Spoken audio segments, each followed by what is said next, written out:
Okay.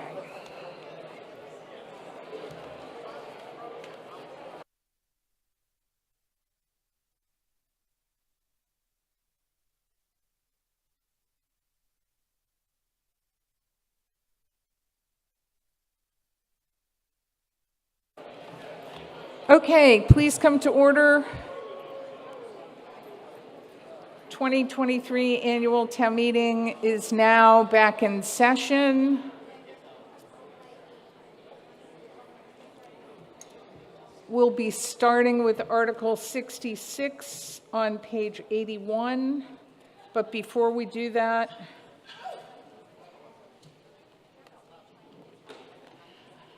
the Planning Board met and they have changed their recommendation on Article 68. That's on page 84 and 85.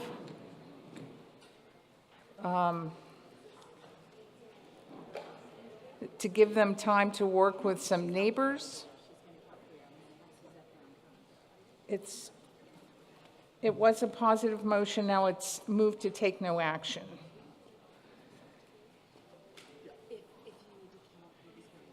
And that article was called by Mr. Reed. So we'll deal with that when we get there. You guys are a team. Here. Okay. So one other housekeeping thing, we do not, as you obviously know, have the electronic voting. So we're going to start with voice votes. If those don't work, then we'll go to hand counts. Hand counts are, as you know, a little bit time consuming.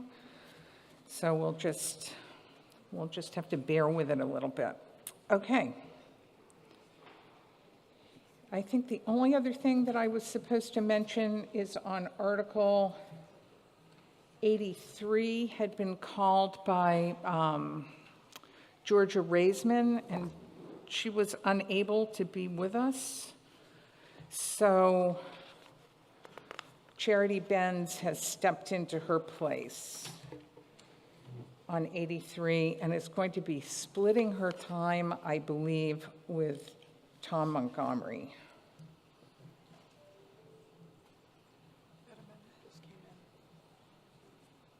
Okay.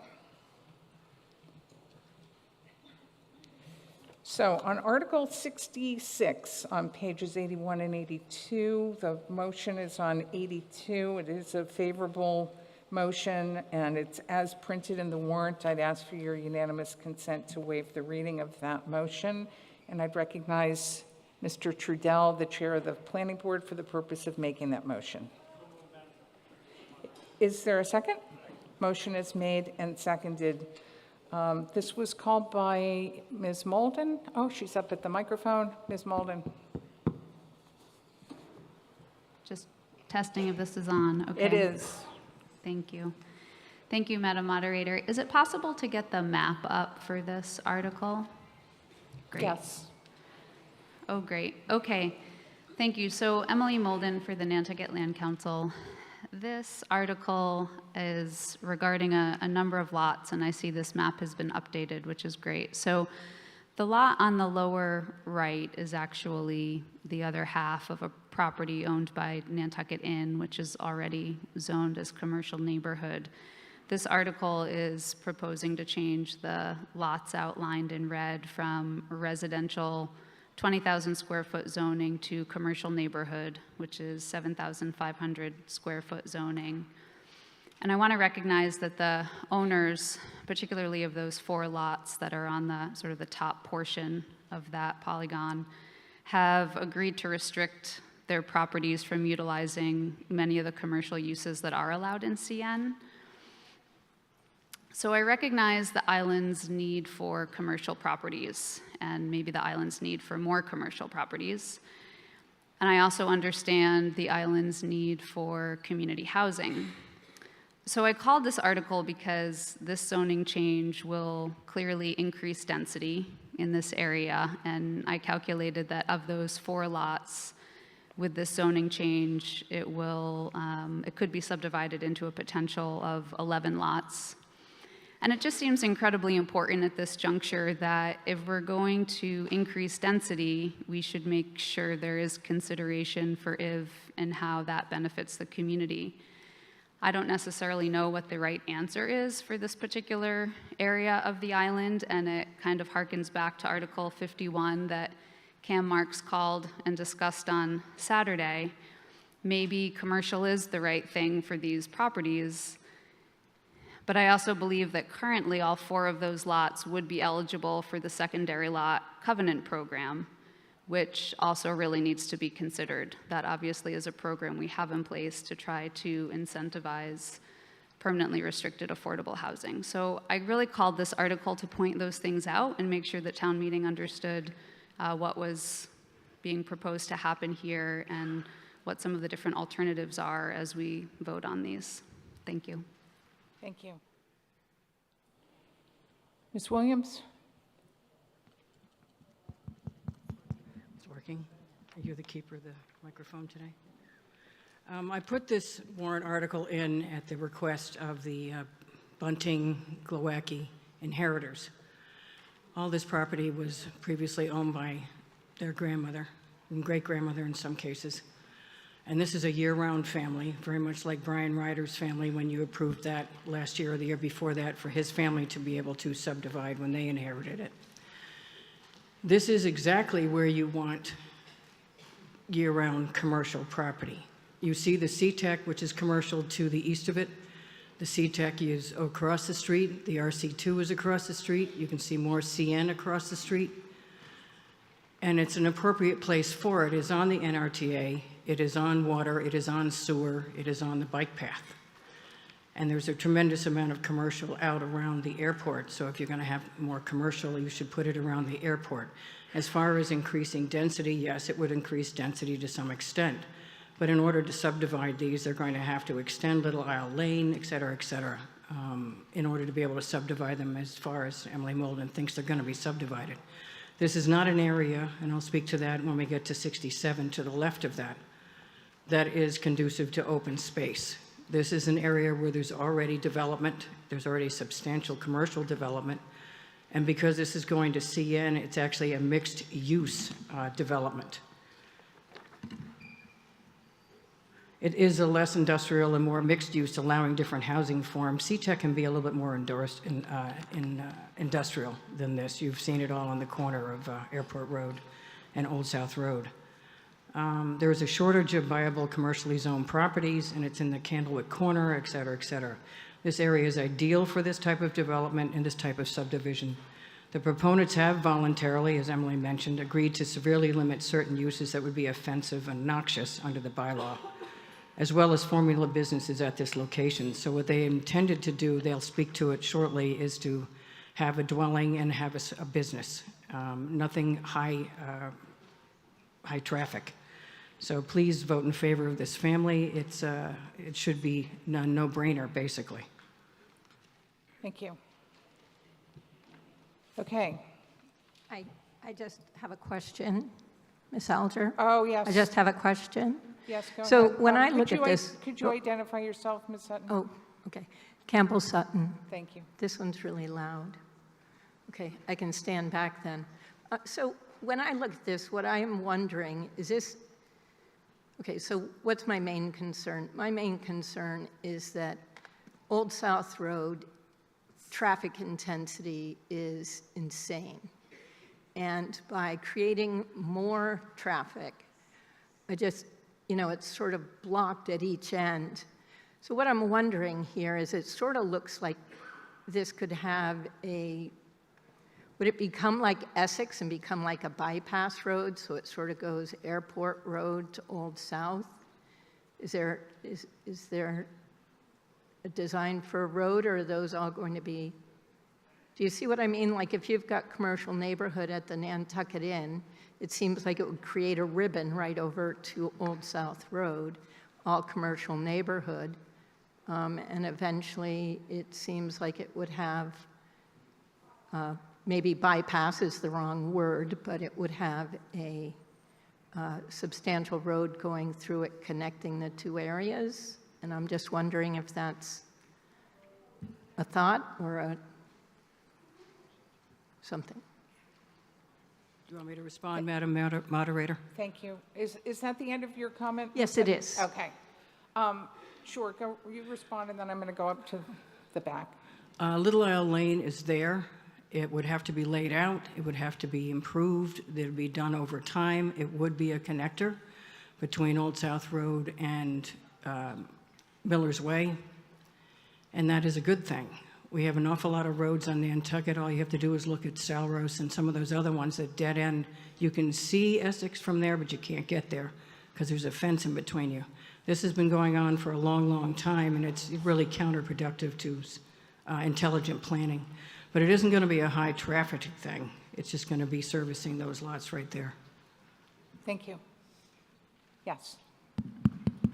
Hi, David Small, Daffodil Lane, represent the Cedar Crest 3 Homeowners Association. My question was about that very same thing. If there's going to be a road created for these lots, the Cedar Crest 3 Homeowners Association owns the current Little Isle Lane entitled to that traffic path.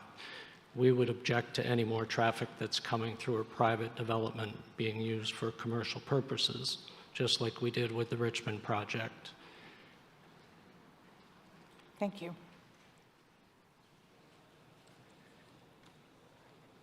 Okay.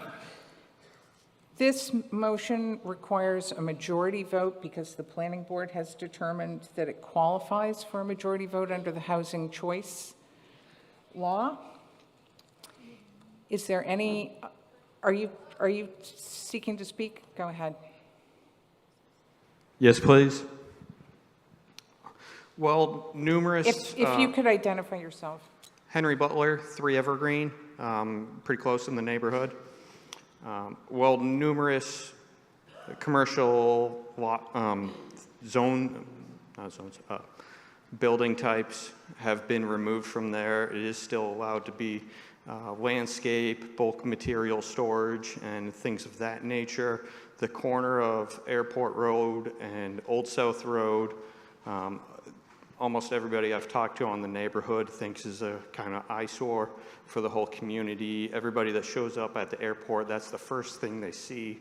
Not a very good representation of Nantucket, and I don't think we should expand that.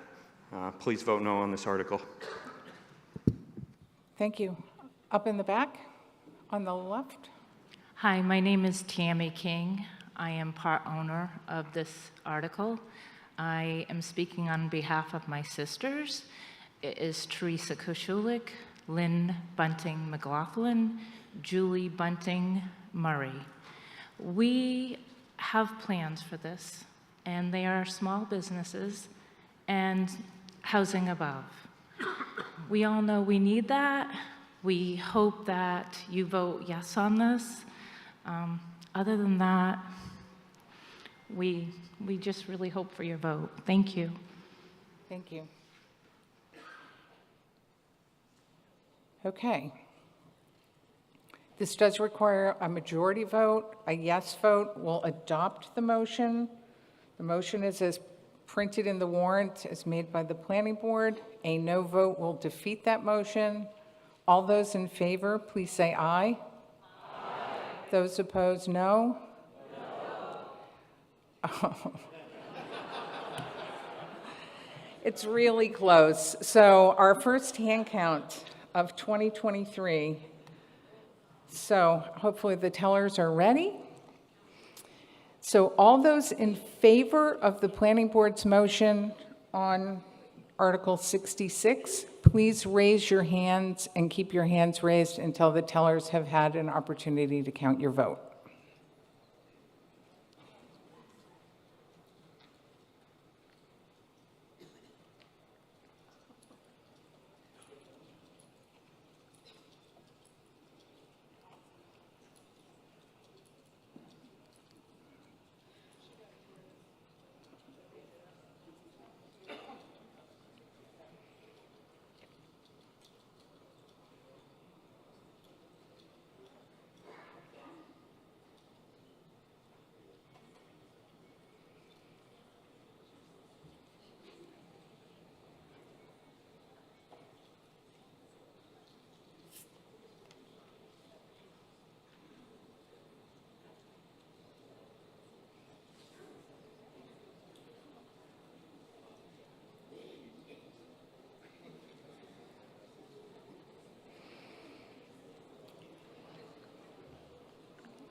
Laura, are you ready? No. Okay. Oh, get out of town.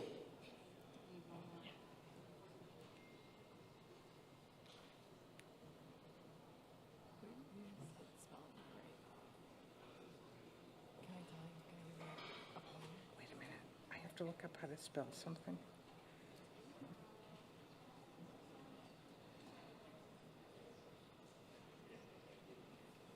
Yeah, I don't know.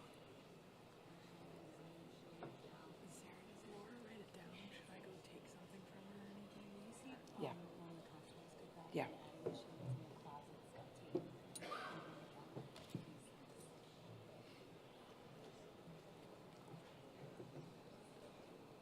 Are you ready for no's, Laura? Sure, yep. Okay. Or do I have to wait for the person you just sent out to come back? Okay. Oh, I see. Okay. Thank you. All right. Working up the kinks here. On Article 66, all those opposed, please raise your hands and keep your hands raised till the tellers have had an opportunity to count your vote.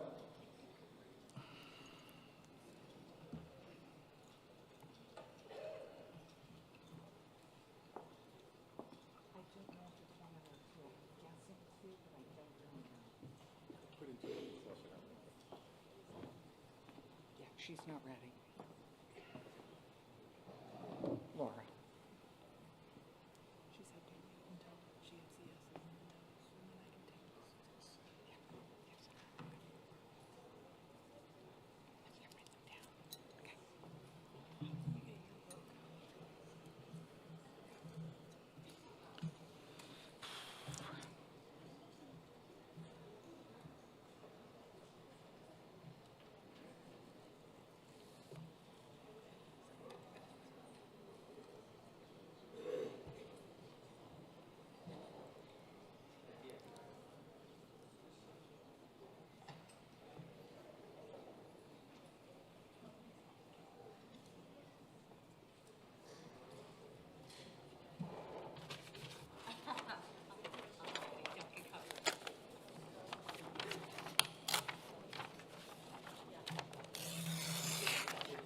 Did you guys get counted?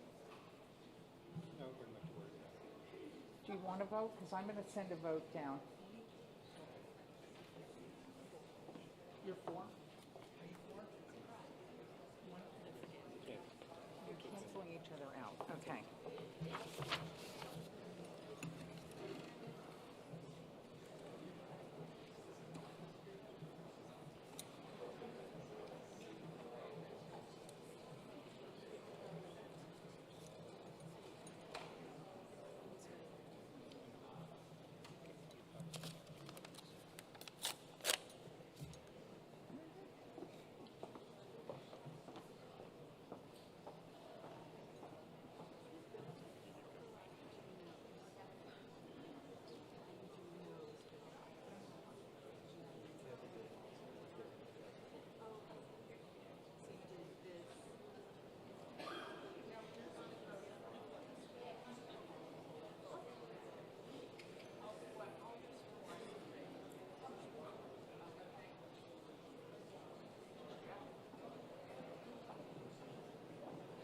It's like a major.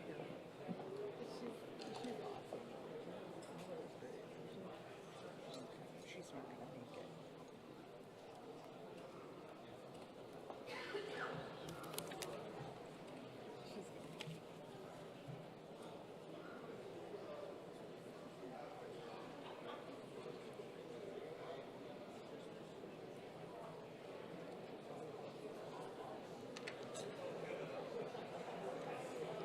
Okay, she's ready.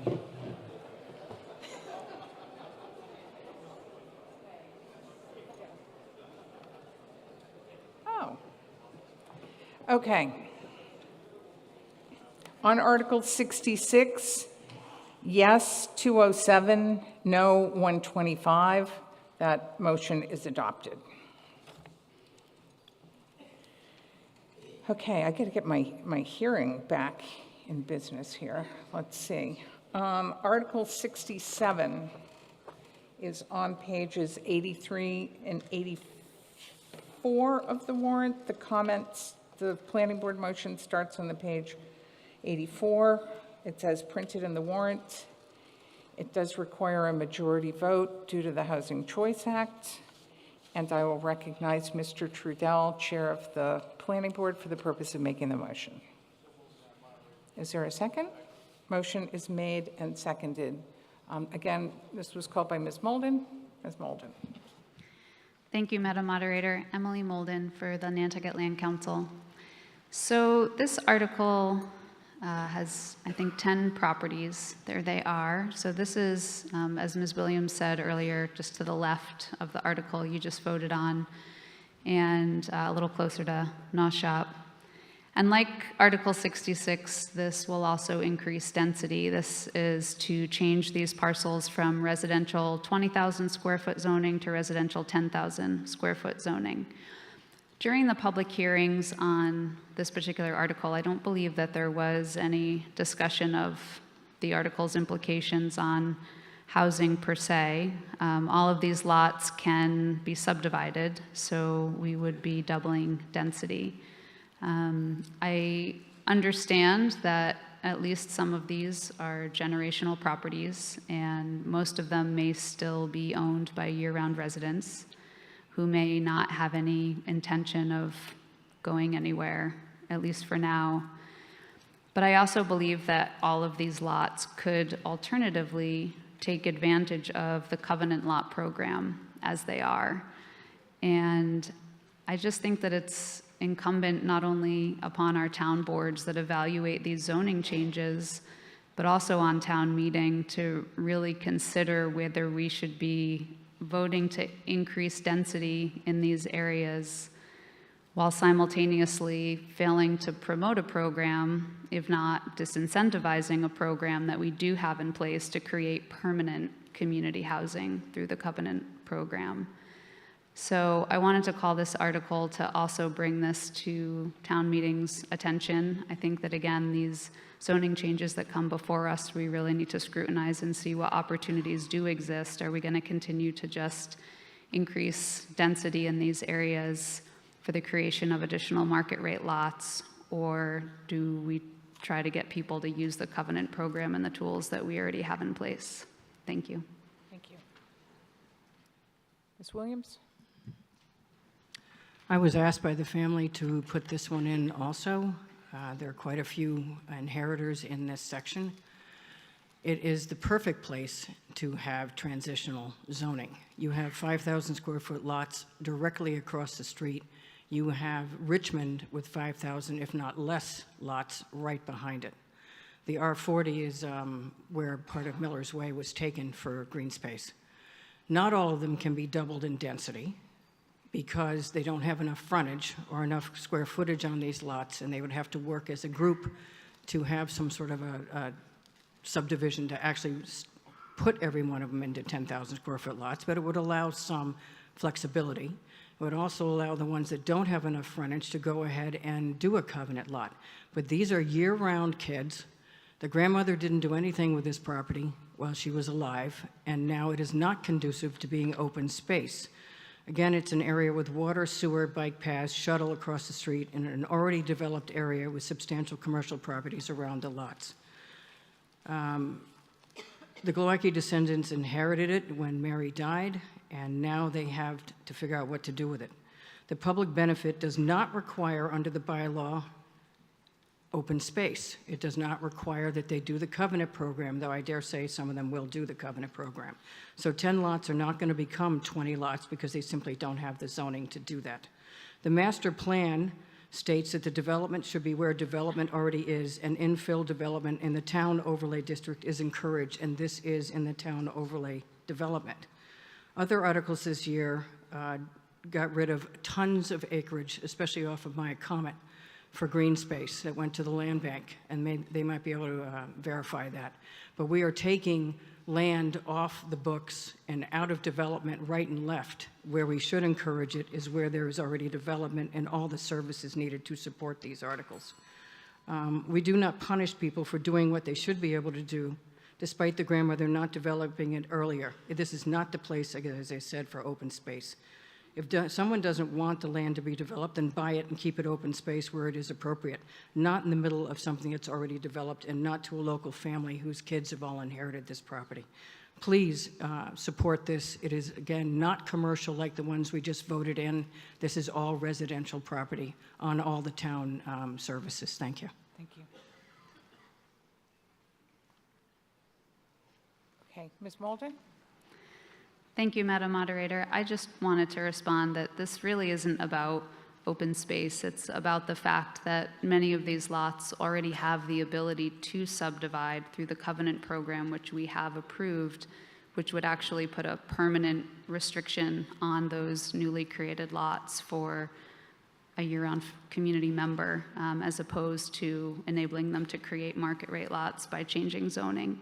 Again, I just think, based on all the conversations we've been having, that we really need to think hard about these zoning changes that increase density when we have the covenant program in place for that purpose. Thank you. Thank you. Okay. Article 67, the motion is as printed in the warrant. Mr. Law. Thank you all. Welcome back. Hopefully we can be a little happier tonight. I just want you all to, we're just gonna roll back. I like talking about how we got here, because it wasn't long ago. There was a lot of 5,000 square foot RC2 commercial residential zoning on Nantucket all over the place. And now there's not. We've tailored it down. We're winding down on zoning, believe it or not. I know a lot of you be happy about that. So what you look on this map, what you see, this all used to be R1. Imagine that, 5,000 square foot lots. It was all originally in R1. Sometime in the late 70s, it got plunked into R2, which is technically now R20. What Emily's talking about with the covenant program is totally true, and also true with R10. And we passed, for Saturday night, we passed 2 covenants on a lot in R10 and R20. And I'm just bringing that up again because this is a perfect scenario, and the families are listening to me talk right now, that there's a way that they could make these lots work for 2 covenants and 1 primary, okay? And this is a perfect opportunity to create natural housing with deed restrictions for year-round families. There's not much left, folks, and I don't want to get into those numbers because I'll get something thrown at me, but there ain't much left. And we need this land to be developed for housing, local housing, in the natural way. And R10 will do that. Thank you. Thank you. Okay. A yes vote will adopt this motion. A no vote will defeat the motion. It is as printed in the warrant. Takes a majority vote. All those in favor, please say aye. Aye. Those opposed, no. No. That motion is adopted by a majority vote.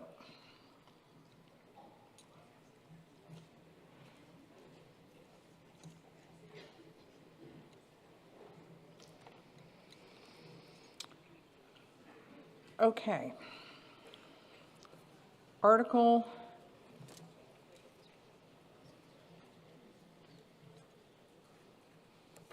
68 now has a motion to take no action.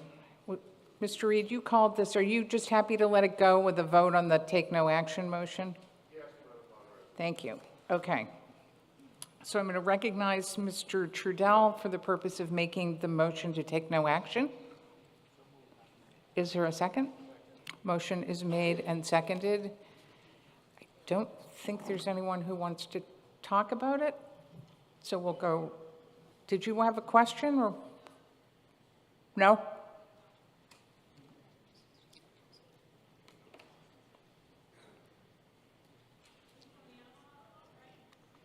Yes.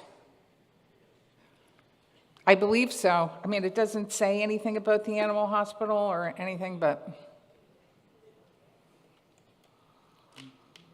My understanding is that's what this is for. Hello, Ada Ruth Waig, 34 Arkansas Avenue. I would urge that we actually put a positive motion for this zoning to change so that we can have the animal hospital move from its current location where they're renting to a permanent location where they can expand and provide the services that the island needs for our local animals. That's Thank you. Okay. Henry Butler, 3 Evergreen, a butter to this lot. I had a meeting this morning with board members of NISHA. The Evergreen Daffodil neighborhood has had an agreement with NISHA that we're going to put a pause on this so that the neighborhood and NISHA can work together to tailor this article to something that works best for NISHA and best for the neighborhood and best for the community. So we ask to put the pause on it for now. Thank you. Oh, okay. So the motion to take no action requires a majority vote. A yes vote will take no action and we'll move on. A no vote will defeat that motion and we'll have to do something else.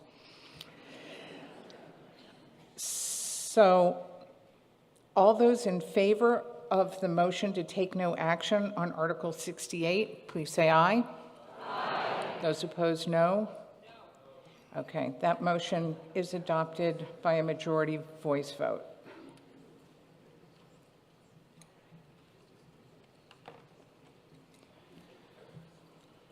Okay.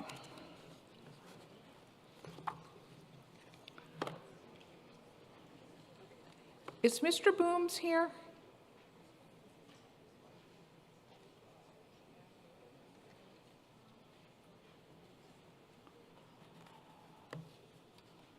Okay.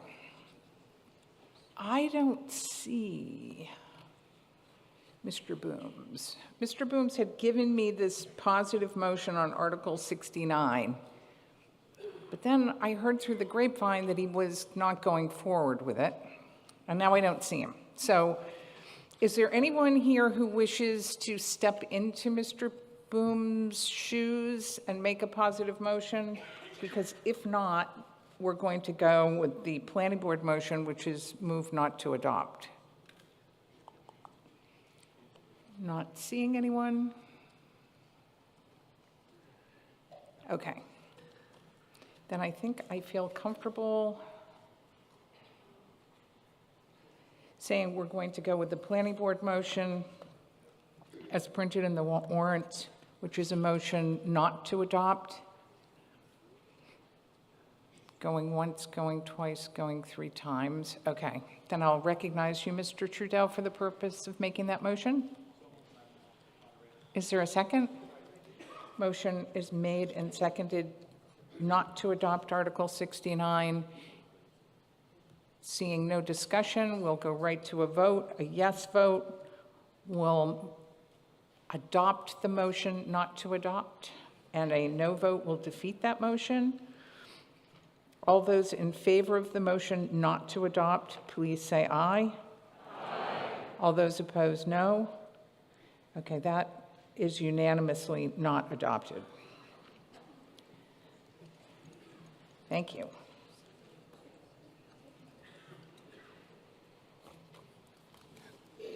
Okay. Mr. Putterman, are you here? You are. Perfect. Okay. Article 72. Article 72 is on page 95 and 96 of the warrant. The motion from the Finance Committee, we're out of zoning now, by the way, so we can all do a little interior happy dance. Not that we don't like zoning, we do, but it's the counts. It's the 2/3, and it's a lot of angst. But anyway, the Finance Committee motion was not to adopt. Mr. Putterman is going to make a positive motion On behalf of the article sponsor, Mr. Mandel, who unfortunately could not be here because of his medical appointments. And Mr. Putterman's motion is moved that Chapter 98 motorized passenger devices of the Code of Nantucket be amended as follows.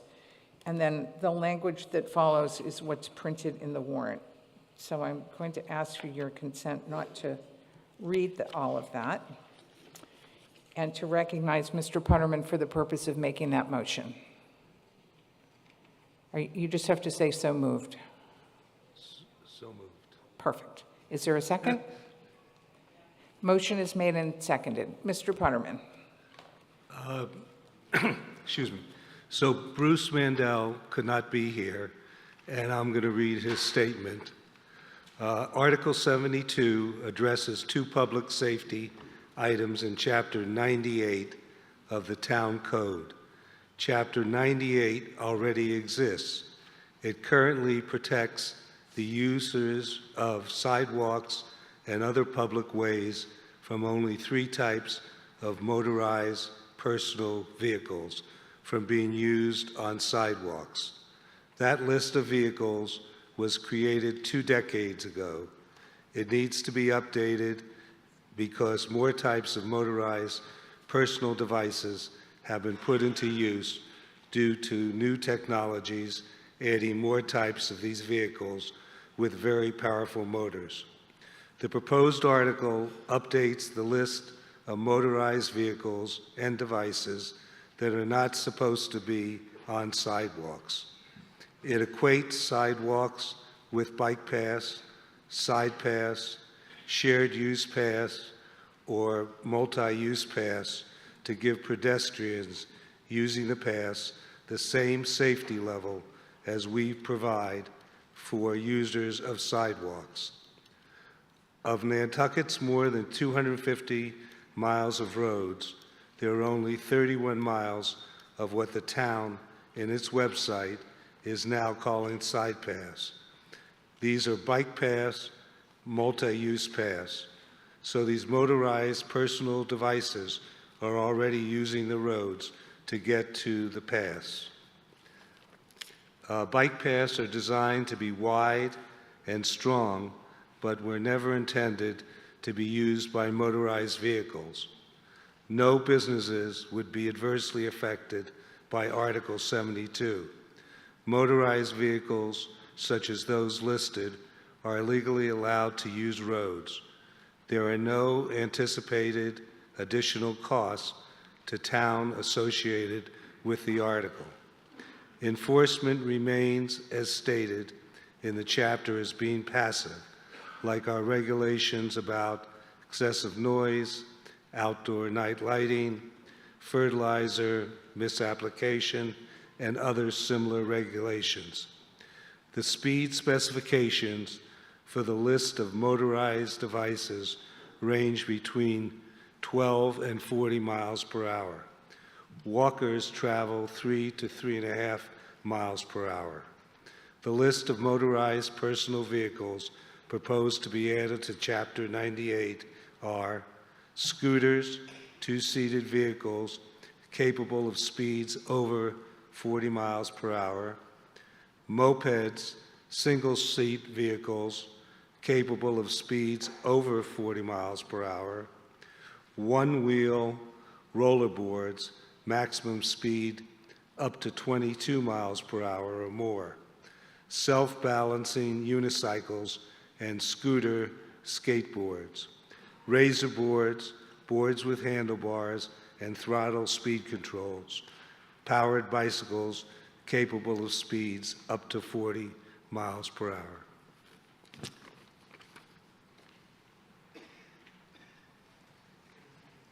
Thank you. Yes. Ms. Cronow.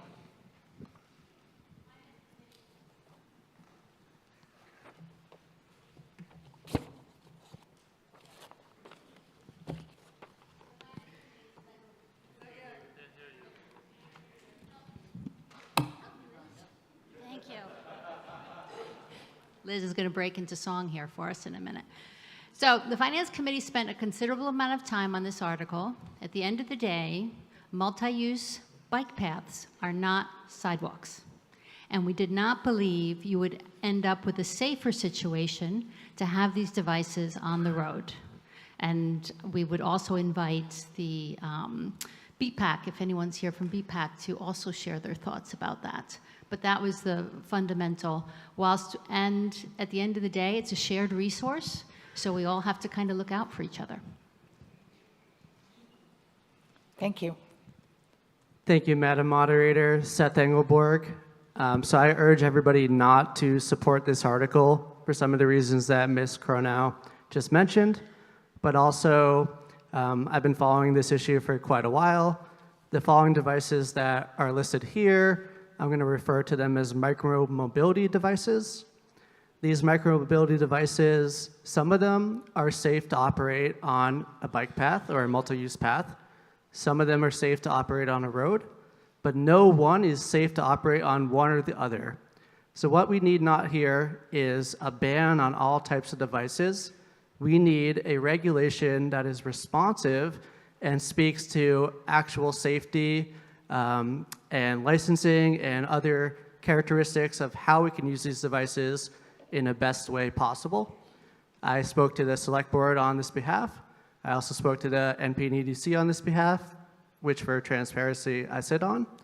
And at that time, these bodies of our government expressed that it would be best for BPAC, our Bicycle and Pedestrian Advisory Committee, to actually consider this issue and draft the regulation that focuses how we can use these micromobility devices in a safe way. What the article sponsor seeks to do, just adding these non-exhaustive lists, honestly, of additional devices to Chapter 98, doesn't make the situation any safer. And in fact, it would make the situation for some of these devices significantly less safe. So I urge you just on that technical consideration to vote this down. And I'll also say that this article goes against everything that Nantucket should strive for. Nantucket should not strive for a ban on micromobility. It should strive to support it. It should strive for a transportation system that is multimodal and uses other forms of transport other than cars for many reasons: climate change, energy use, aesthetics, quality of life. For all these reasons, please vote no on this article. Allow BPAC to do its job, and hopefully they can come back at next town meeting with a better article on how to actually address micromobility. Thank you. Thank you. Mr. DaCosta? Thank you, Madam Moderator. So when I came in here on Saturday, there were 20 bikes outside. I looked at them. 11 of them were electric. Tonight, there were 9. 5 of them were electric. I own an electric bike. I'll admit it, I'm lazy. I don't want to pedal uphill, all right? It's a pedal assist bike, and when I go uphill, I turn the throttle up a little, and it's much easier to go up the hill. I brought my boat across last week. Charter season's getting ready to start up. There's a 404-foot cable laying vessel laying in Muskegon Channel right now, getting ready to lay a cable to 65 windmills south of the island. In 10 years, I'll bet you to say 90% of the bikes in this island are electric. It's the future. Cars are going to be electric, bikes are going to be electric, and they need to be on the bike path. 12-year-old kids should not be riding down Sconset Road on a bike just because it's electric. I live on the Milestone Road. We've got the tank farm out there now. We've got the construction companies. We just voted to look at the proposal to possibly put the DPW out there. These are big trucks. They don't stop on a dime. I don't want to be standing here next town meeting looking at some young kid's name on the wall up here because he got run over by a car because we kicked him off the bike path. This is, I can't even believe we're discussing this. This is not a moped. There are some of these things that go 34 miles an hour, and they're electric scooters. They should not be on the bike path. But bikes that have motors in them, electric motors, that are pedal assist, that's where they belong. I urge you to not vote for this. I think that the BPAC can come up with an alternative to figure out which bikes are bad, which bikes are good, and what other things we need to get off the bike path. But they are multi-use paths, and these bikes need to be on the paths. Thank you. Thank you. In the back, yeah? Yeah, I'm Tom Pinsons, for Bloom. I ride about 100 miles per week on the roads and bike paths of this town, sometimes for recreation, sometimes for transportation. And while I understand where this is coming from, it's poorly drafted and does not fit with the way e-bike laws are being built around the country or proposed within our own state.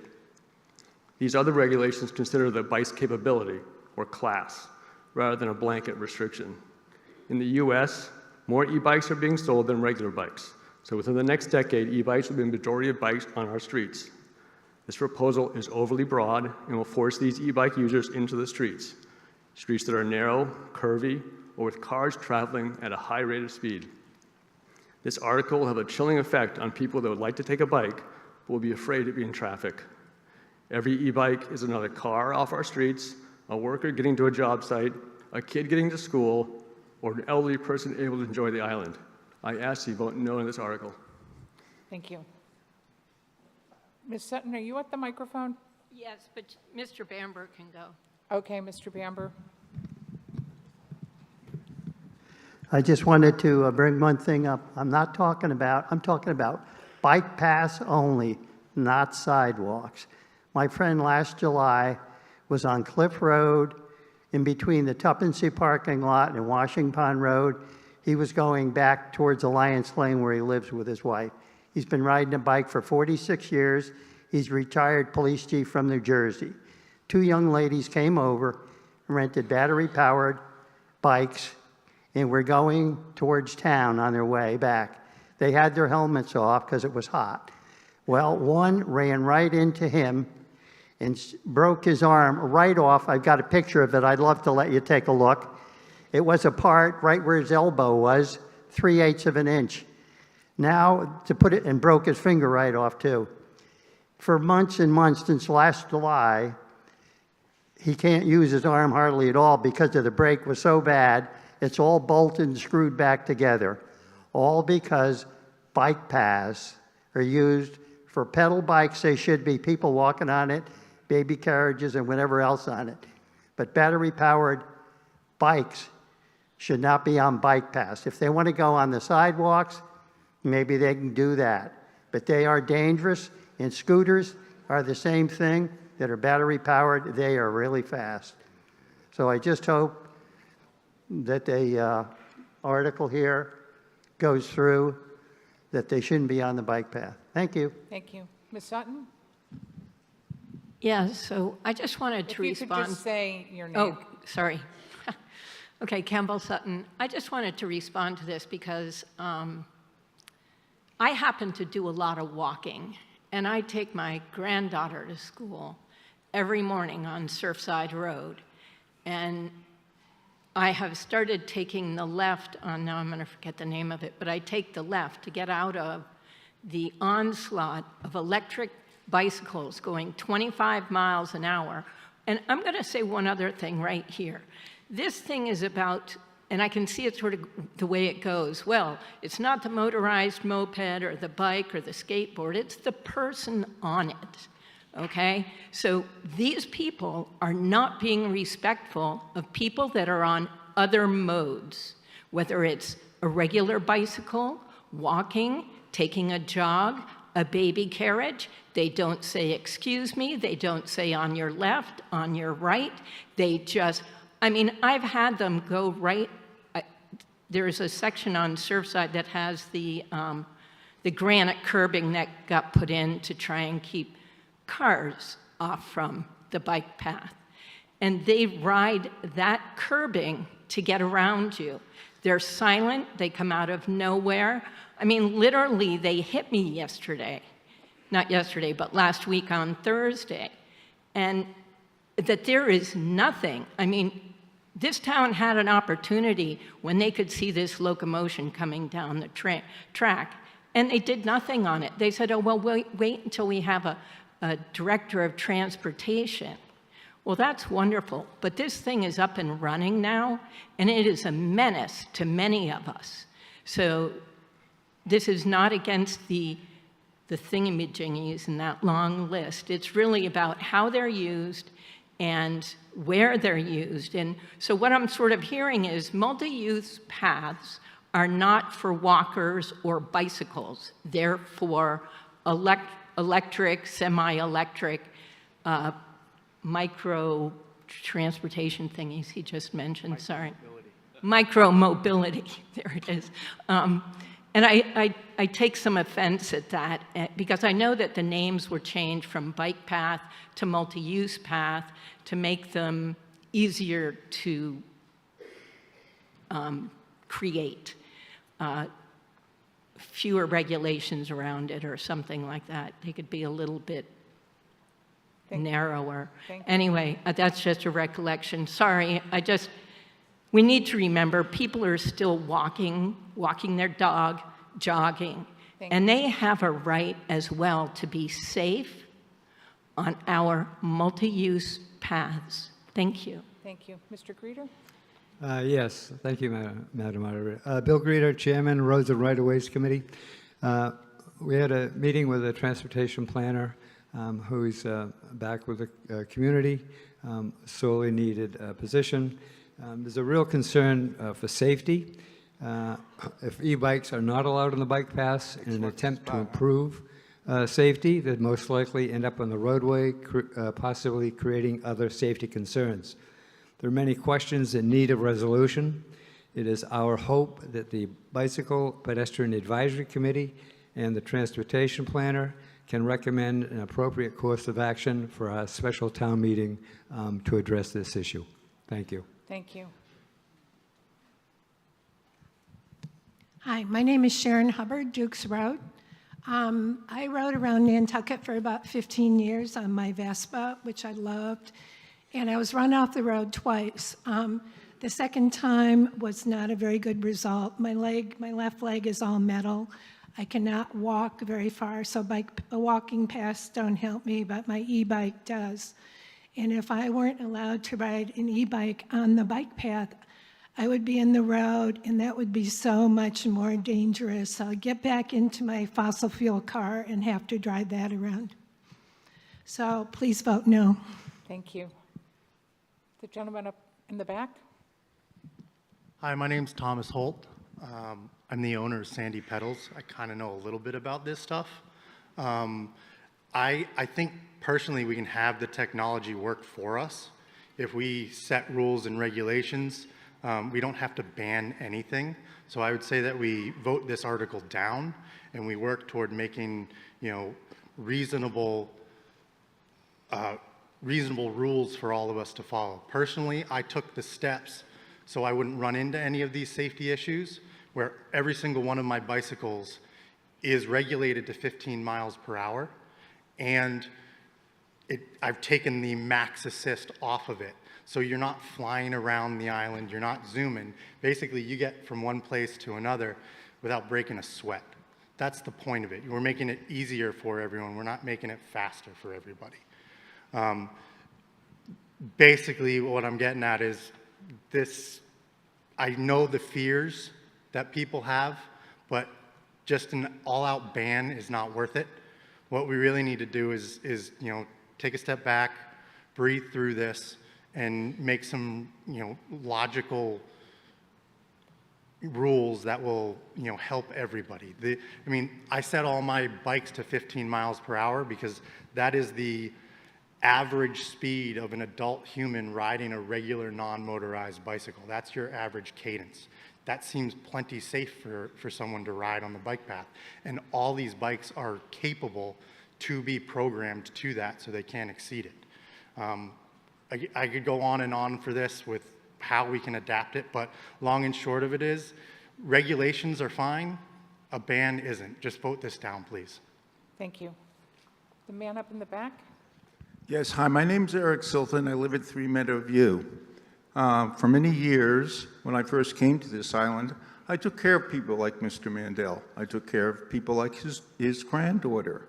And I really do feel for the fact that, the injuries, whatever, that they suffered, and I had to make right, that's not good.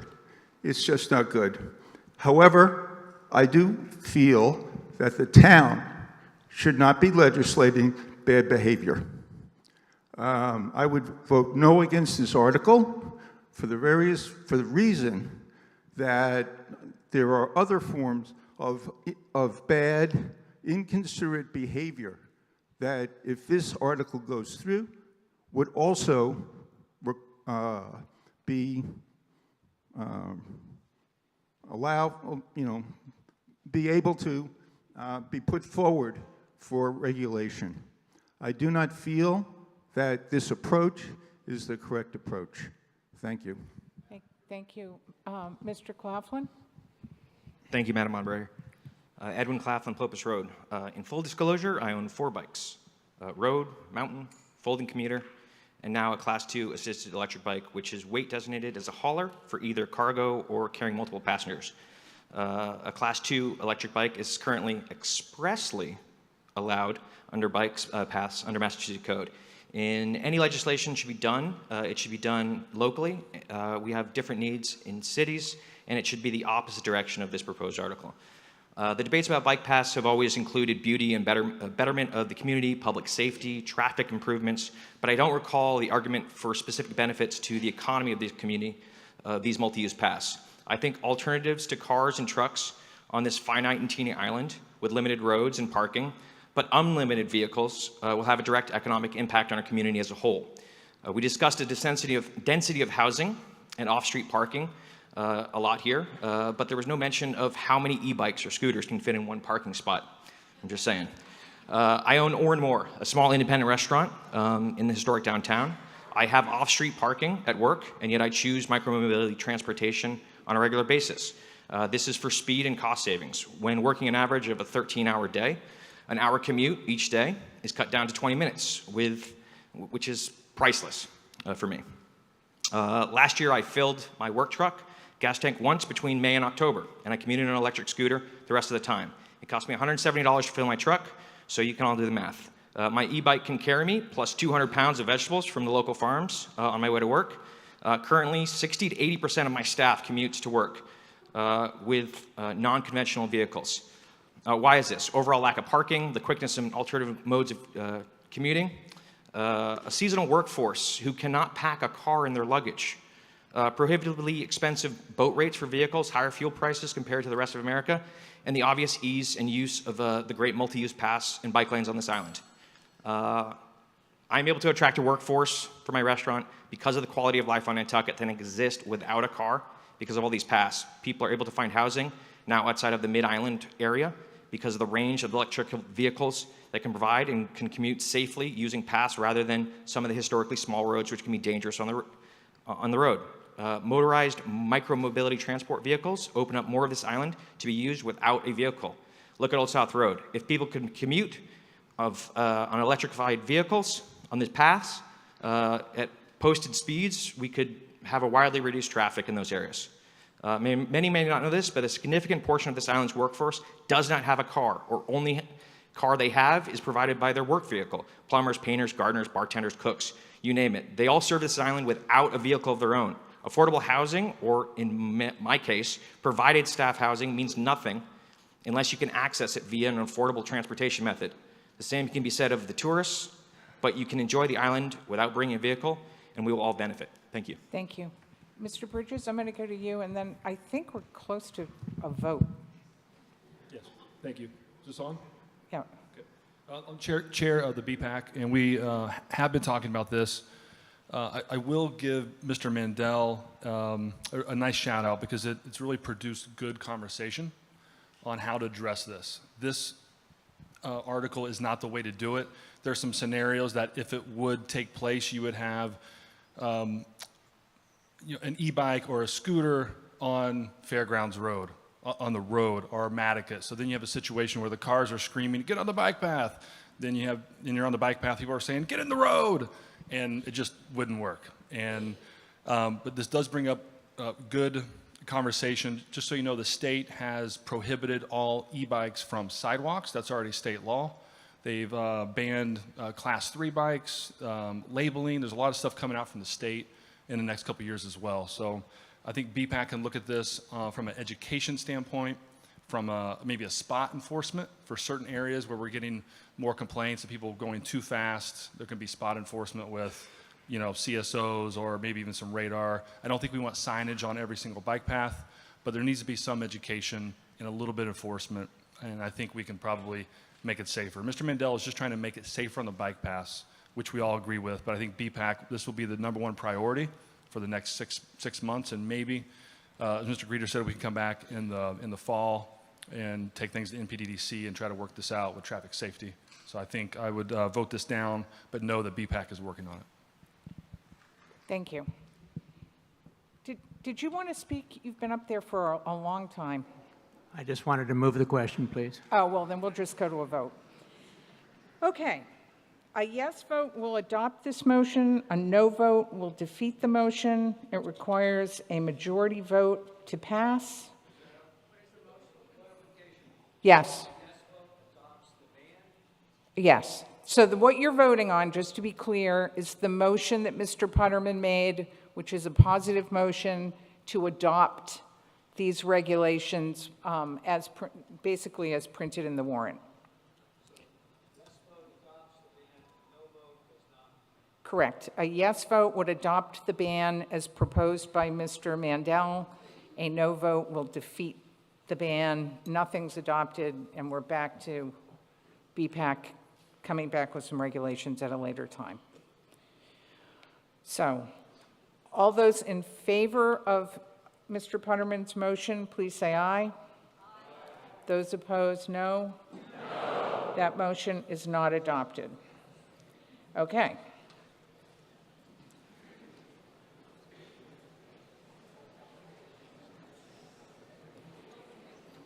Article 73. Article 73 is on page 96 of the warrant. It was a move not to adopt motion by the Finance Committee. It was called by the sponsor, Campbell Sutton. She's given us a positive motion. It's moved that section 2A of chapter 101 noise be amended to read as follows. And the language that follows is the language that's printed in the warrant. So I'm going to ask for your consent not to read that. And I'll recognize Ms. Sutton for the purpose of making that motion. Do I say so moved? Yes. Okay, so moved. Thank you. Is there a second? Motion is made and seconded. Ms. Sutton. Thank you. Okay, I don't have as organized a presentation as I did yesterday. Again, in an effort to promote the well-being between neighbors and in neighborhoods around the island, I proposed the earlier pool amendment, which thank you to those of you who voted for it. We did have a majority vote, just not a 2/3 vote. So this is running into the same sort of idea. Specifically, okay, so what am I changing? I'm changing one number, and the one number I'm changing is 30 to 40. So everything else in chapter 101 stays the same. The only thing I'm changing is 40 feet distance to 30 feet distance. And the reason I'm doing that is really has to do more with swimming pool equipment, especially the heat aspect because those are very loud. Excuse me. So what this says is that no person shall operate or cause to be operated any air conditioning or air handling equipment, swimming pool or spa pump, or an exhaust fan in such a manner as to exceed 55 decibels over a 10-minute period as measured from a distance of 40 feet. I can't read the rest of it because it's out. Again, so it's 55 decibels over 10-minute period. The 55 decibels is really somewhat, it's locally, as is the 40 feet, that's locally set at. The EPA is the one who has come up with some of the decibel readings, and they say less than 55 decibels in outdoor areas. So I'm not changing the decibels. I was in hopes of not putting too much pressure on people's equipment. I was changing the distance. Now, I can, just a second, I gotta open my thingy thing. Okay. So currently, as this is written, there is already, under Chapter 101, there are already prohibited noises listed, how sound is to be measured, enforcement violations and penalties. These are all in place. I'm doing nothing to touch any of that. So again, it's the 30 to 40. I'm just going to briefly read you, because it was the inability to measure the sound and determine what it was that sort of seemed to be the negative on this. So under the sound measurement, it says, the measurement of sound or noise shall be made with a sound level meter meeting the standards prescribed by ANSI S1.4, as may be amended or superseded from time to time. The instrument shall be maintained in calibration and good working order. A calibration check shall be made of the system at the time of any noise measurement. Measurements recorded shall be taken so as to provide a proper representation of the noise source. During measurement, the microphone shall be positioned so as not to create any unnatural enhancement or diminution of the measured noise. A windscreen for the microphone shall be used when required. Traffic, aircraft, and other transportation noise sources and other background noises shall not be considered in taking measurements, except where such background noise interferes with the primary noise being measured. Sound level limits pursuant to this rule shall be measured over a 10-minute period of time with a sound level meter. Sound levels which exceed the limits set forth in paragraph A above when measured are a violation of this rule. So it's already gives the process through which this should be measured and the equipment which the town does have to measure it. So I was not invited to the presentation that Deputy Chief Gibson gave on my article. Why? But it was my article, but anyway, I wasn't. So I didn't get all of it. I just got snippets from the Finance Committee, so thank you for that. And the thing seemed to be that you can't really tell, you can't identify the sound, like you can't, out of all the sounds that are going on, you can't identify which is a pump, or an air handler, or an exhaust fan. It's not just the pool pump, it's any of them. And Could you please wrap up, Kim? oh, sorry. Anyway, so I guess I was just so confused, because to me, when I hear a funny noise or a noise keeps going and going, like let's say someone never turns off their vacuum cleaner and it's just humming outside all the time, and you just hear this sound and you're like, what is that? And so you tend to start, okay. Sorry, Wait, so you you've tend got to to wrap go up. more closer to it than away from it. So that's what this is trying to do, is just get a little bit closer, help get rid of some of that ambient noise that they're talking about. Thank you. So thank you, bye. Okay.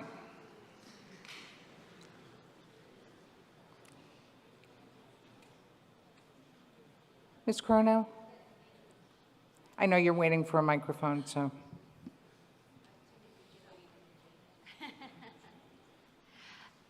This was an article that the Finance Committee did discuss at length, and Ms. Sutton was invited to the meetings, as I invited any citizen who put forth a citizen's warrant article. We always do that.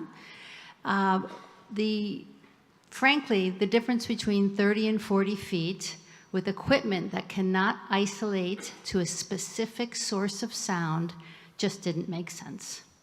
And my speaking voice right now is 55 decibels. Your refrigerator is 70 decibels.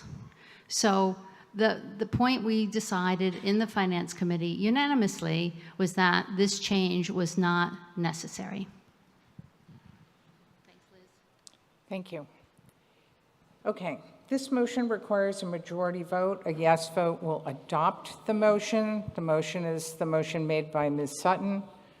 A no vote will defeat that motion. All those in favor say aye. Aye. Those opposed, no. No. That motion is not adopted.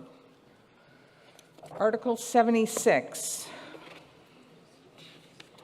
Okay, Article 76 starts on page 98. The motion starts on page 115.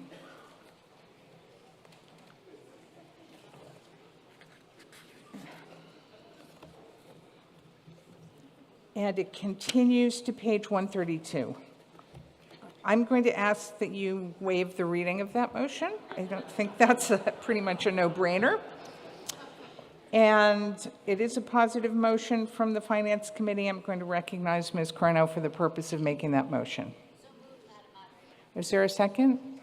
Motion is made and seconded. Now, I'm going to go to the sponsor, Ms. Walker, for the purpose of discussing her motion. Go Here ahead, I am. Ms. Walker. Thank you. Hi, everybody. I'm Gail Walker, the sponsor of Article 76. I'm a longtime summer resident, spending more and more time here now that I'm retired. I'm also the founder of Nantucket Lights, a citizen advocacy group exclusively dedicated to reducing light pollution on the island. I submitted this article on its behalf. My article proposes replacing our existing outdoor lighting bylaw with a new one that's consistent with current best practices for minimizing light pollution. Our existing bylaw was adopted 17 years ago. Much has changed since then. Technology has changed, lighting practices have changed, and much more is now known about the harm from artificial light at night. In the meantime, light pollution has been steadily growing on Nantucket. According to satellite data, our night skies are 25% brighter now than just 10 years ago, and that doesn't include the light emitted by LEDs that satellites can't detect. So on the screen, you can see a light pollution map that was created from the most recent satellite data that's available. The most light polluted areas are Town and Mid-Island, the area shown in yellow and light orange. The orange is actually worse, and it's more visible on one of our handouts that we distributed today. Note that the area near the public schools and in town near the wharf are color-coded orange. In these areas, the Milky Way can no longer be seen or is close to disappearing, according to sky quality data we have been collecting. And because of the way light travels, the light pollution in those areas, the yellow and orange areas, affects the night sky for everybody on the island. If light pollution in these areas continues to increase, it will start to race the stars, even in conservation areas. And it's important to keep in mind that stargazing isn't the only thing at stake, as important as that is. Excessive and poorly designed lighting is affecting the quality of life for many, interfering with their sleep and the ability to enjoy their own property. This is true in even the relatively dark areas. It's also posing a risk to wildlife that need a natural dark night to thrive, including birds, pollinating insects, and even plants. It's creating a safety hazard in some cases, eroding the historic character and charm of the island, and wasting energy. It's also potentially posing a risk to human health because of the way artificial light disrupts our circadian rhythms. It's time to do something about all this. We need to be more thoughtful about our outdoor lighting and follow the best practices incorporated into the bylaw I've proposed. I spent many months researching and then many months drafting this bylaw with the help of outdoor lighting experts as well as the International Dark Sky Association. In addition to the Finance Committee's endorsement, it's been endorsed by the Nantucket Land Council, the Nantucket Historical Commission, the Nantucket Civic League, and 10 neighborhood associations. It may look complicated if you're not used to regulatory language, but it's actually not once you get used to the terminology and break it down into its separate parts. I want to point out before I go on that it's not as long as it might appear at first glance, because the language I originally proposed is repeated with some changes that FinCom requested and that I agreed to. I can see I'm quickly running out of time. I want to stress that this bylaw would not make anyone less safe.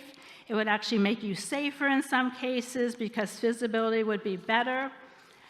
There are exceptions built in for safety and security lighting, and all the metrics are based on the advice from well-respected lighting designers in Cambridge who work on projects all over the country. I also note that on residential properties, safety and security lighting could be left on all night. Safety and security lighting that is on motion sensors would be totally exempt from the requirements. On non-residential properties, safety and security lighting could also be left on all night, but as long as it were dimmed to at least 50% when activity hasn't been detected for 15 minutes. I also note that an administrative waiver could be requested for safety and security grounds if the property owner feels that any requirement would be materially detrimental to safety and security. It won't break the bank either. In many cases, it'll be just a matter of using a different light bulb. If a new fixture is required, dark sky-friendly light fixtures generally cost about the same as other kinds of fixtures. If a compliance proves to be too expensive for you, you'll be able to ask for an administrative waiver. And we're going to try to find funding to provide financial assistance for those who need it. Thank you. Oh, sorry. Can I just finish with my conclusion? Finish? Yes, please. Oh. I just will just end. 5 minutes is a long time, but go ahead, wrap it up. Okay, I'll just conclude by saying, please support this article to preserve our dark skies and cultural heritage, make us better stewards of our environment, and make us better, more considerate neighbors. Thank you. Thank you. Gosh, it's a tough Okay. Brenda Johnson, 16 Meadowview Drive. That sounds great, but my question when I hear this is, who is going to do the compliance? Who is going to create the waivers? Who is going to be paying for all this? You know, I mean, every time we add something to the great ideas, somebody has to do the grunt work, and that costs a lot of money. And have you figured that out also? That's all. Right. I'm going to go to Ms. Hallett because she called this article and she has a proposed amendment. Her amendment would appear on page 126 of the warrant. It's to section 1027 exemptions. It would add a subsection K that would read as follows: all Nantucket municipal buildings and parking lots, including the entire Nantucket Public Schools campus, the Nantucket Public Safety Facilities, and the Nantucket Cottage Hospital. Is that your motion, Ms. Hallett? Yes, it is. Is there a second? Second. Motion is made and seconded. Ms. Hallett. Thank you, Madam Moderator. The request for this amendment stems from the following concerns that I bring to you on behalf of the Nantucket Public Schools about the safety of Nantucket citizens, students, and public property. If Article 76 were to pass as written, it could create a dangerous and unsafe environment throughout our entire campus and negatively affect the safety and security of our buildings, our students, staff, and the public. Here are some concerns from our perspective. It is completely unsafe and irresponsible to shut off outside lights in parking lots and on walkways. We have teachers who consistently leave after dark and do not feel safe without proper sidewalk and public lot lighting, parking lot lighting. We field at least one complaint per week from parents picking up their children at school after sports or other events, stating that the dark sidewalk outside of the schools is very dangerous for those students to be waiting for their ride and requesting additional lighting for safety reasons. In the past 3 years, we have been experiencing an uptick in vandalism, both inside and outside of our schools. Without proper lighting, our security cameras do not work. And in any incidents of vandalism could not be recorded, nor could perpetrators be identified. Nantucket Public Schools responds to alarm calls around the clock. Many times our facilities staff field several calls in a row. Arriving on a pitch black, dark campus in the middle of the night is not safe for those responding to the alarm. The school always hosts after-school activities, and the schools are used for community instruction and regular evening meetings. Without proper outside lighting in our parking lots and walkways, we cannot provide a safe environment for those attending. We have a new issue with electric bikes, which we've just spoken about. Even though that we ban riding of these bikes on campus, our students still ride them without helmets, and this includes after dark. Our parking lot and sidewalk lights point directly at the ground and illuminate only where the light is directed. If you drive by the elementary and intermediate schools after dark, you will notice that Surfside Road sidewalk is completely dark. Snow removal is another big issue. If we need adequate lighting to appropriately remove snow. The passing of this article as it stands will jeopardize the safety of our staff, students, and the general public, could cause further damage to town and schools infrastructure, and present huge liability issues for the town of Nantucket if anyone were ever injured or assaulted on school or town property. We would have to rip up our current parking lots and walkways to reinstall the type of light that this article requires. The Nantucket Public Schools uses timers on all their outside lights, and the suggestion was made to install motion sensors. We use motion sensors in our classrooms, and they do not always work, and often shut off while people are still in the room. It was also requested by the people who support this article that we remove all light poles on our campus, put up shorter bollard-type poles, and add several locations to accommodate lower lights. If we were to do so, our security cameras would no longer work in outside areas due to the positioning and the lack of proper lighting.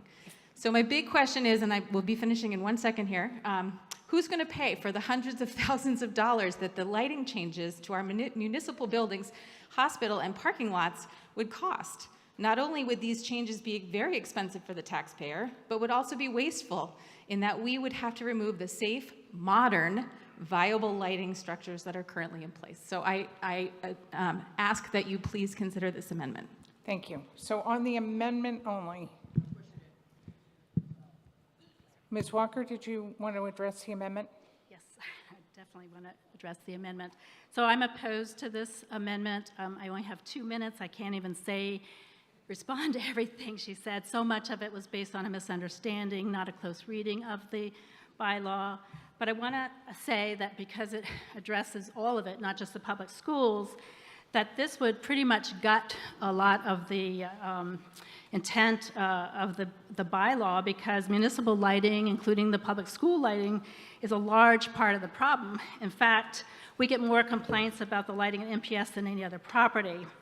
Now, about the safety and security concerns, again, I relied on the expert advice of highly credentialed outdoor lighting designers and the International Dark Sky Association. This, Dr. Hallett and the school, nobody from the town has come back with me with any evidence to contradict that. It's just based on these feelings that they have.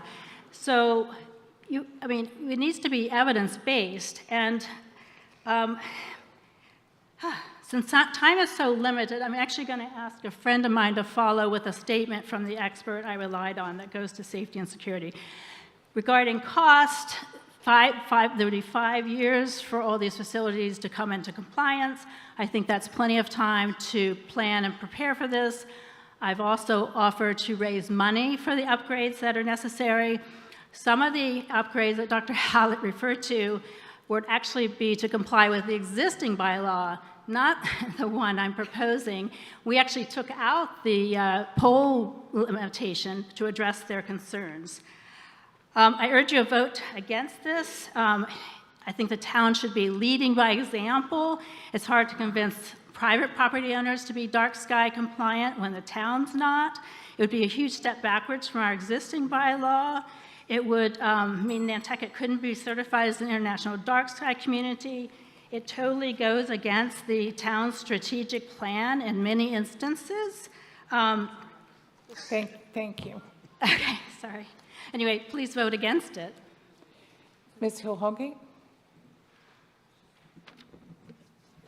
I know we're just talking about the amendment right now, and I'm not particularly against the amendment, but just right off the bat, I feel like this needs a tremendous amount more work and thoughtful consideration, because shouldn't the Boys and Girls Club be in here?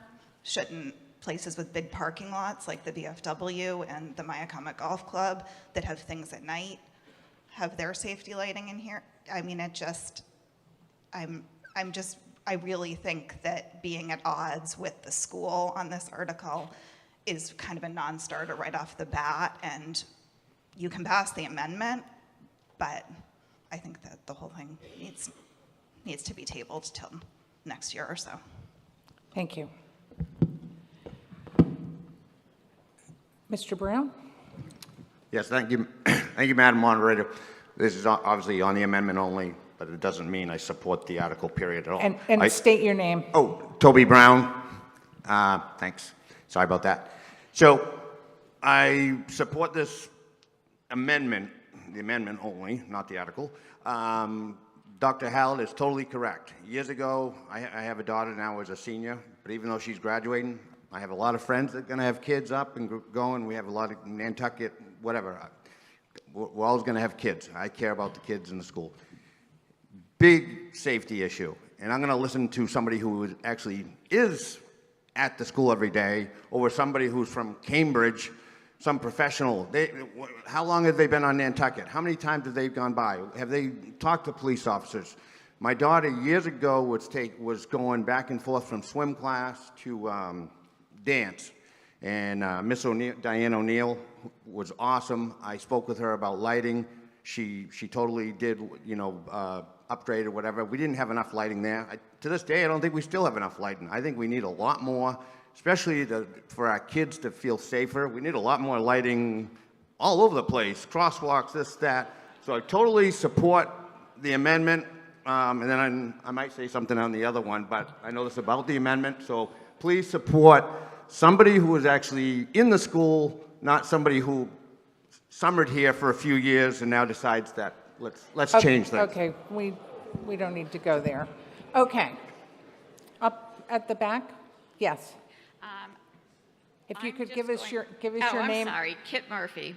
I'm just going to read a statement from the lighting designer, who does happen to be from Cambridge. He was not able to be here tonight, but he worked with Gail Walker to draft this article. So I would like to read his statement that he provided. Oh, I'm sorry. Yeah, Okay. just get right up to the microphone. This is a statement by Glenn Heinmiller, and he writes, I'm a professional lighting designer based in Cambridge, Massachusetts, with over 40 years experience. I am a fellow in the International Association of Lighting Designers and chair its Energy and Sustainability Committee. I'm also certified by the National Council on Qualifications for the Lighting Professions, and additionally am a member of the Illuminating Engineering Society, which is the professional society of lighting professionals that is internationally recognized as an authoritative body on the science and application of lighting. In my work on outdoor lighting regulations and standards, I often hear concerns that such regulation might negatively affect safety and security. I worked closely with Gail Walker to draft the proposed outdoor lighting bylaw that is under consideration, and am confident that there is nothing in it that would prevent a property owner, either residential or commercial, from providing adequate lighting for the safety of those using the property and for the security of the property itself, including the public schools complex and municipal Nantucket facilities. The bylaw could actually result in improved safety and security by reducing glare and excessive contrast, which can make it harder to see. I would never encourage the adoption of regulations that would lead to unsafe conditions. It would make no sense for me to support something that would prevent me from designing lighting that creates a safe and secure environment for my customers, which have included many academic, commercial, institution, and civic projects over the many years I have been a lighting designer. Thank you. Thank you. Okay.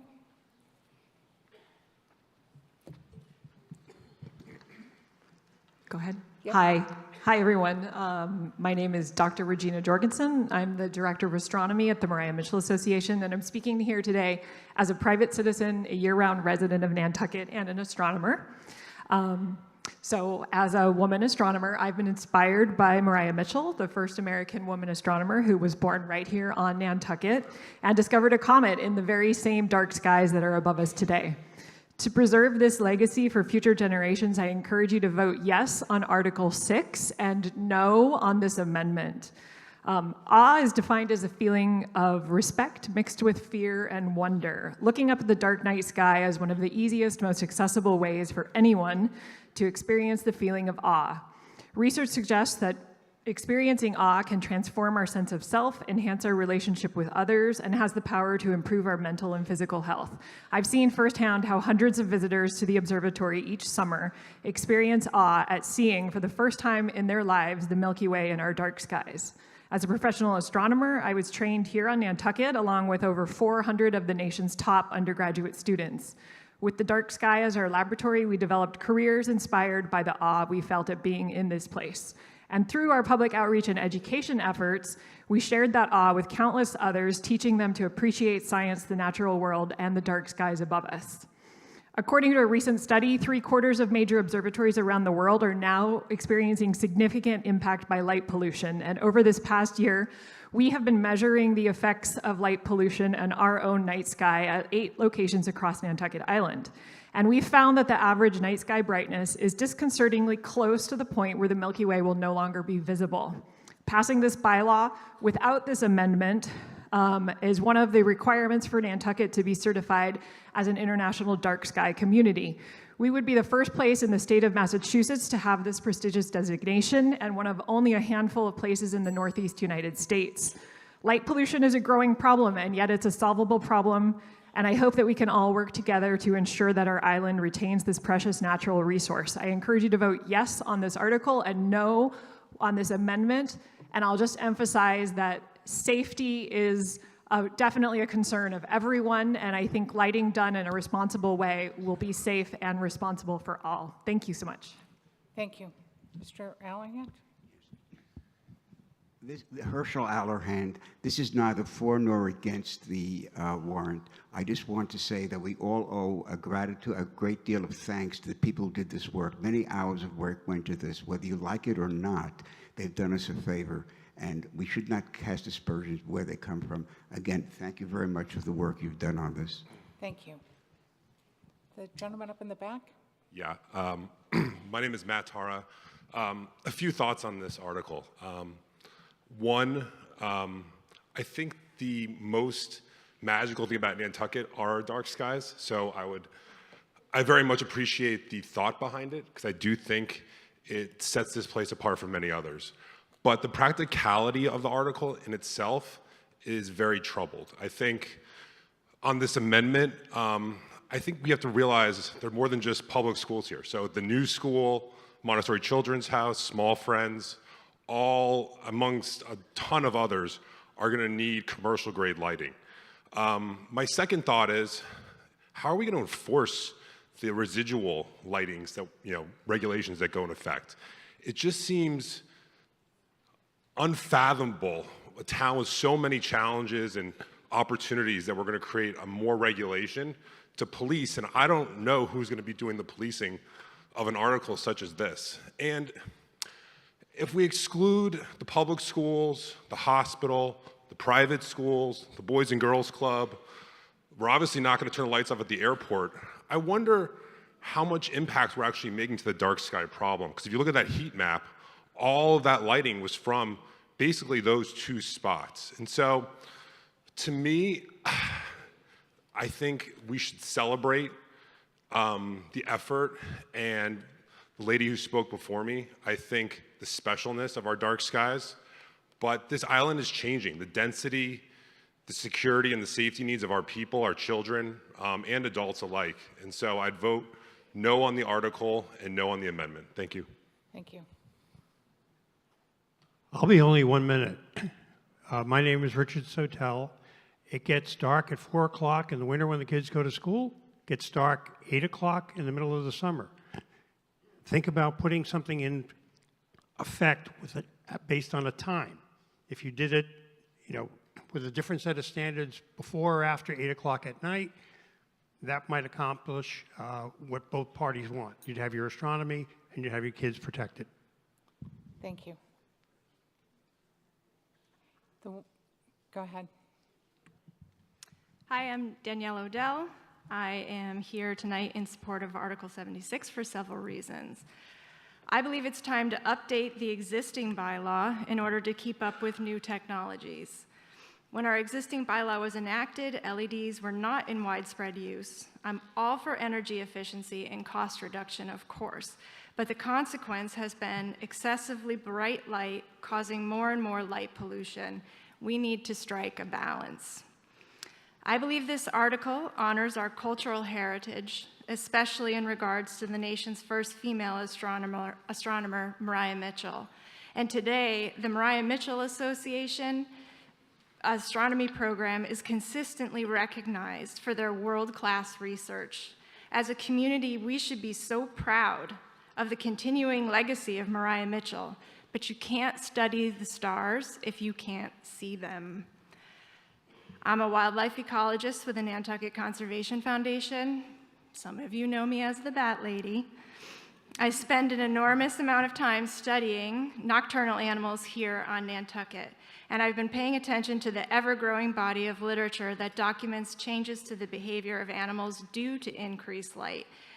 And as I see it here on Nantucket too, light pollution has been extremely detrimental and in many cases deadly to birds, especially during peak migration periods. And it's shown to affect bats, insects, amphibians, and reptiles as well.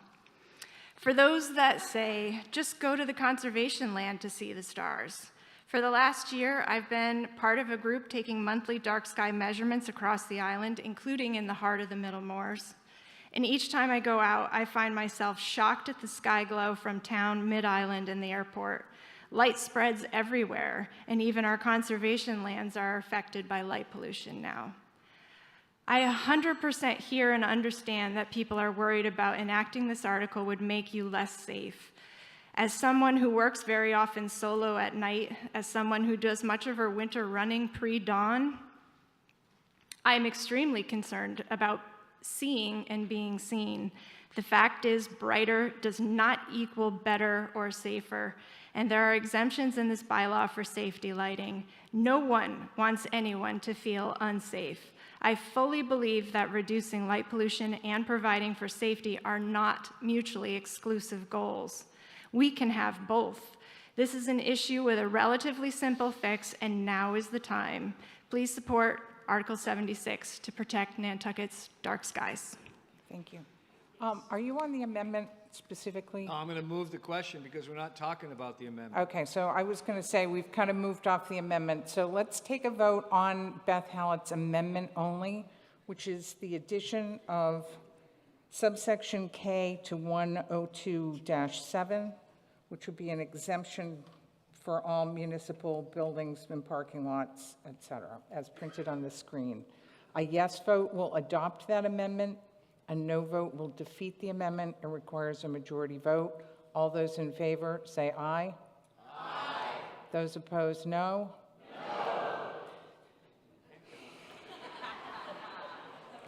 You know, we'll do a hand count. So all those in favor, please raise your hands. Keep your hands raised till the tellers have had an opportunity to count your vote.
Okay, on the amendment on Article 76, all those opposed, please raise your hands and keep your hands raised until the tellers have counted your vote.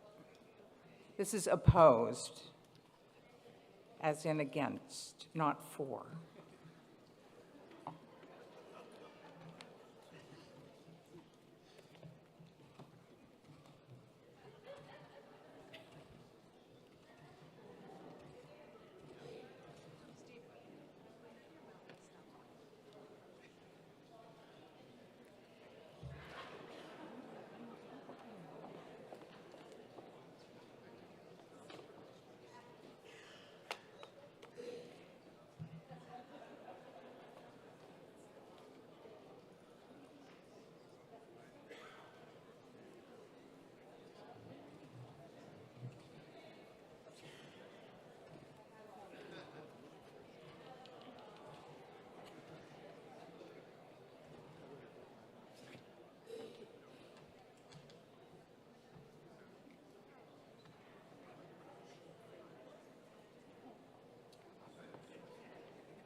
Okay, on the amendment, yes, 169, no, 288. The amendment does not carry.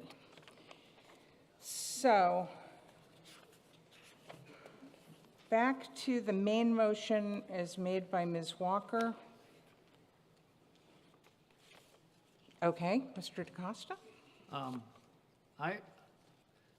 First, you can ask my wife. I'm one of those people that goes to work in the dark and comes home in the dark most days, so I know what darkness is. I want to know, the question I have really is not about the darkness, but what Brenda Johnson brought up. Who is going to enforce this? What department is this going to fall on? And do they have the staff to go to every house that has lights and say you need to change these or do that? Nobody's answered that question, and that's a big part of how we decide this article as far as I'm concerned. I can answer the question. Okay, Ms. Curnow? That was Gail Walker Oh, saying that. yes, but If it's a But question, can I didn't go to you. Oh, I thought I got to respond to questions. I'm sorry. No, let's not do that. I understand that. So our understanding during the discussion at Finance Committee, it will be on a complaint basis. So you'll not go to every house and check on the lights. If someone complains about how bright the lights are at my house, then the lighting enforcement officer will come out and check. That's Marcus Silverstein, unless Libby tells me differently. Okay, Ms. Longacre? Yes, Mary Longacre, Chair of the Nantucket Planning and Economic Development Commission. In our handout, we listed Article 76 under the heading Articles the Commission unanimously voted not to support with the following comments. It's come to my attention over the weekend that that might have been slightly confusing, so I want to read the comment and offer a clarification. For Article 76, outdoor lighting, while revisions to the current bylaw should be considered, the article as proposed needs further study because it will require additional staffing to effectively implement. The Commission encourages the proponent to bring a revised article back to a future annual town meeting. The Finance Committee recommendation proposes significant changes to the text of the article. See the warrant. The NPNEDC did not evaluate the changes. So some people have taken this to say that the NPNEDC does not recommend the Finance Committee's motion, and I want to clarify that our not to support recommendation is only on the original article. We do not have a position on the Finance Committee's motion. Thank you. Thank you. Mr. Stott? Thank you, Madam Moderator. My name is Charles Stott, and I'm co-president of the Nantucket Civic League. I rise to speak in behalf of the Civic League and co-president Peter Morrison in support of Article 76. Our executive committee voted unanimously to endorse the citizens' warrant article submitted by Gail Walker, a career trial attorney for the U.S. Department of Justice for almost 20 years, where she defended the federal government when it got sued for violating the Constitution, a federal statute, or regulation. Through its endorsement, the Executive Committee sought to inform annual town meeting voters and the Nantucket community as a whole of the pulse of a cross-section of island residents. The Nantucket Civic League is a federation of 25 neighborhood associations. Since our endorsement in January, 10 of our neighborhood associations have independently endorsed 76. Those 10 organizations represent 81% of our 2,000 members. It is not surprising that our member associations would support an updated voting bylaw.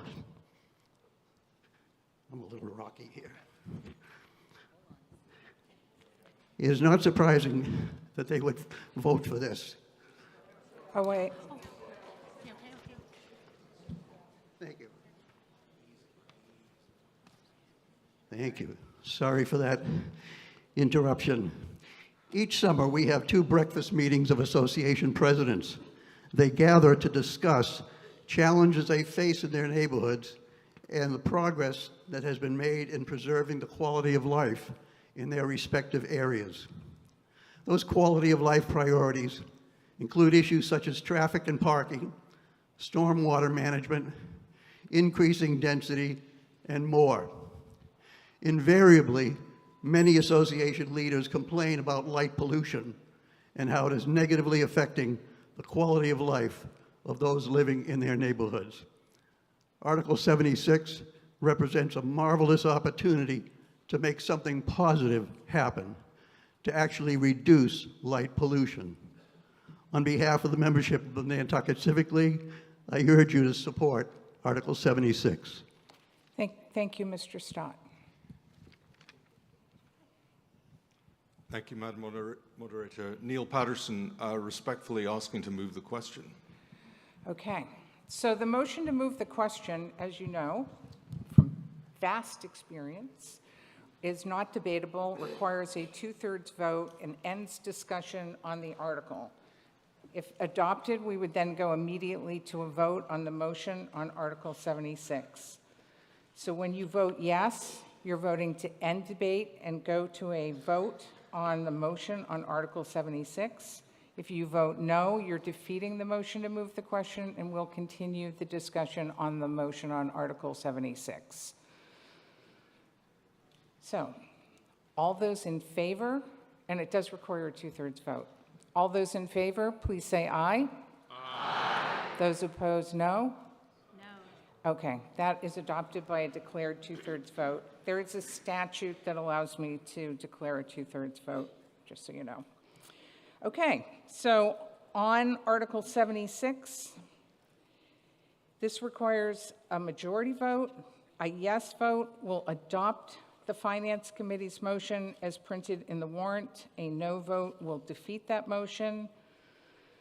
All those in favor, please say aye. Aye. Those opposed, no?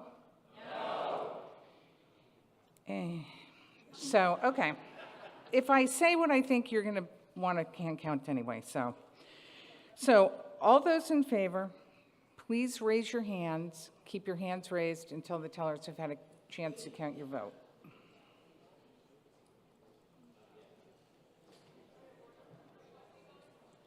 You're voting on the main motion on Article 76, which is the motion of the Finance Committee as printed in the warrant.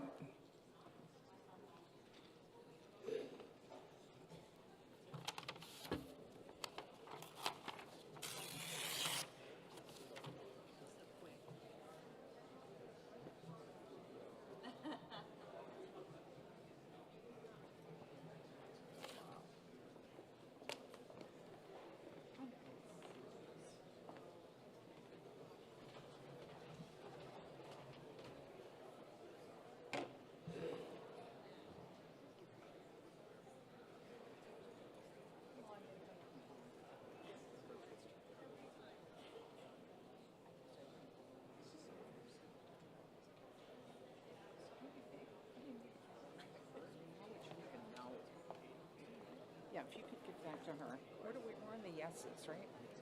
Yeah.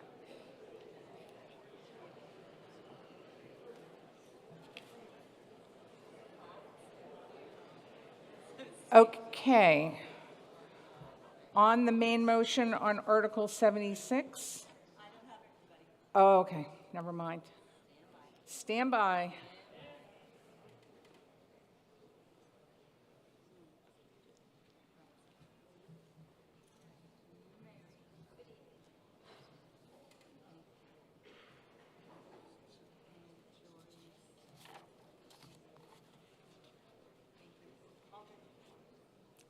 Okay, so now, on the main motion as printed in the warrant, moved by the Finance Committee, all those opposed, please raise your hands and keep your hands raised till the tellers have counted your votes.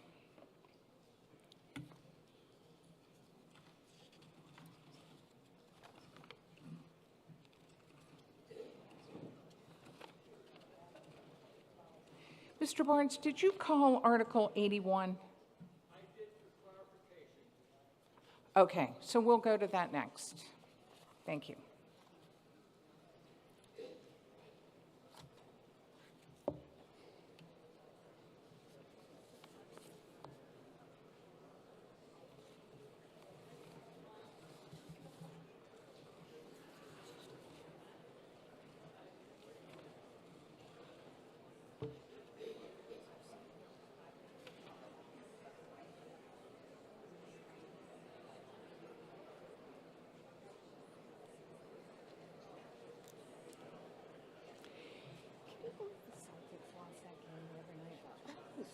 bad.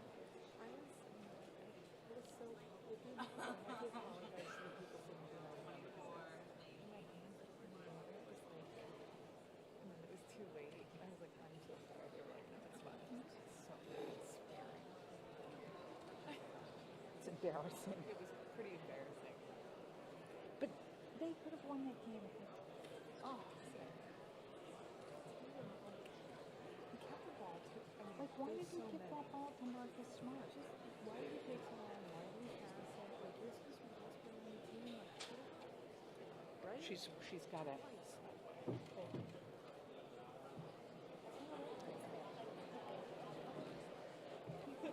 Okay. Wow. Okay. On the motion on Article 76, yes 298, no 152. That motion is adopted. No. That's not good. I thought it had passed. I just didn't think it was that much of a difference. Sometimes the no's are just louder. Okay, Article 81. Article 81 is on page 134. The motion starts on 135. I'll remind you that there was a technical amendment that we read into the record at the beginning of the meeting that struck paragraph 4 and added the language that's shown on the screen as highlighted. The motion to be made by the Finance Committee will be as printed in the warrant with this change shown in the highlighting. And I'd ask the chair of the Finance Committee to make that motion. Is there a second? That motion has been made and seconded. Now, Mr. Barnes, you called this for clarification.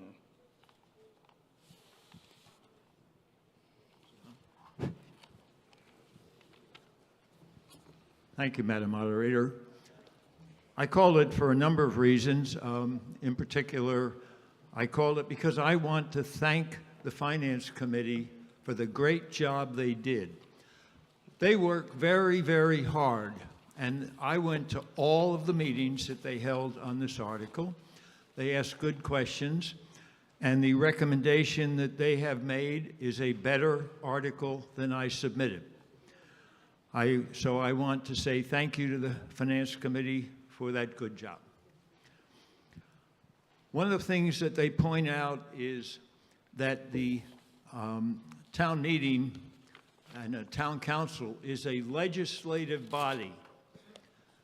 This meeting is our legislative body. The select board is not the legislature. The select board and the town administration administer and implement those things that we vote here. And right now, we're meeting once a year, sometimes twice, but once a year to achieve those objectives. The result is that often things that we would like to get done get delayed.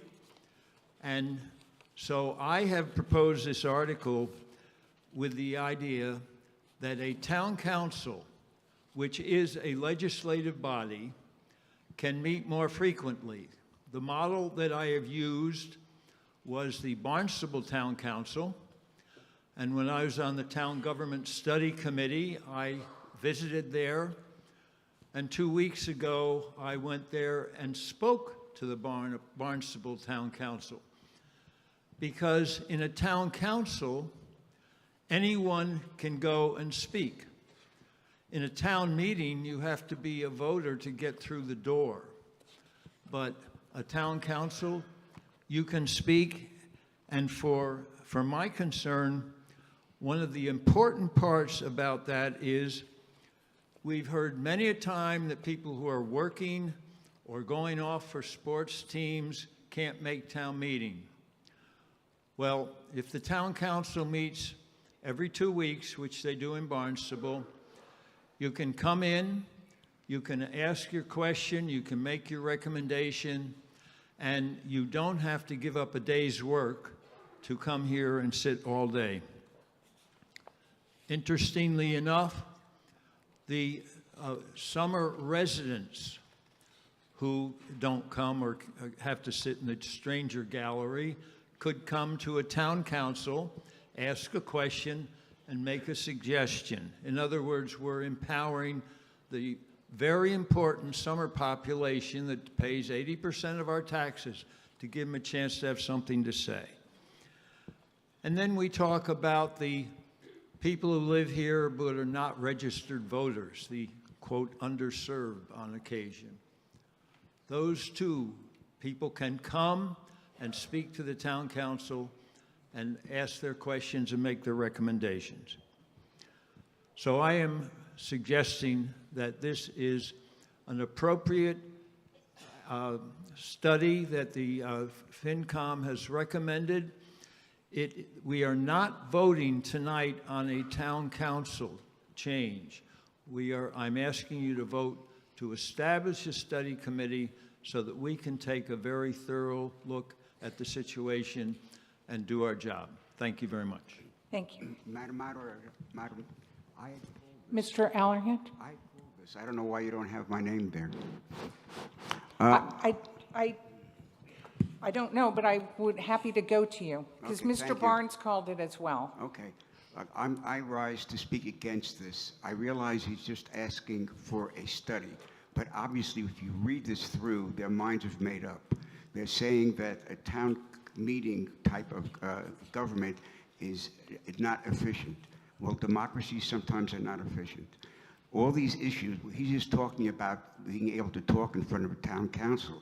What he doesn't talk about is what kind of powers the town council would have.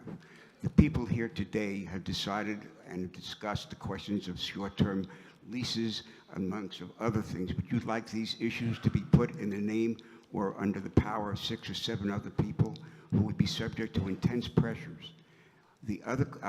Yesterday, one person got up and talked about $6 million for housing, and I thought perhaps that people would be against it because there was no transparency or the taxes went up. But one person got up, talked about what happened to them, changed everybody's idea, and it passed. They would not be able to do that in another kind of situation. Also yesterday, the town came forward and they wanted to build another park, another playground, or another athletic field, even though people were told that the fields there were no longer being adequately taken care of. That would have passed. Howard would have stopped it. The bike path that will win it, people were for it because they felt it was good. But if you lived there and perhaps you were against it, how would you have stopped it? I remember early yesterday, somebody got up and talked about $60,000 for computers, and we all groaned. It was too small. Why bother with that? Everett Dirksen, who was once the majority leader of the Senate, once made a quip saying, $1 billion here, $1 billion there. Sooner or later, we're talking about real money. But the issue really isn't the question of the money. The issue is this. When people know that they're going to have to answer about how money is spent, their attitude is a little bit different. Benjamin Franklin was quoted yesterday talking about, and I'm just paraphrasing him. He's connected to this island, by the way, because his mother came from one of the original families on Nantucket. We have a democracy here. Let's try to keep it. I don't want to give power to 6 or 7 other people. It may be inefficient, but I like the way this government runs now. Thank you very much, and please vote against this. This is not just a study. The people who put this forward have made up their minds already. Thank you. Thank you. My name is Marshall Keyes, and my heart is pounding because this gentleman has said so much of what I'd planned to say. I don't know if you know Norman Rockwell's paintings of the 4 freedoms. One of them is a man in working clothes standing up at town meeting, speaking before lawyers, the rich, the bankers, and town meeting is the opportunity for people of all classes, races, colors, and levels of education to influence the direction of this town. I think it would be terrible to lose this, and I have a very specific example. I am a voter in Nantucket, I'm a citizen of Nantucket, but I own property in Brookline, which is also a town. And Brookline has 48,000 citizens. They're trying to decide whether to build a $212 million school. Compare that to our entire budget. And the government of Brookline is a select board of 5 people. If they can govern a town of 48,000 people where they are talking about building $212 million schools, can't we do that here? I urge you to vote this down because I think the minds of the powers that be are made up. Thank you very much. Thank you. Ms. Moore? I'd like you to look around the room and reflect on the diversity of our community and look who's here. The reason we need to look at different forms of government is for the very reason that was stated, that everyone can be here and speak their mind, and not everyone can be here and speak their mind because not everyone in our community can afford a day and a half off an hourly wage when they're struggling to pay for their housing and feed their children. I want to look at it. I want to assess the pros and cons, the things we gain, the things we lose. That's what this article is about. It's about assessing whether our form of government works for the community that exists here today. And that's all we're asking. That's all the proponent of this article is asking, is for the opportunity to look at it in full and ask the question, is this working for our entire community? Thank you. Up in the back? Thank you, Madam Moderator. John Riccio, Westchester Street, property owner since 1981, full-time voting resident here since April of 2003. I won't keep it a secret, I'm for this article. In 2002 and 20, I wrote a letter to the editor that Nantucket should take a long, hard, intelligent look at moving to a new era to migrate the town to town management form of government, ceasing the use of an archaic model. Nice to see it finally on the ballot. Currently, the same voices are heard from year to year. Proposals, warrants, I guess we call them, are very often personal, not town-wide governance. Town management knows more of the needs of Nantucket. They see things through different lens, do not carry a not in my own backyard approach, and have the deeper knowledge of bond ratings, financing resources, and a longer range fiscal view of the island over 5, 10, or more years out, not an annual quick pick.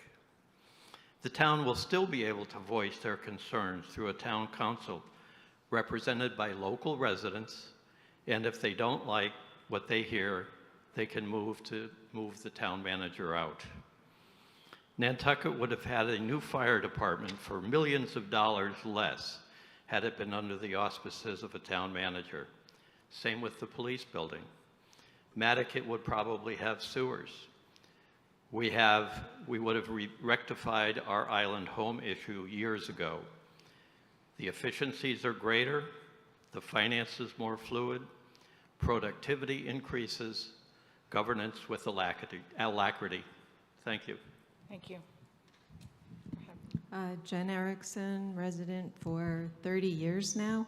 I have a recollection of Catherine, our beloved Catherine Stover, and please tell me if I'm wrong, but she had repeatedly requested that the town of Nantucket maintain the town meeting form of government, even though our population had far exceeded the state guidelines. May I ask a question through the chair? Possibly town council could clarify that there is a population guideline as to having this kind of government, form of government. Madam Moderator, through you to the previous speaker, there is no population requirement for changing the form of government. that, at least that I'm aware of, and I know typically, I will say that a city council or a town council form of government occurs mostly in the larger cities and towns in Massachusetts, but there are certainly examples where, you know, a community the size of Nantucket would have an alternative form of government. So that is not a consideration as far as I'm concerned, based upon my experience. Thank you. Ms. Bergman? Hi, I'm Mary Bergman. I'm speaking against this article. It was brought up that a town council form of government would allow us to stand in front of our councilors twice a month. We have an opportunity once a week to come to the select board, which has been on Zoom for a number of years, and that's going to continue, at least, I mean, my point is, too, that I don't think we've done enough to make this town meeting more accessible. We don't have any food trucks outside. We're told we can't eat in here. We could try to find some babysitting services. We could think of ways to make this form of government more accessible. I was really moved by the previous speakers. I do know that Norman Rockwell painting. I think that the select board is our executive, and we are the legislature. It's incredible. There was a coronation on Saturday, and we were in here voting, and we, we're one person, one vote in this town. I don't know why there aren't more people here, but I think we should think about ways that we should make it easier for the people that live in this community to come here, whether that's babysitting, let's raffle off an oversand vehicle permit or something. Anyway, I don't know why anybody would vote to give up their voice, and I think that you should defeat this article. Thank you. Mr. Borchert? Hi, thank you, Madam Moderator. Carl Borchert, 14 Burn Swamp Lane. I would like to begin my 2 minutes by saying there's one word about this whole debate which has been going on for many, many years. We've had articles come up about town councils and mayors and everything. Open. Town meeting is open. It's open to all registered voters. Transparency, accountability, things of that sort that are very important in debates that we take up. I think we're qualified to review the budget. I think we're qualified to review issues. This is an open form of government. A town council is 6 or 8 folks. With all due respect to those who are in favor of it, it's 6 or 8 people. This is 800 or 600 people who can make decisions, who can debate in a healthy way. I was very, very happy about Saturday's debate. I think people listened to Ms. Alger and we were civil. There was some snipping, but I think it was really good. I'm proud to be a voter. I think anybody who can come, I echo Ms. Bergman's account, some of her ideas, babysitters, food trucks, anything to make it more open. But let's just think about this. The town meeting is an old New England tradition that goes back way, way back. It works, it does have its faults, but please consider voting against this article and let's make it better. It's open, transparent, accountable, okay? I don't know what else to say, so I'll stop. Thank you. Mr. Sanford? Thank you, Henry Sanford, 15 Ritter Lane. I just got to speak for someone here under 40. It's really hard for us to show up to these town meetings. It cost me $300 in childcare on Saturday, okay? And I'm here alone now. You know, my wife is at home taking care of the kids, and I think I'm like one of 5 peers here. So if you vote this down, don't kid yourselves. This is a really hard thing to attend. Not a lot of people get to attend it. I think Ms. Moore made excellent points. There's virtual town meetings now. Brookline has a virtual town meeting, FYI. You can vote from your house, okay? So there's other ways to do it. And if you think that this room, I mean, it's great that we have these debates, but we're excluding a ton of people who either don't have the time or the money or just feel disenfranchised and don't feel comfortable speaking in front of a giant group of people who are most likely smarter and more well-informed than them.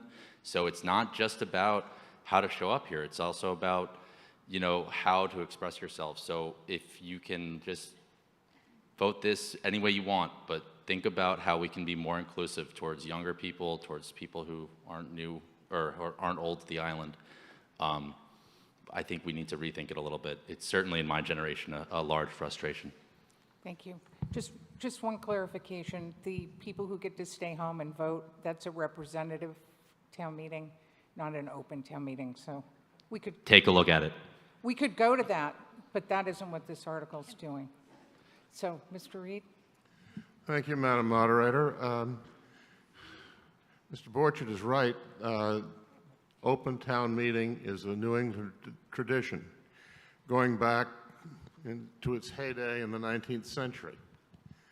And in the 19th century, an open town meeting typically consisted of every male inhabitant of the town going to the town hall on a Saturday to spend the day voting on the various things that needed to be acted upon.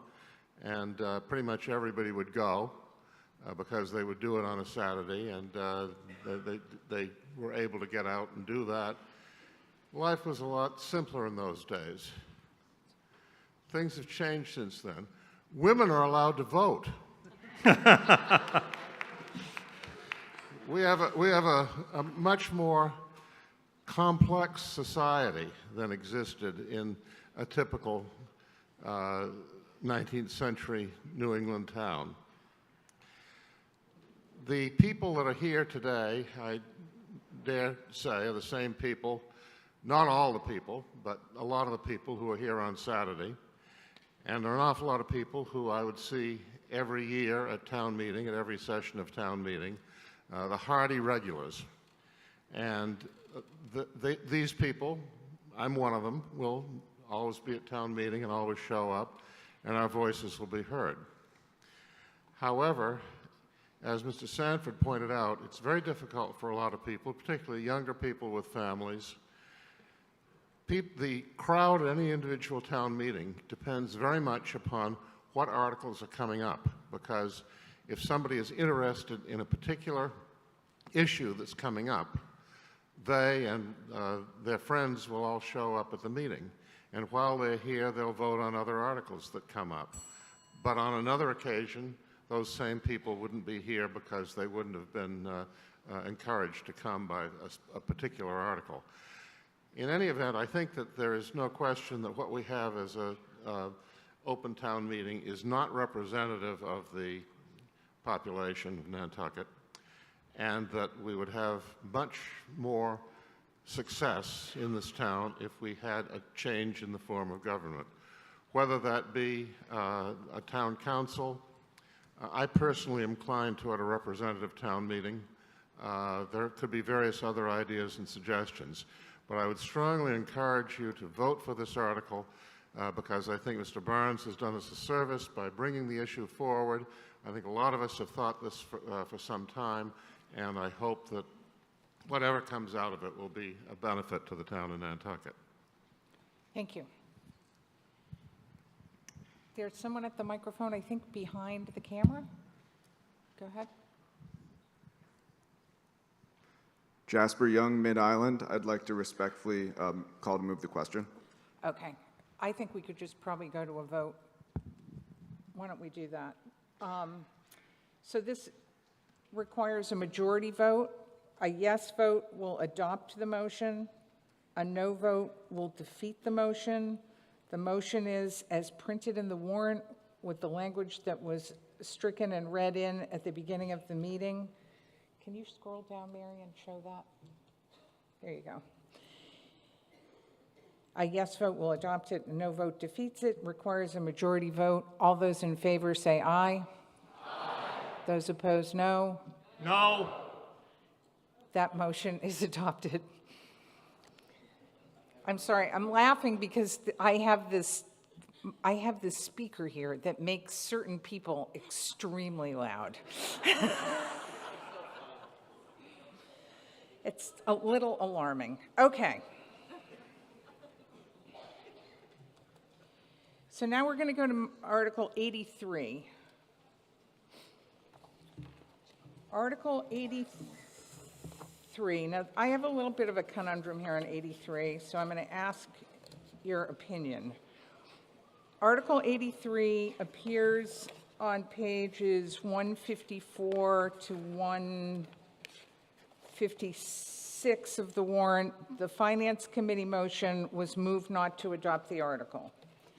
I have a motion from Ms. Rayport, or that's going to be made, I believe, by Ms. Benz.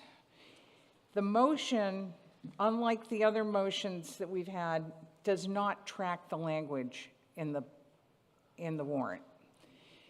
So, do you all have the handout with the motion? No. Okay. So I'm going to read this as quickly as I possibly can so that you can follow along in the warrant and see where the language is changed. Because otherwise you won't know what you're voting on, because I can't show you the whole thing on the screen at one time. Okay. So, Article 83. Move that the town's representatives in the general court are hereby requested to introduce special legislation amending Chapter 561 of the Acts of 1973 as amended, and to authorize the general court, with the approval of the select board, to make changes of form to the text thereto as may be necessary or advisable in order to accomplish the intent and purpose, public purpose of this legislature in order to secure passage. Section 1. Chapter 561 of the Acts of 1973, as amended, is hereby further amended by making the following changes to the first sentence of Section 1 thereof. Text to be inserted is shown highlighted. Text to be removed is in strikeout. In order to plan for the orderly and coordinated development and protection of the physical, environmental, social, and economic resources of the islands of Nantucket, including the protection of ground, surface, and surrounding waters, natural resources, open space, and coastal resources, the provision of adequate facilities, including transportation and fair and affordable housing, and the preservation of historic resources, there is hereby established the Nantucket Regional Planning Commission, hereinafter called the Commission.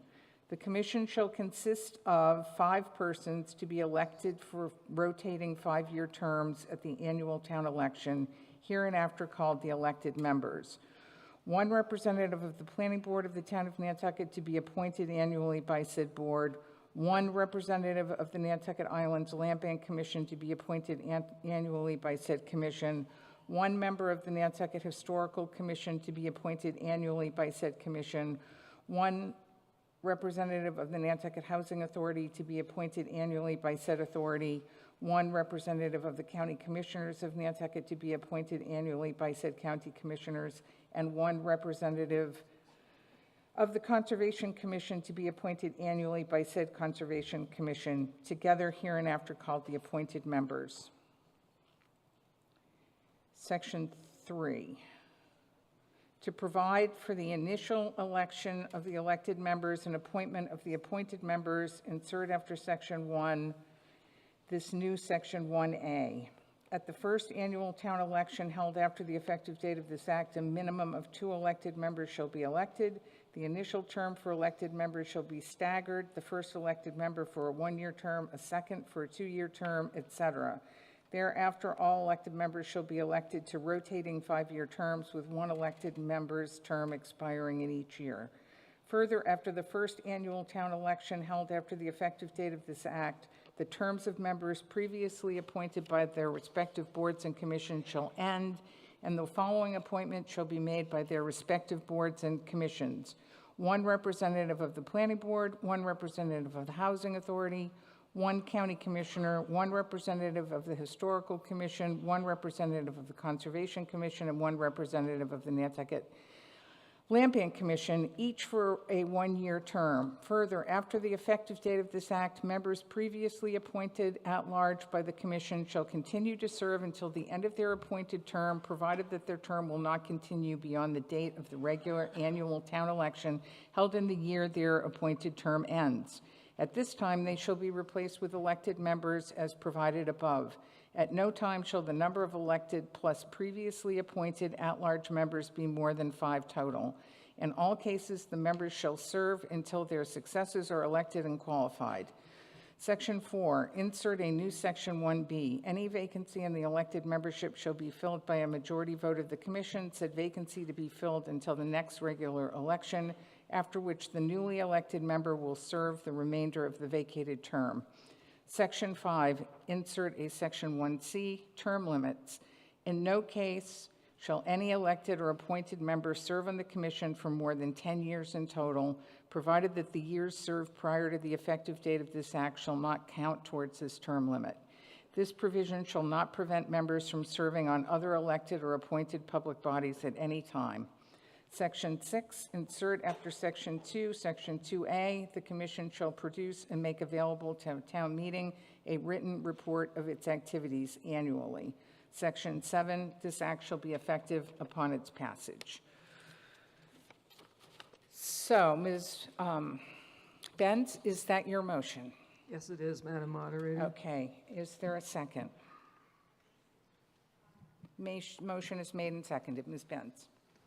I'm pleased to rise in support of Article 83 because as now constituted, our current Planning Commission is not getting to the important overarching work of long-term planning for Nantucket.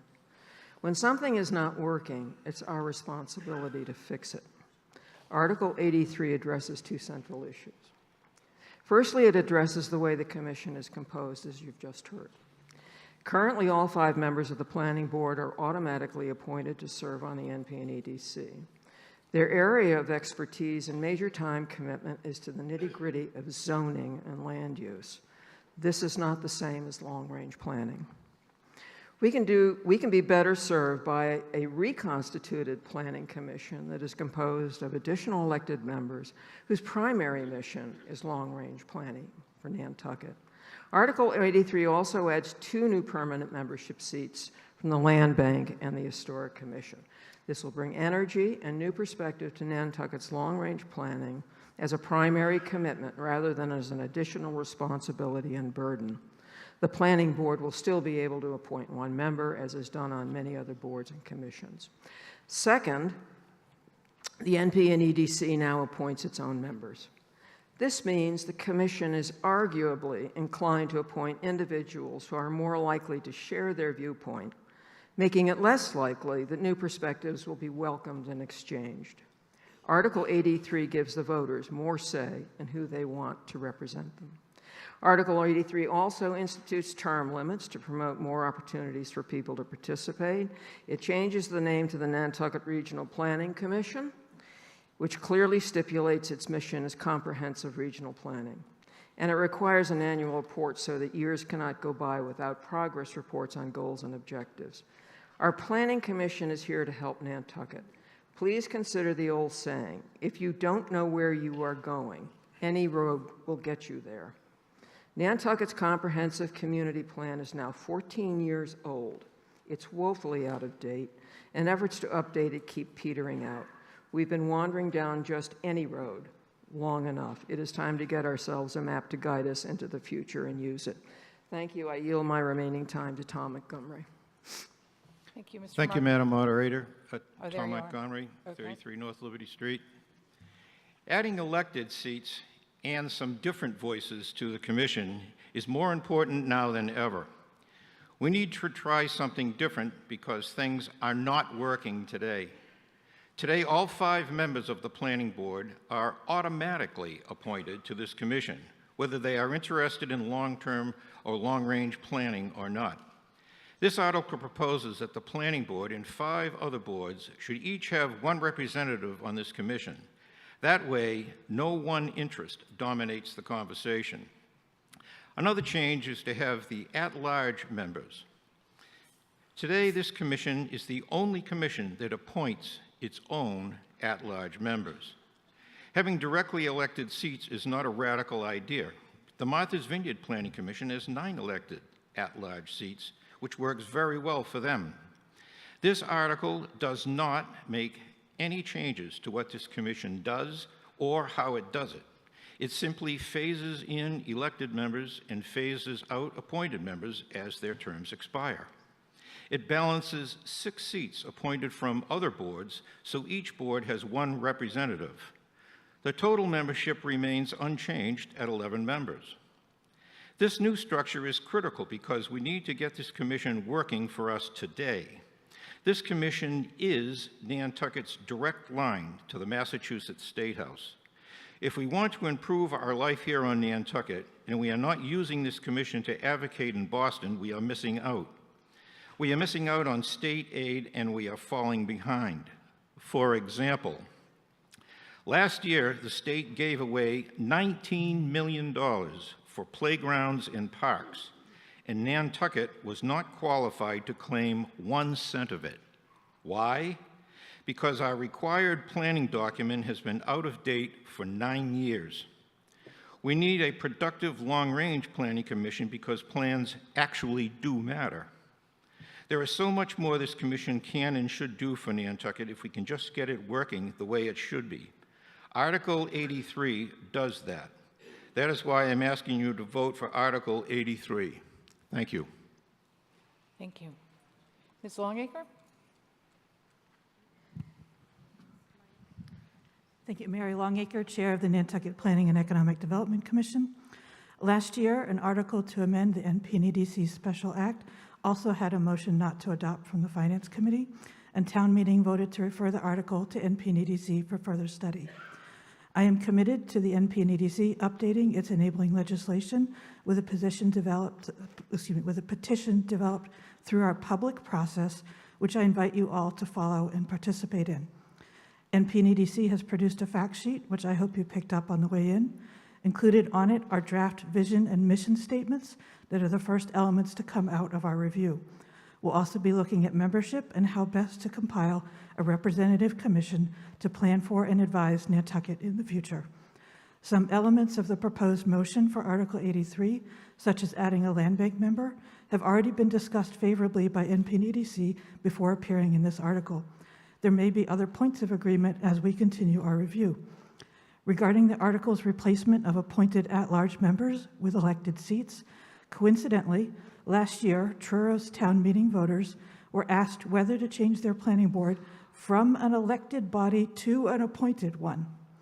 In the Provincetown Independent, Truro's Planning and Land Use Council said she has seen both good and bad elected planning boards and good and bad appointed ones. She said, quote, "I don't think it's a function of whether it's elected or appointed. It's always going to be dependent on the people," end quote.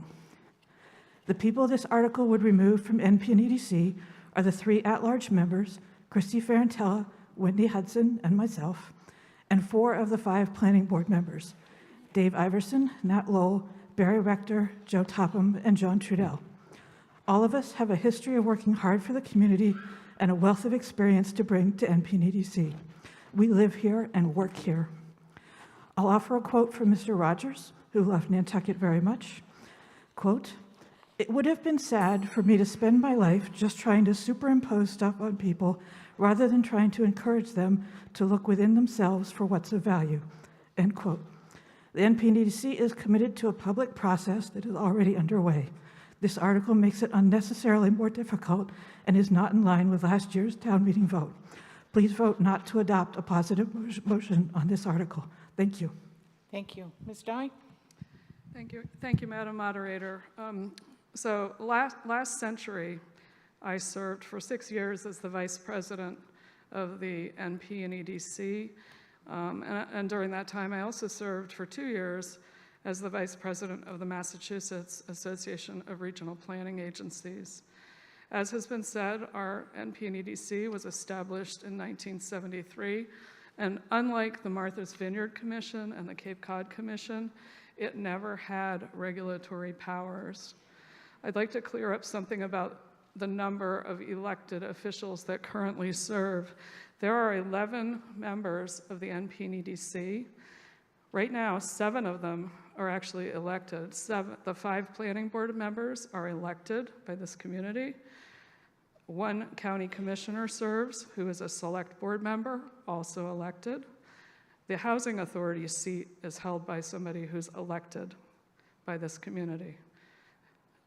There are 3 at-large members that are appointed by the NP and EDC.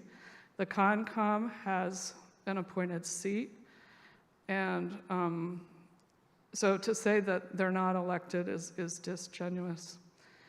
The Home Rule petition by which they were established has been amended as needed, as Mary just stated, over the years. The representatives of these other boards and commissions were chosen because they have relevant experience to what the NP and EDC does. As for term limits, there's a lot of institutional knowledge from people who serve for more than 10 years. I would support in the article the requirement for an annual report. That is it. Otherwise, I would urge you to vote this article down. Thank you. Thank you. Mr. Engelborg? Thank you, Madam Moderator. My name is Seth Engelborg, and I serve on NP and EDC as the Conservation Commission representative. So interestingly, this article would not do anything to my seat. I urge you to vote this article down. The intent of this article is genuine. I appreciate people bringing forward ideas to improve public process, and I urge the article sponsor to continue to do so at NP and EDC and anyone else. However, after last year's town meeting, we took the recommendations of that town meeting and have already started implementing them.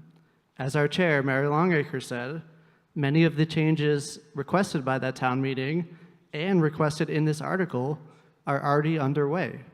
So to ask us, or to compel us to do additional things with this article is disruptive to our process. I'm not going to go into the firehouse and tell the firefighters how to fight a fire. They know how to do it. If the intent of town meeting is to make this process or make our commission better and more suited to the future, we get that. Let us do the work. That work is already underway. And the last thing I'll say about elected members, people think that making some members elected will make this process somehow more open. I disagree entirely. Becoming elected to a board is actually significantly harder than becoming appointed. You have to go out, collect signatures, you have to have money to campaign in certain instances. It is significantly easier to get appointed to a board than elected. So please let the NB and EDC do its own work of updating its process, and we will get to a more inclusive, more representative commission. We promise you. Thank you. Thank you. I had an amendment from Ms. Phillips. Is she here? Do you want to make that amendment and get that on the floor? I'm just worried about not getting to you. Okay, if you could come down.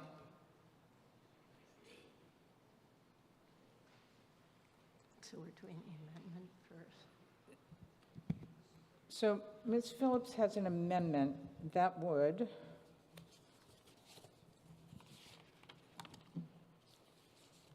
change the rotating terms from 5 years to 3 years.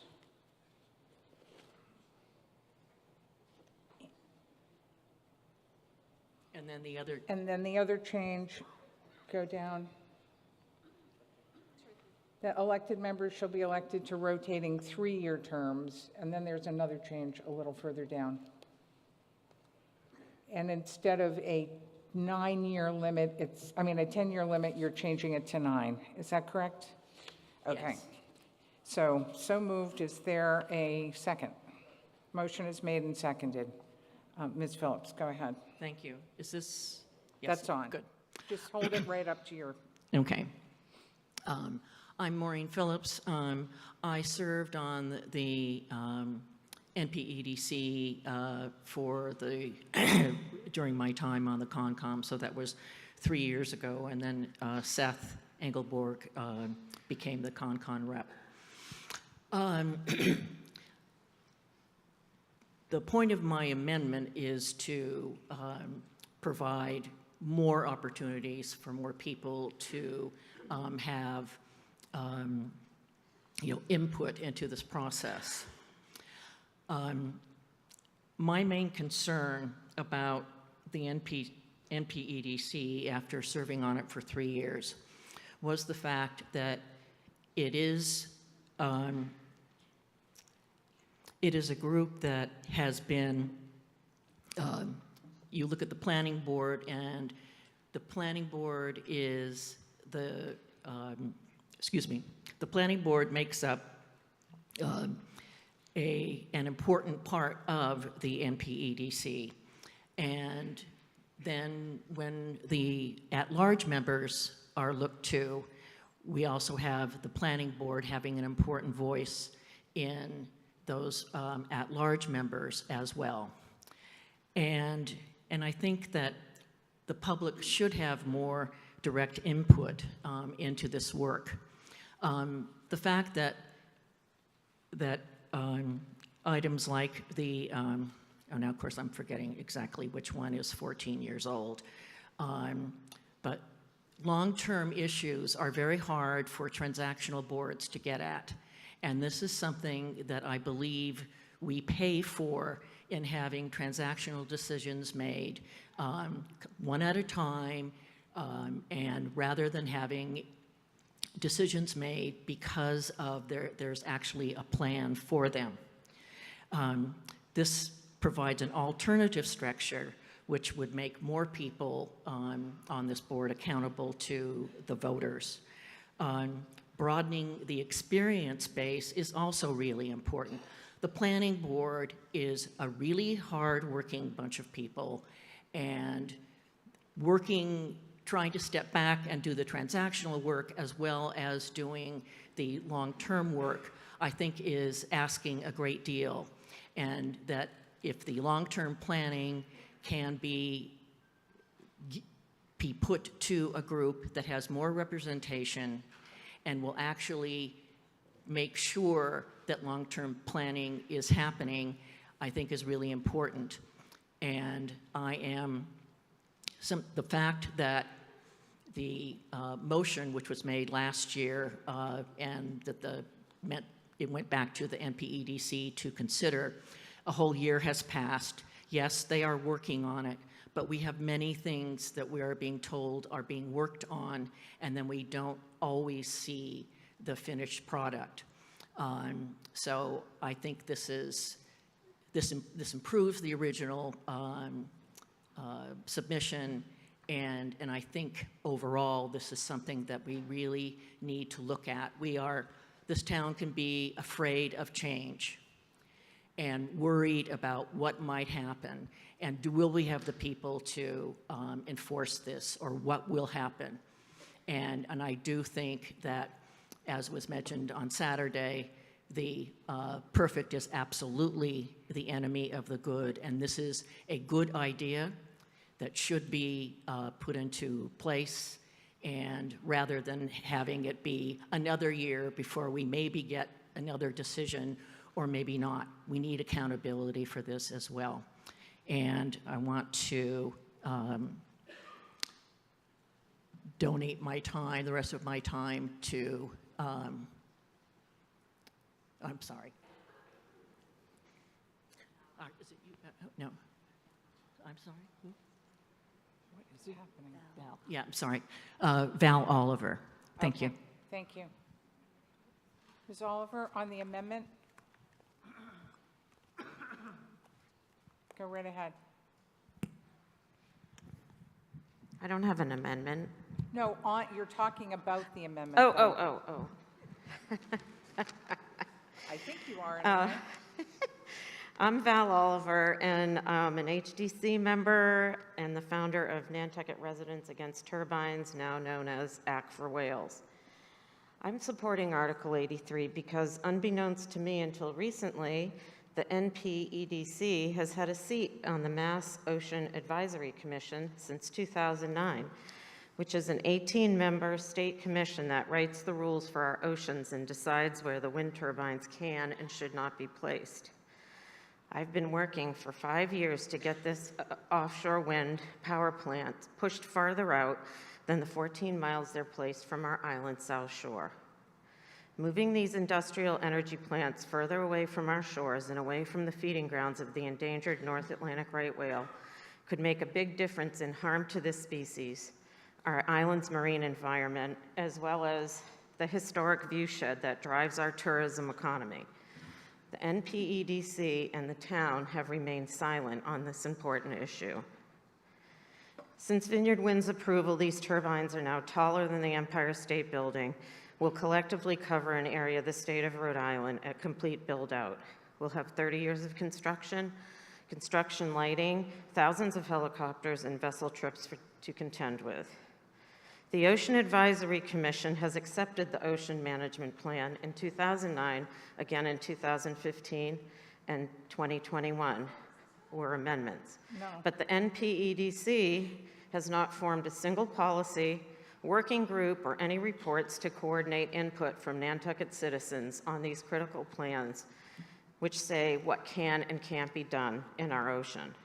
Meanwhile, the island remains largely unaware of these actions proposed because there hasn't been any movement taken to inform us, or them, or anybody. This is just one example of many missed opportunities that are the result of this impaired planning process.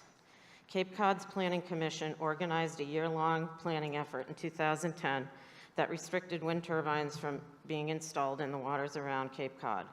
Whether you're pro-wind or not, we had a chance to protect our ocean around Nantucket, or at least have a say, and we blew it. I believe a more balanced representation on this commission is a step in the right direction, and I urge you to vote yes on 83. Okay, so Thank you. Does anyone, thank you. Does anyone have anything on Ms. Phillips' amendment, which is the change?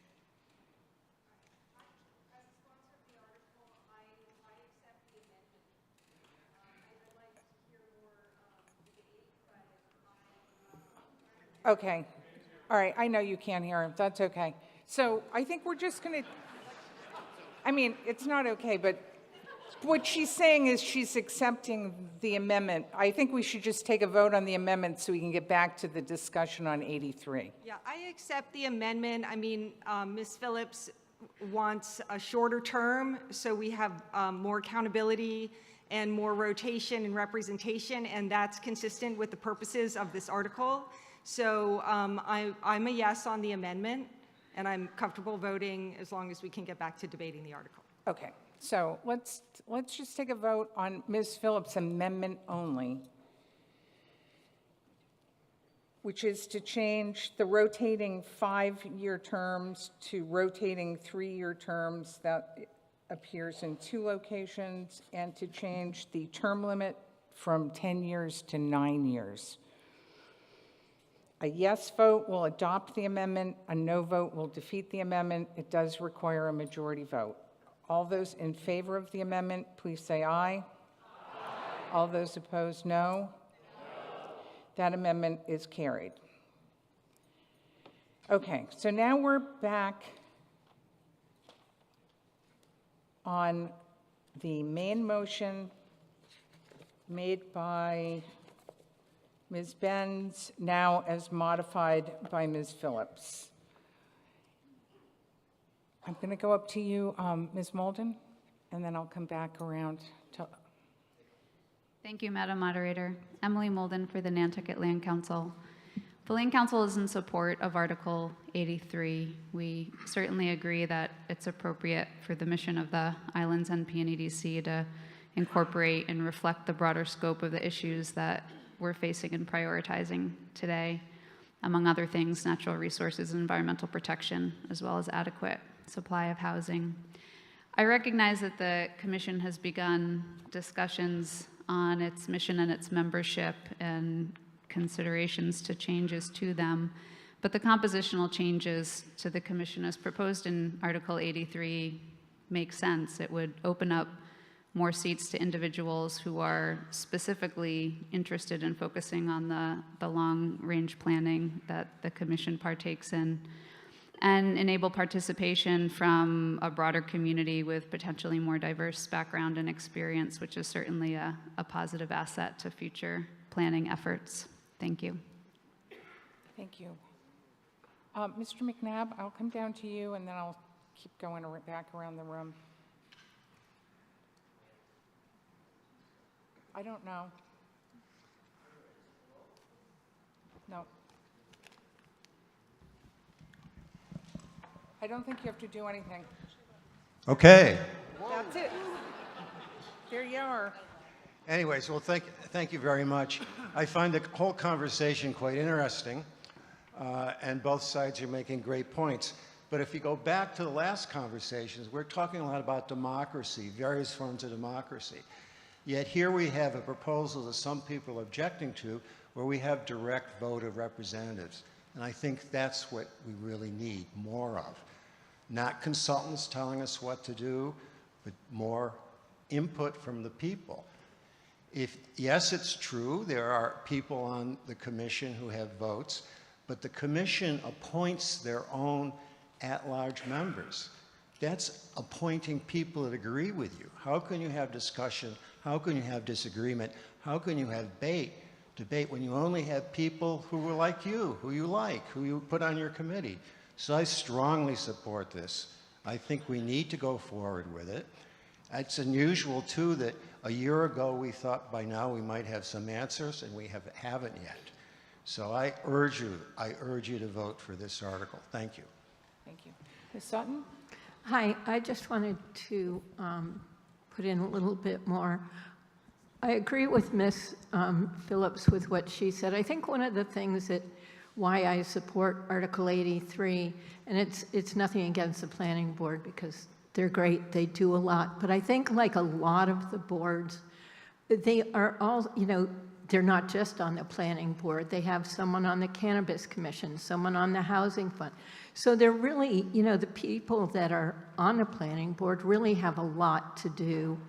And I think it'd be great if they could focus on those things, and adding in the NP and EDC, I think it just makes it really busy, and it makes it difficult to really focus on long-range planning, which we can see after 4 years of being the fastest growing county in Massachusetts, that we really need to have long-range planning. We can't wait for things to bubble up to be the most important on the docket.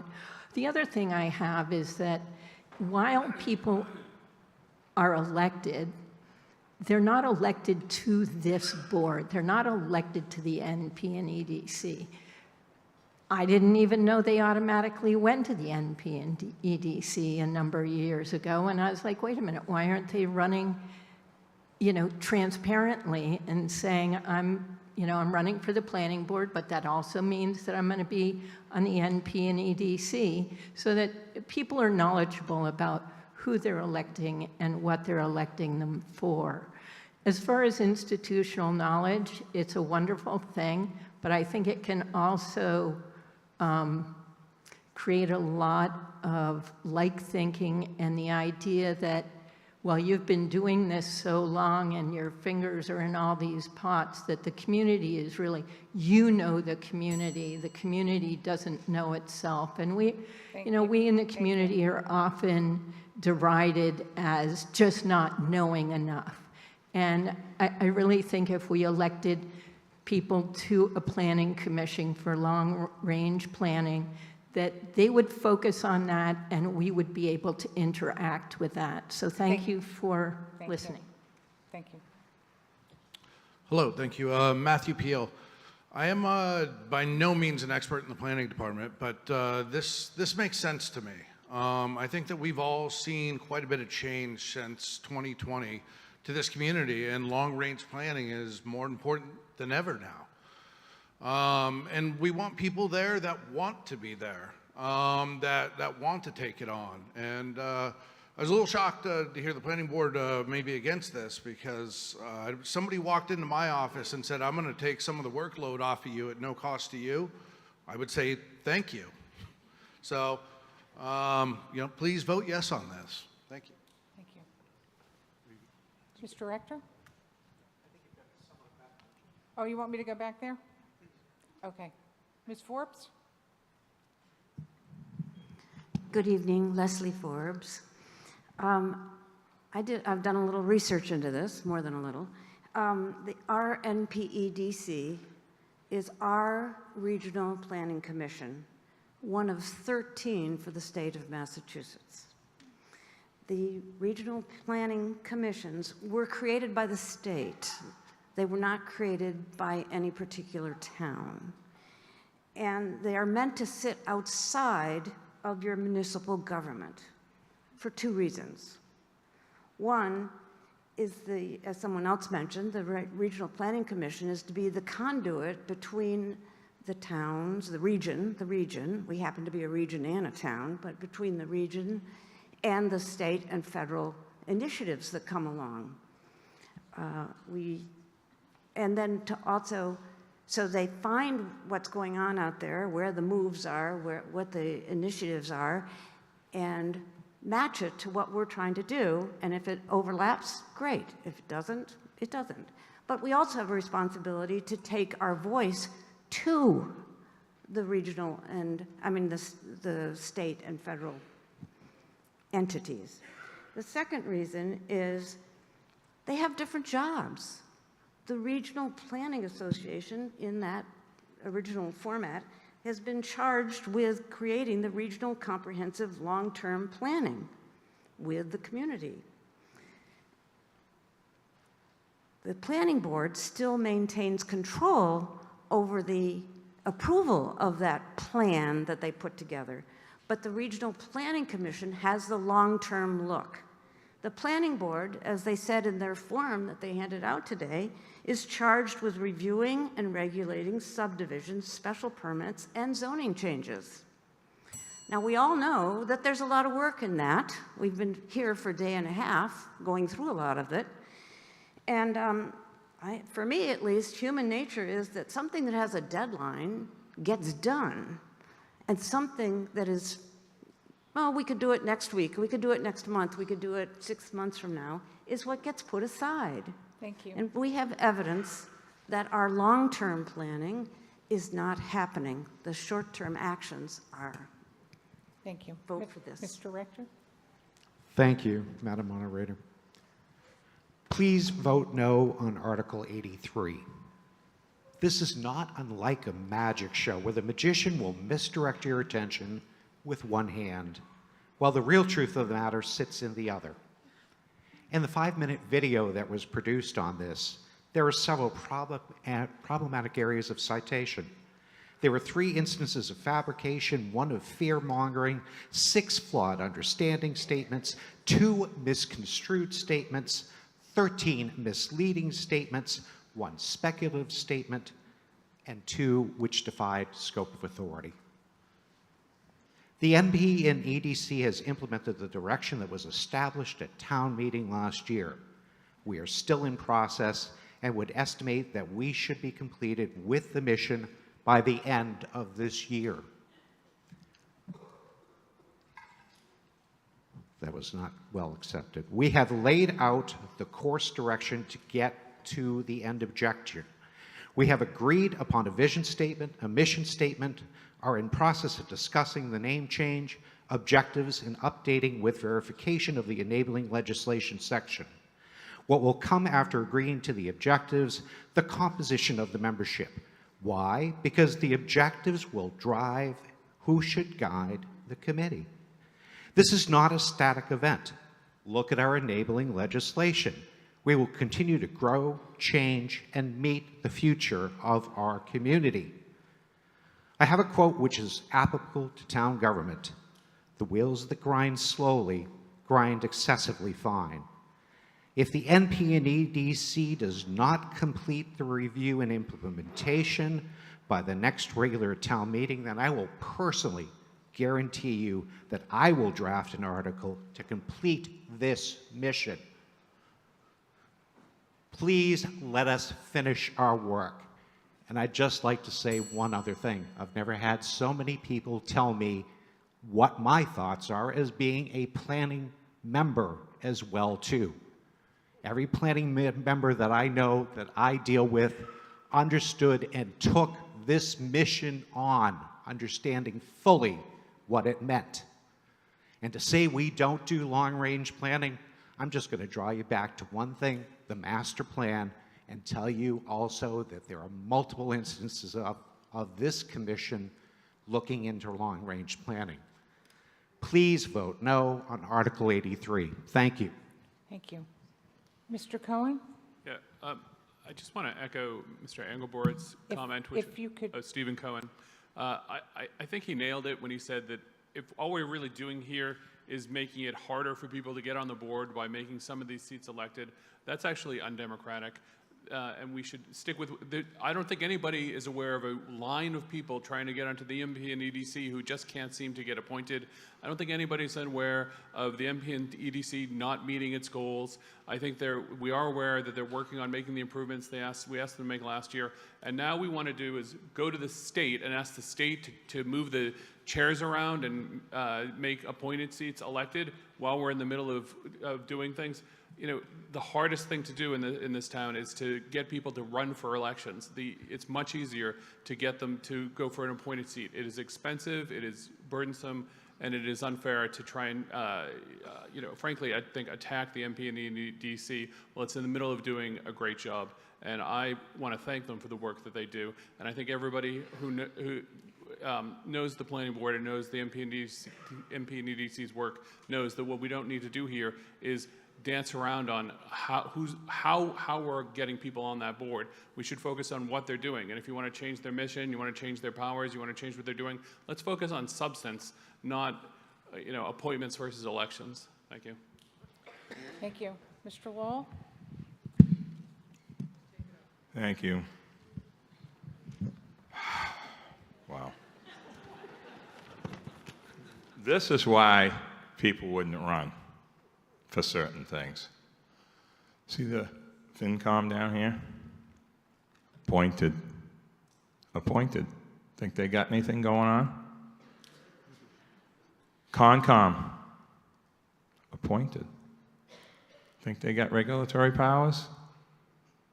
They got a hell of a lot of powers. Read the paper. Powers people don't even realize. Appointed. Nobody's coming up here saying they should be elected. Nobody's saying the FinCom should be elected. And they rotate quite a bit. But the people that stay, that know what they're doing, get to stay. Because that's the right thing. That's the way it works here. I've been on this, what year? 03, I think. It might have been 04, I forgot. I think it was 04. And when I got involved at the commission before I got on the planning board, Frank Spriggs said something to me, along with a lot of other people that helped me figure things out. He said, Nat, you don't want to tinker with state-created agencies. You want it to be a community and commission support when there's changes. And we have a seat at the table with the state. It's a nice, quiet seat. People don't realize how important that is to leave it the way it is and fix it here with full support when there's something that needs fixing. We are not regulatory. That was said earlier. The vineyard gets brought up every once in a while, so I want to kind of use the vineyard as to why we need to stay Nantucket. They got 6 of everything over there. 6 selectmen, 6 boards of health, 6 ZBAs. By the way, our ZBA's appointed, airport commission's appointed. Forgot those two, sorry. And they have a county commissioners as well, separate from select board, like we don't have that. Imagine Sconset wanting to have their own select board. Oh, God. I mean, wouldn't that be interesting? Where would we go out there? Summer house? No, I don't think so. Mr. Lowell, could you? So, yes, I know. I know. Sorry, Madam I know. Moderator. But, I can't help it. I've kept pretty quiet tonight. You can't help it. No, I can't, actually. And such agencies that are state-created, the land bank, we've supported at this body, at this room, over the years to remain as is, unless there's a change that everyone supports. And we've done the same with the steamship representation. another agency that doesn't really need to be tinkered with too much without having full agreement. I urge you to vote this down. Thank you very much. Thank you. Up at the back? Me? Yes, certainly. If you're next up there, yes. Good evening. My name is Abby Camp. I currently serve on the board of the HDC. The HDC struggles with many of the applications because of zoning issues. It seems to me that the Planning Commission would be greatly improved by the addition of the Land Bank and the Historic Commission. I am in favor of Article 83 because it gives more power to voters.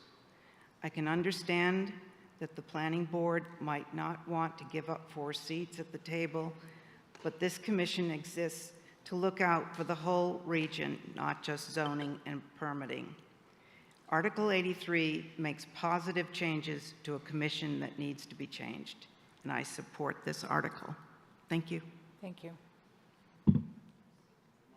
I think I'm going to go to whoever's next up there, and then I'll come down here. Okay, go ahead. Hi, Christy Ferrantella. I was hesitant to speak at first since this impacts my seat on the NPDC, but I just wanted to urge the audience to give us a chance.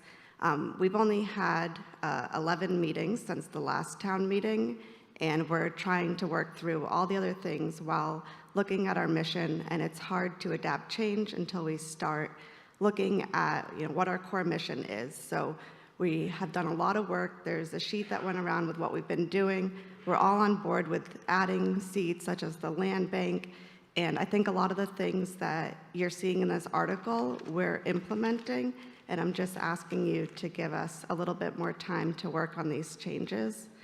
A lot of things that were brought up by like Steve Cohen about elected versus appointed positions, and as was mentioned earlier in different forms of government, there's not a lot of people looking to run or even be appointed, and that was, for me personally, one of the reasons after stepping off of select board was to do an appointed position. It didn't have to go through the whole elected process and raising money, and I think you're going to deter people from being involved in our boards and commissions if you're moving to an all-elected. We're focusing a lot on what has gone wrong with the NPDC, and I think there's a lot of things that have gone right, and we have really hardworking commissioners. We have Wendy Hudson, who has done so much for this town. She sat on the governor's committee on reopening the state during COVID, and she sits on the regional planning. There's just so many things that we're doing that isn't being praised, so I'm just asking that you give us a little bit more time and vote no on this article at this moment. Thank you. Thank you. Mr. Trudell? Thank you. Thank you, Madam Moderator. Hello? Oh, it's on. Who am I and why am I here? A lot of people, we are looking for diversity, experience, and balance. I just started noting a couple of things as people were speaking, and I generally don't speak a lot, but I do work endlessly, and I work endlessly for the town. I'll just say a few things. I don't really pat myself on the back, but I coached a lot of your kids in student lacrosse. I was the president for 4 years. I was the president of the Nantucket Platform Tennis Association for a year. I coached Little League for 4 years and was on the board. I coached at the Boys and Girls Club in basketball for our youth. I served on the planning board, or presently serving on the planning board for 8 years. I'm your chair now. I started as an alternate. I'm serving presently on the CPC and obviously on the EDC. I've owned and operated a trucking business in New Jersey, so I have a familiarity with trucking transportation and also the infrastructure. I've also had 2 businesses on the island here, actually a third. I had the Yoga Plus and the Nantucket Trading Post. I have a construction supervisor license. I'm also licensed in real estate. I don't say this because I feel like I'm the most qualified person here. I actually say this because I'm the least educated person here on the board, and I couldn't be more humbled to serve with the people that donate all their time and effort to make this town better. I urge you to vote no on this article. I think we have great representation and diversity, and we have a lot of people that really work hard for you. Thank you. Thank you. Mr. Welch?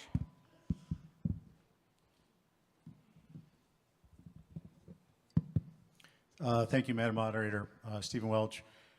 Speaking for myself, but I am the Vice Chair of the Nantucket Historic District Commission, and since that came up, I think I wanted to speak to that.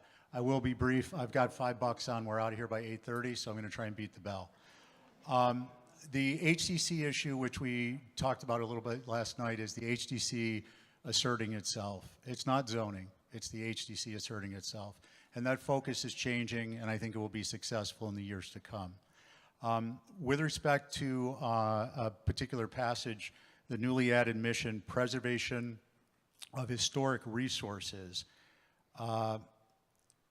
this is a mandate that demonstrably infringes on the Nantucket Historic District Commission's Act and their role. And if not initially, then certainly over time. I can't think of a better way to unnecessarily spur turf, scrums, and infighting. These are things we naturally find aversion to. Recent headlines of other boards come to mind. Why codify these? The result of this approach will lead to late evening local drama, perhaps good for YouTube viewers and newspaper sales, but not good for effective leadership and regulation. I just wanted to share that thought with you all. Thank you. Thank you. Mr. Worth? Thank you, Madam Moderator. Is this, yeah. It's on. Yeah. Thank you, Madam Moderator. My name is David Worth, and I rise to voice my support for Article 83. And very quickly, in my view, the failure of the NP and EDC to make progress on many of its initiatives reflects the fact that it is got a structure that has become an impediment. For example, last March, the NPEDC committed to have a master plan done and brought to town meeting this year. That was in March of '22. We do not have a master plan, and as near as I can tell, we haven't made much progress towards that objective. This is just but one of a number of things people have spoken about today in terms of what the NPEDC has accomplished. To me, this means we should have a change in how we go about it, and we should invigorate and reinvigorate the commission with people that truly are committed to service. I've been fortunate to be involved in running a number of businesses over my career, and we worked with a quote that I think is absolutely appropriate here from Henry Ford. If you always do what you've always done, you'll always get what you always got. And I think that encapsulates the situation we find ourselves in. Thank you. The woman up in the back, you've been quite patient. I know that Matt has as well. Oh, well, you go ahead, then I can come down to Mr. Fee. Okay. I'm sorry, Mr. Fee, I thought you were doing a back resting thing. I've done that at other meetings. I know. You are correct. You've tricked me many times. Fooled you. Good evening. I'm Kathy Ward, 4A Silver Street here on Nantucket, and I think we should all support Article 83 as it allows for varying community members to participate in the future of this island. You've heard from others that our comprehensive plan hasn't been updated in 14 years, but there are volunteer citizen groups working on small area plans in different Nantucket villages and neighborhoods. I have a friend who was involved in the Monomoy Civic League update of their area plan. Their group spent over 1,800 volunteer hours led by a community member with accredited planning expertise They worked and kept the NPEDC up to date on their progress, laid out a timeline for review and acceptance of the area plan. Ultimately, that group, the NPEDC, did not accept their plan. They offered no guidance as to why not, what to do next, or when they would respond. It's simply dead in the water to all we see.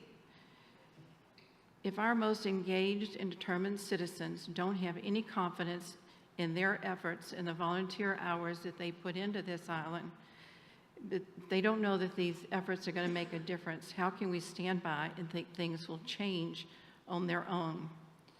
Adding elected at-large members and balancing the appointed members across the 6 other commissions is a solid approach that will include various experiences and many more times the voices that have been heard in the past.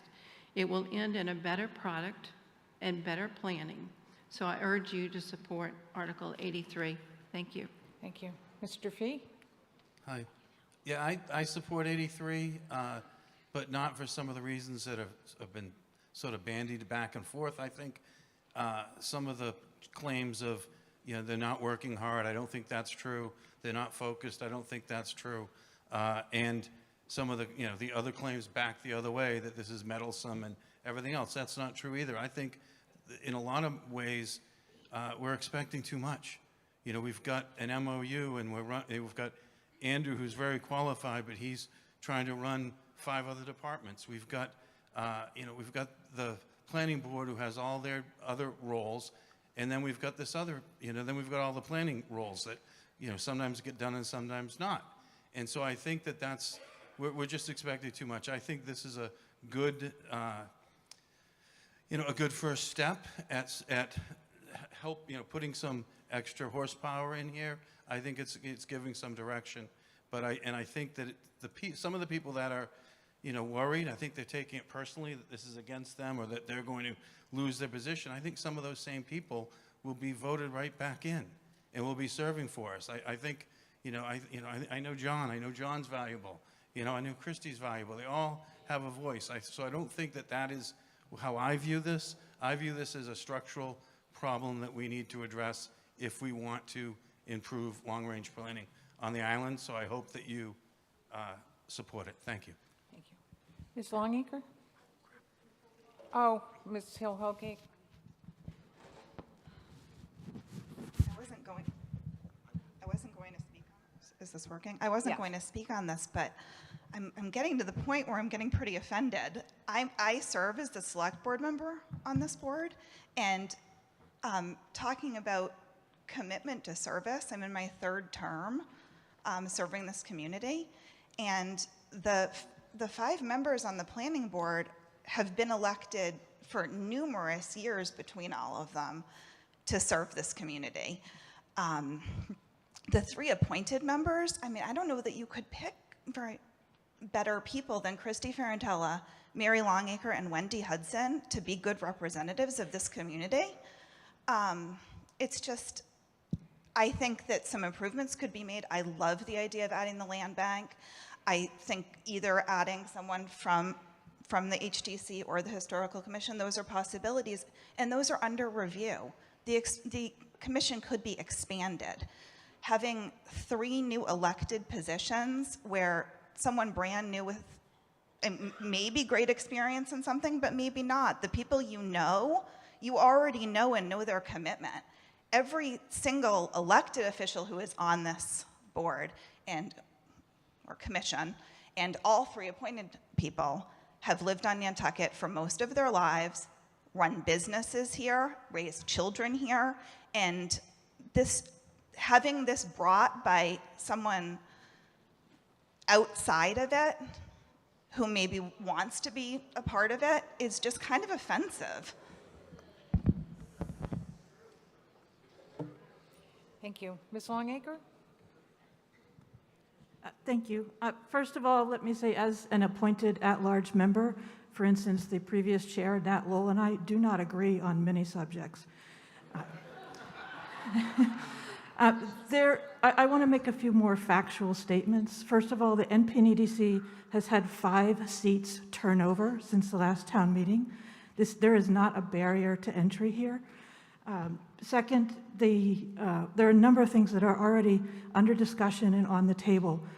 Under discussion and on the table, not having all 5 planning board members, that is definitely a possibility. Expanding the commission, as Ms. Holgate said, that is definitely a possibility to allow more representation. The reason we started with the mission and the vision, as one of the other speakers said, we want to make sure that we understand what we're trying to accomplish so that we can figure out who we need to make that happen. There are a lot of things that we are doing that I think would be supported by the people who support this article, but we are looking at the universe of possibilities. This article offers only one possibility. I would really like to ask you to give us the same latitude that you gave the short-term rental work group and the Bicycle and Pedestrian Advisory Committee to let us do our job, bring to you our conclusions, and then you can tell us if we're right or wrong. Thank you. Thank you. I'd like to speak on my article, please. I'd like to speak on my article. Oh, I'm sorry, I didn't see you there. I'll get to you. Yes. Well, he's going to call the question. Yes, and I'd like to speak on my article. Point of order. I'm sorry, I've recognized him, so go ahead. I do want to, well, actually, I'm going to move the question, but I was actually standing there and I did not cut you off. I do want to make that clear that I'm not cutting her off. I was here to move the question first, but I just want to ask to move the question. So Mr. Brown has moved the question. If you want to keep discussing this article, vote no. It does require a 2/3 vote. If you want to continue the discussion, you vote no. If you want to end discussion and go to a vote on Article 83 as moved by Ms. Benz and as amended by Ms. Phillips, then vote yes. So we're voting on the motion to move the question. It requires a 2/3 vote. A yes vote adopts that motion, ends debate, and we go right to a vote on Article 83. A no vote will defeat that motion, and we'll continue to talk about Article 83. So all those in favor of the motion to move the question, please say aye. Aye. Those opposed, no. That motion is adopted by a 2/3 vote. Okay. So on Article 83, as amended by Ms. Phillips, and as printed on the screen, and as read into the record with the amendment, requires a majority vote. A yes vote adopts the motion. A no vote will defeat the motion. All those in favor, please say aye. Aye. Those opposed, no? No. Okay. Now, I would say that that didn't pass, but as I said earlier, no votes are always louder than yes votes, and I don't want there to be any questions, so let's take a hand count. All those in favor of the main motion by Ms. Benz, as read into the record, shown on the screen, and as amended by Ms. Phillips, please raise your hands and keep your hands raised until the tellers have had an opportunity to count your vote.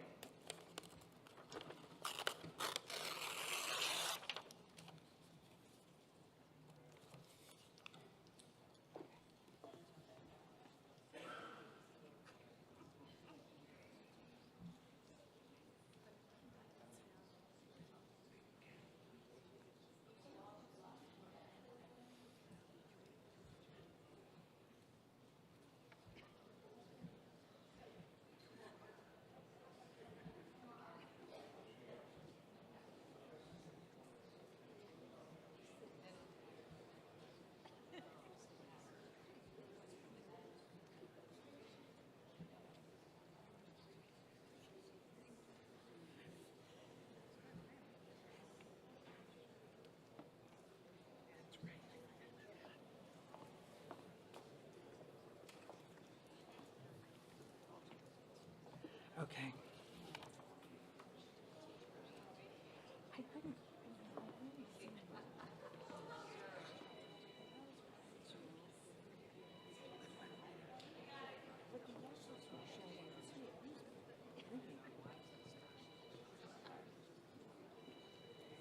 That's not me, is it?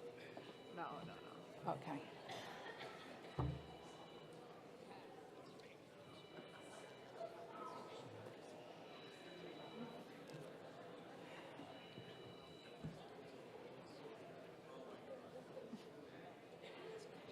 That was interesting, huh?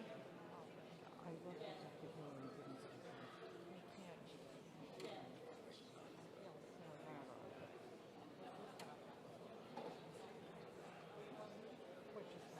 What's that one? I can do the nose.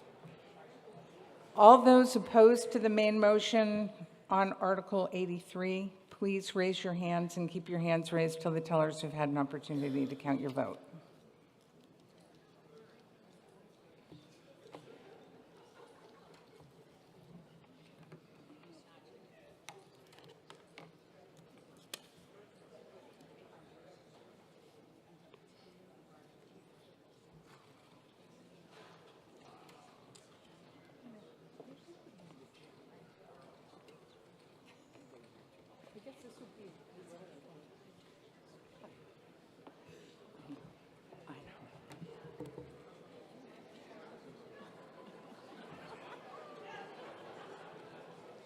Oh, look at all the people waiting. Okay.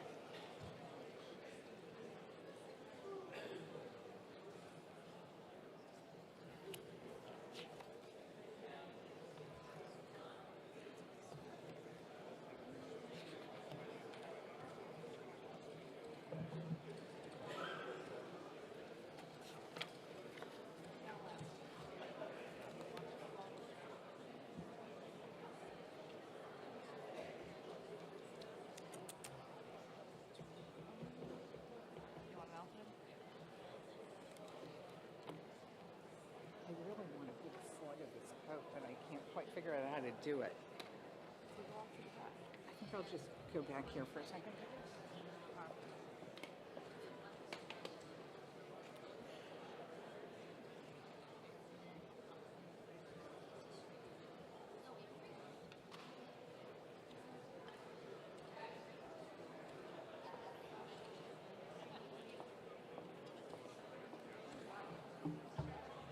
Okay.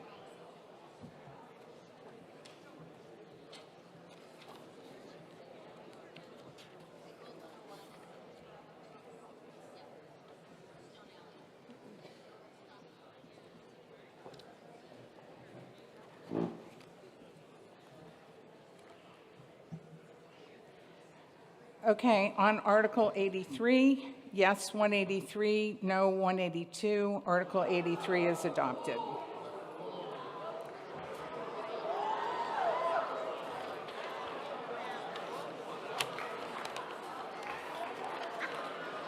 Okay, please come to order.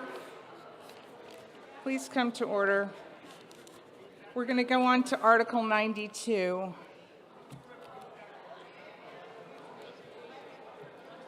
Excuse me?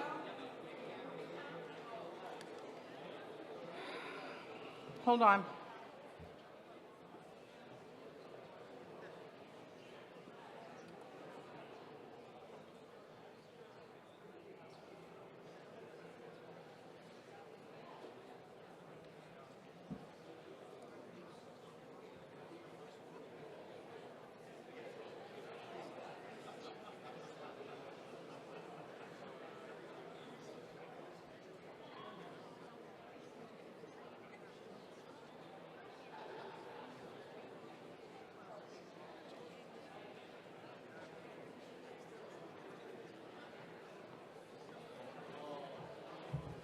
Okay, we do not have, this is of course why we always tell people do not leave, because it's not over till it's over. We do not have the ability to do a recount. There is really no such thing. We do have a motion to reconsider. So if someone who was in the prevailing side, that is the yeses, wanted to make a motion to reconsider, they would be able to do that. And I'll just tell you what the motion to reconsider involves.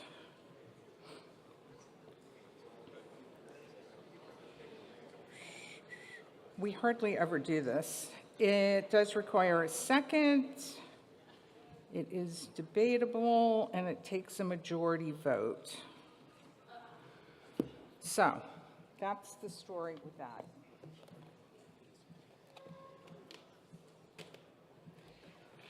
Okay.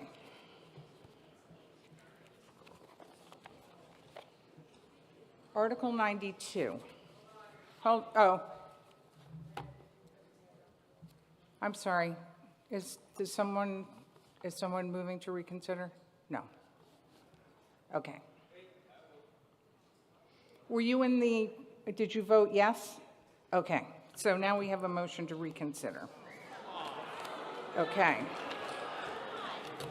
Motion has been made. Is there a second? Okay, that motion is made and seconded. Now, just give me a little second here, because this doesn't happen every day of the week.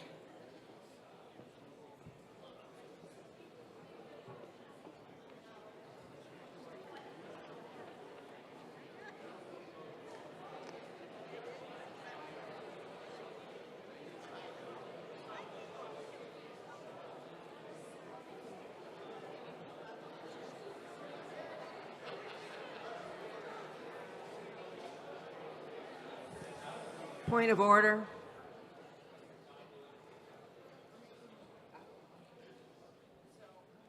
What proof is there that the person who claimed they voted for it actually did?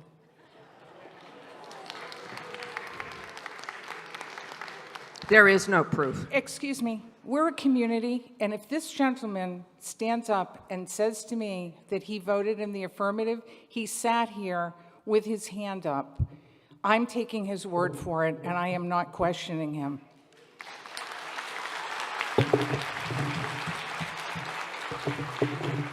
So the motion to reconsider does take a 2/3 vote. So it's a high bar. Given the split vote, it seems unlikely to pass, so I think we should ratchet down our emotions just a tad. We do still have to walk out the door here and live with each other. So, the motion has been made and seconded. Because it requires a 2/3 vote, it's not debatable. A yes vote will adopt that motion. Then we'd go back to discussing Article 83. A no vote will defeat the motion to reconsider, in which case we'll move on to Article 92. Does anyone have any questions about that? Okay. So, I'm just going to go right to a hand count because I don't want to be responsible for this little debacle. So, a yes vote will adopt the motion to reconsider. A no vote will defeat that motion. All those in favor of reconsidering, please raise your hands and keep your hands raised until the tellers have had an opportunity to count your vote.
so.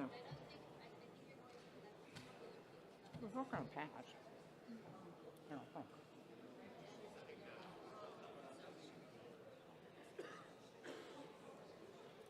Oh, I took something of yours. I took this.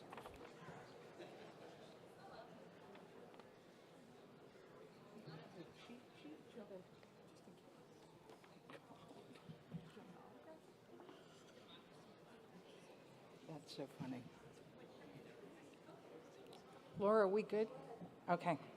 All those opposed to the motion to reconsider, please raise your hands and keep your hands raised till the tellers have counted your vote.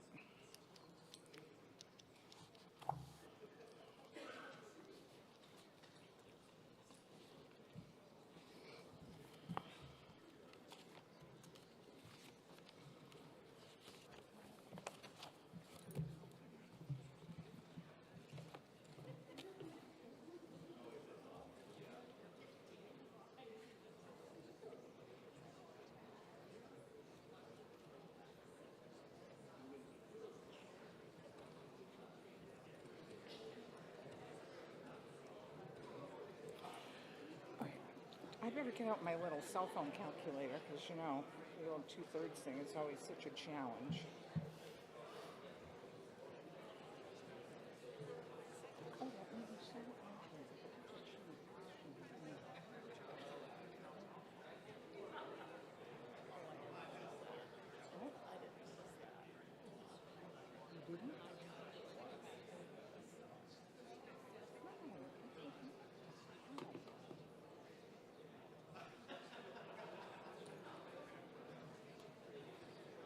No, it's all on the cell phone.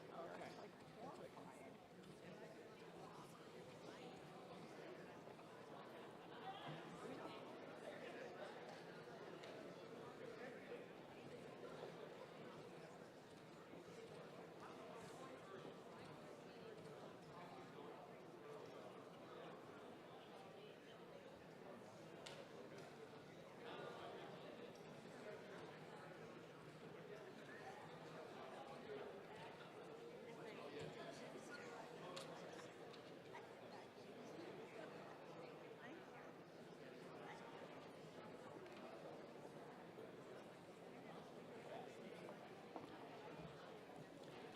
Okay, on the motion to reconsider on Article 83, yes, 142, no, 199. That motion is not adopted. We're going on to Article 92.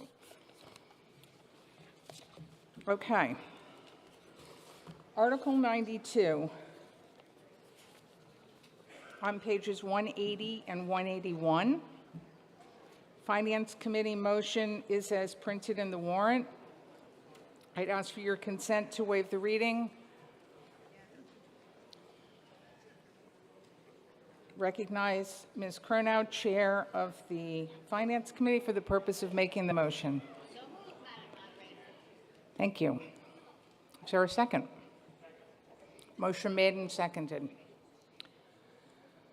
Mr. Atherton, the floor is yours.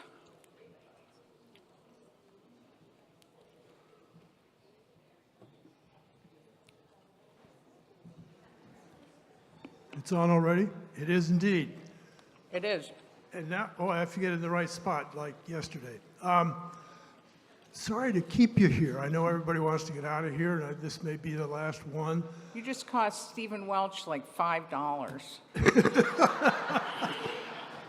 That couldn't make me happier. Sorry, Steve.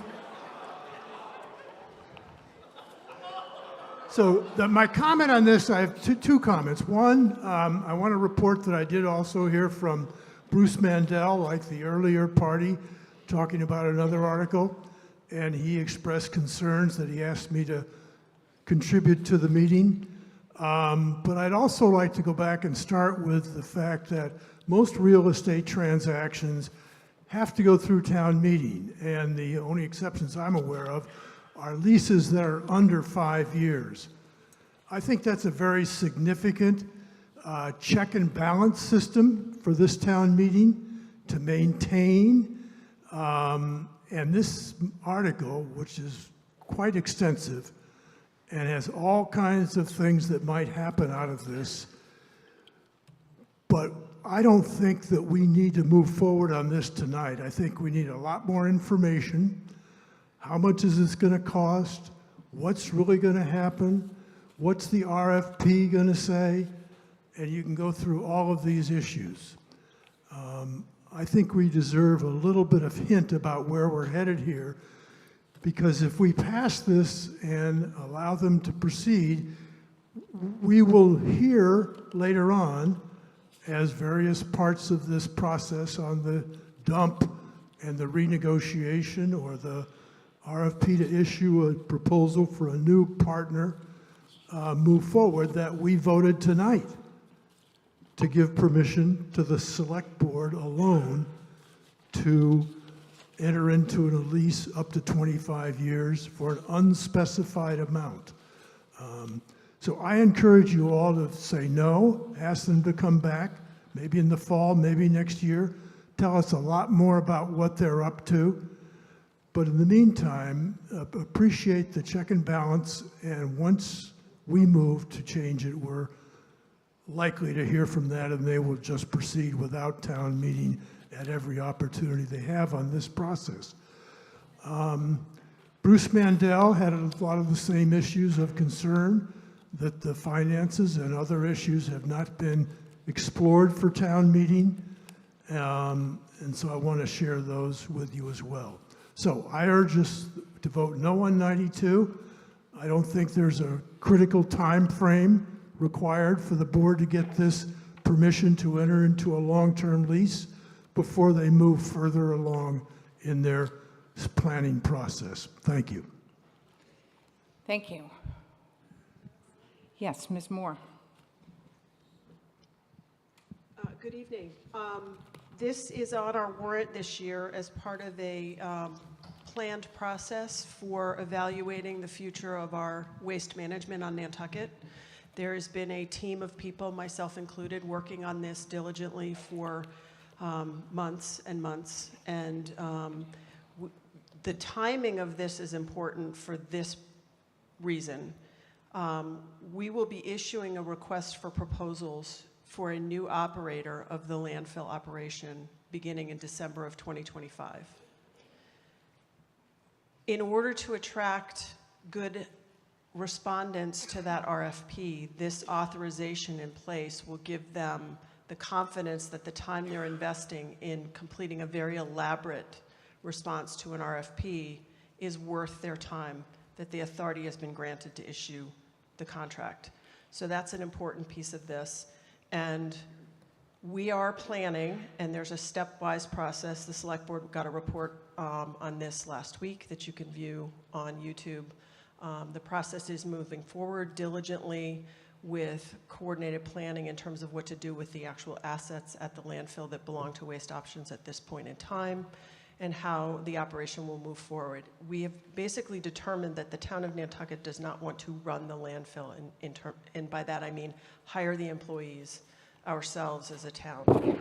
We intend to hire an operator to do that while owning the assets ourselves. And so owning the assets, acquiring and owning the assets means that we will have more control over pricing, operations, et cetera, as the RFP is developed. So I hope this helps you understand the importance of doing this now rather than waiting. And I ask for your support. And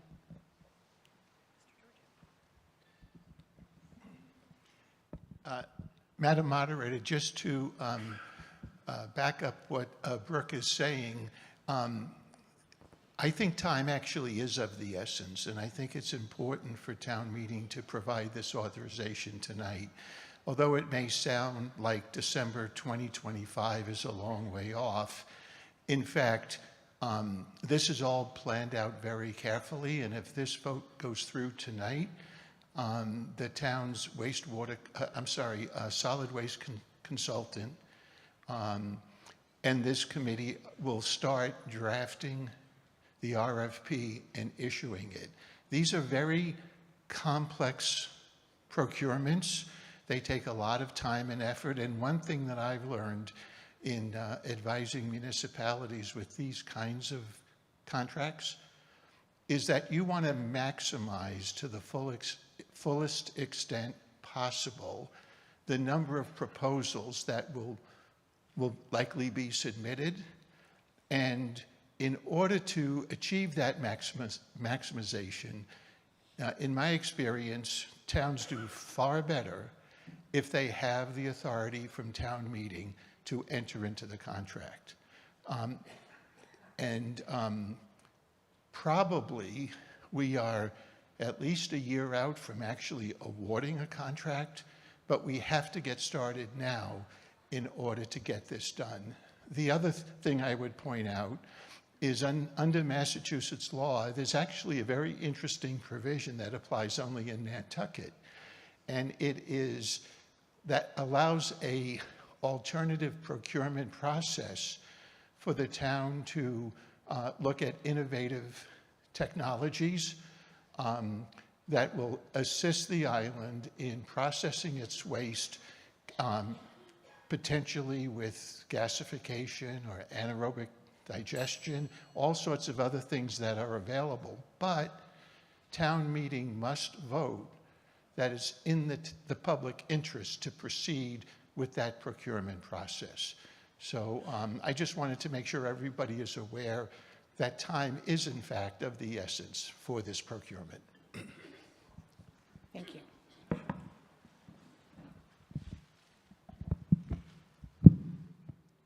Oh, thank you. I'll come back down to you. I'm going to go up to Mr. Worth, and then I'll come down to you, Mr. Allahan. Yeah, David Worth. When I served on the Finance Committee for a number of years, I was intimately involved in this discussion about the landfill. And I have to say, I have mixed feelings about authorizing the town at this point to enter into a 25-year contract on a very complex set of problems that range from acquiring the assets that are out there, finding responsible operators, to, as Town Council just said, considering things like gasification and other technology.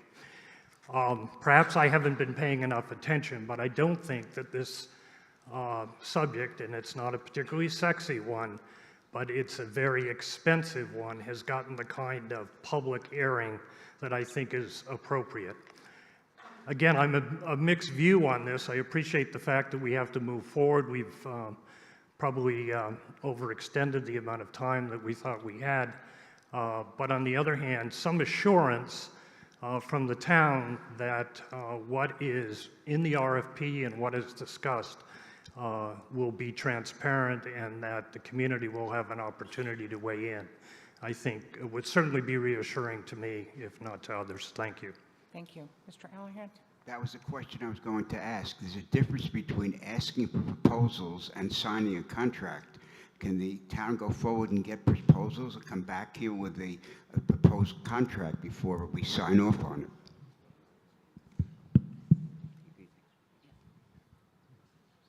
Mr. Giorgio? Madam Moderator, as I indicated, I would not recommend that approach. I think you could easily depress the number of proposals that you might receive. And in response to the previous speaker, the article does request authorization for a term of up to 25 years. The group, however, has been talking about, because the town is going to own these assets, there's no reason for us to actually enter into a binding commitment for 25 years. What is much more likely is that the RFP will be for an initial term of perhaps 5, perhaps 10 years, with the ability for the town, at its sole discretion, to enter into option or extension periods. And the total term of the contract in that situation could not exceed 25 years, but the base contract itself would be for a much shorter term. Thank you. Okay. This requires a majority vote.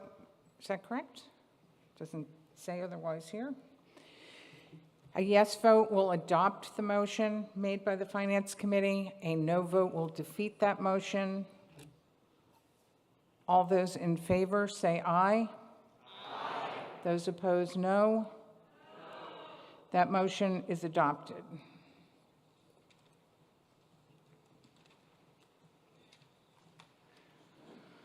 Okay, two more. 102.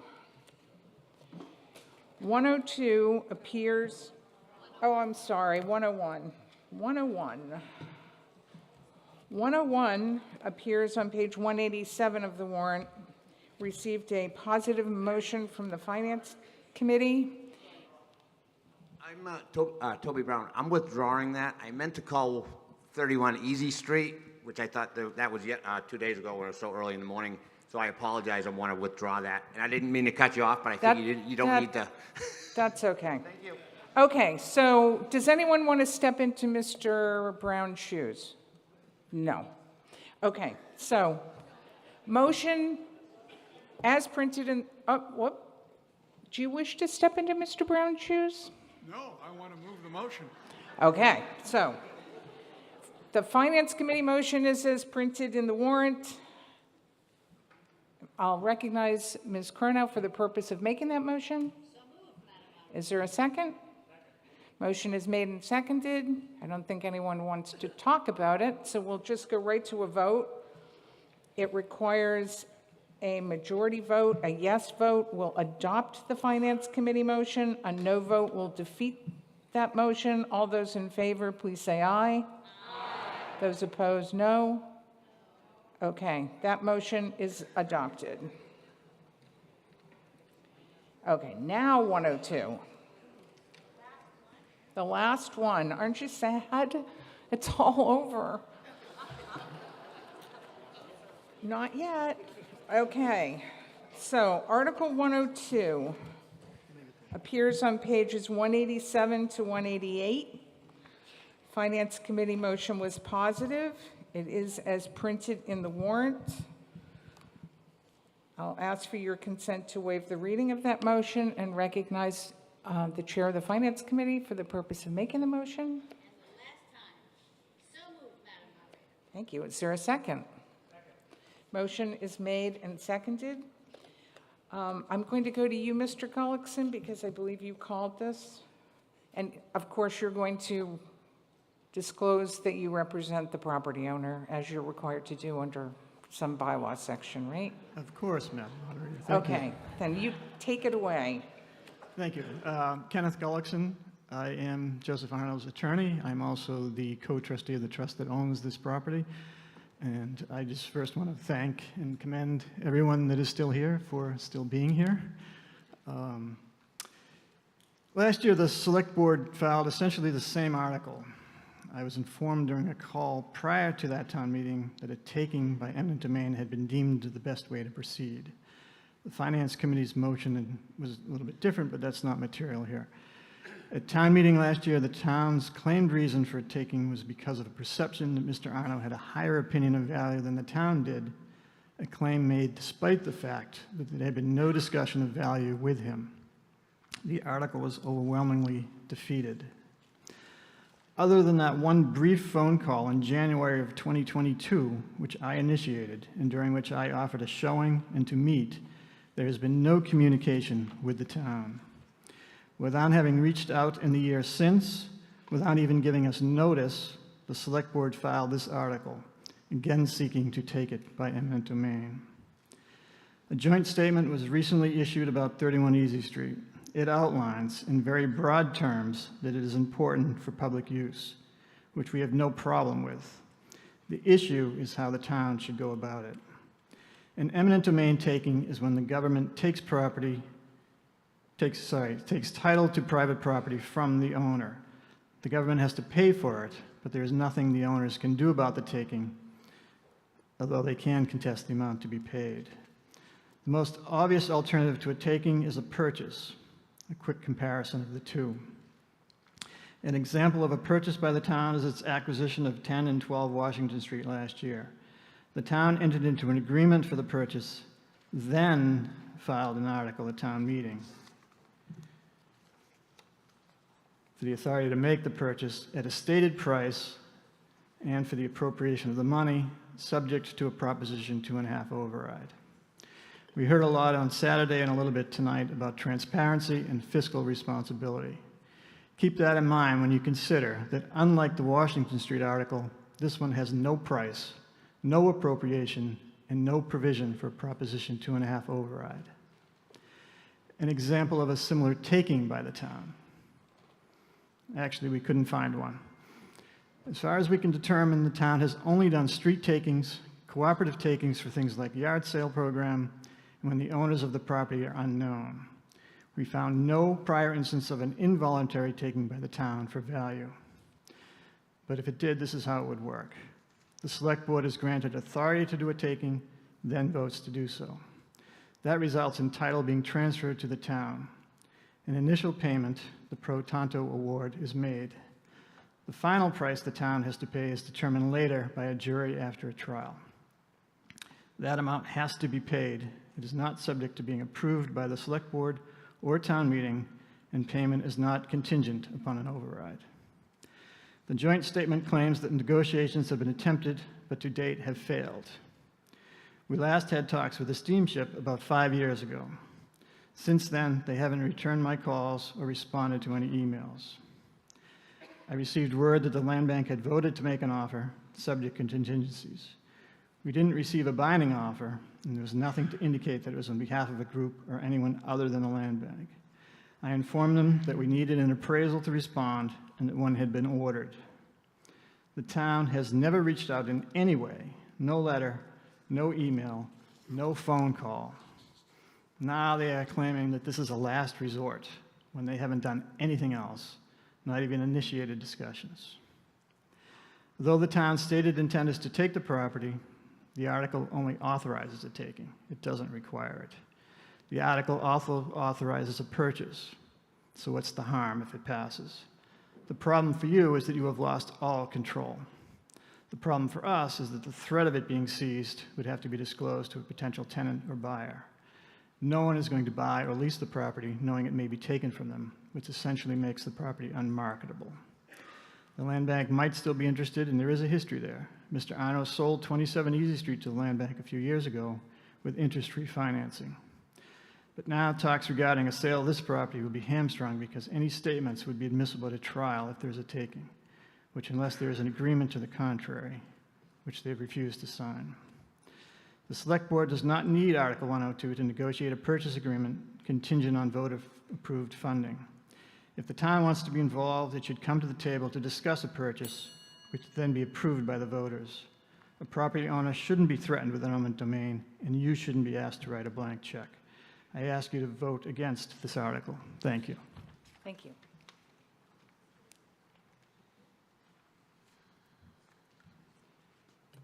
Mr. Ranney?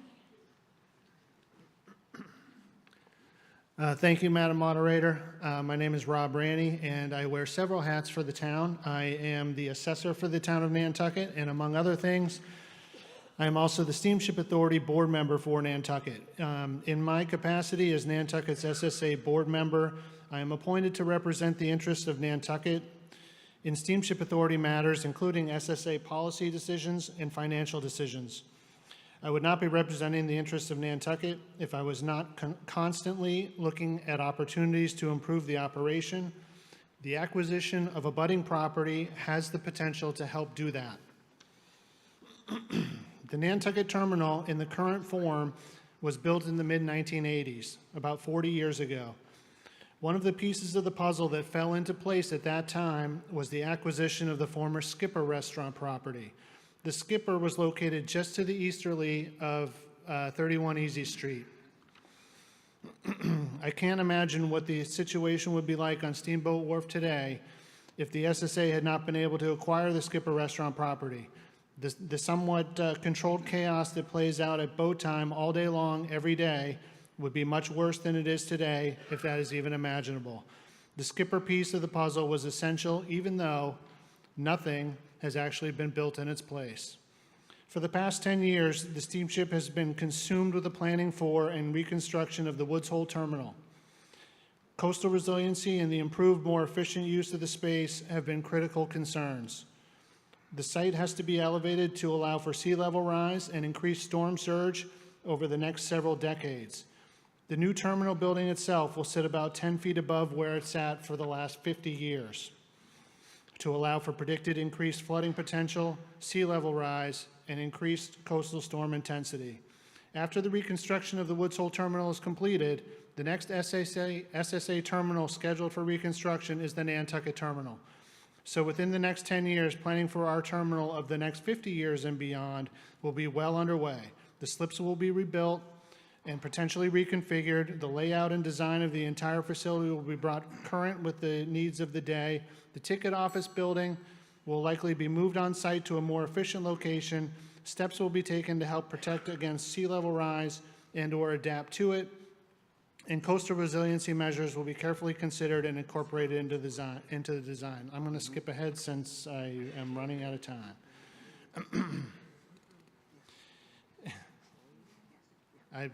Yes, I'm out of time. Okay, so I'll skip the rest of my speech and I'll get to the end. As a private citizen, taking off all my hats, I support the concept of the town and the land bank and the steamship partnering together to try and fix some things that benefit all of us and plan for the future with a common purpose, all in the public's best interest. When does something like that ever happen? I support adoption of this article. Thank you for your thoughtful consideration. Thank you. Mr. Allahan? Yes, I think that's besides the point, with all due respect. Nobody's arguing the fact. Can you please state your name? Oh, Herschel Allerhand. Thank you. Look, it's besides the point. Nobody's disputing the fact that it's a purpose. The land is taken for a good purpose. The problem is, how is it taken? The issue is, if I owned a piece of land and the town came to me and said, we need it for eminent domain, this is the price, and if you don't like it, fight me in court. I wouldn't like that, neither would anyone else here.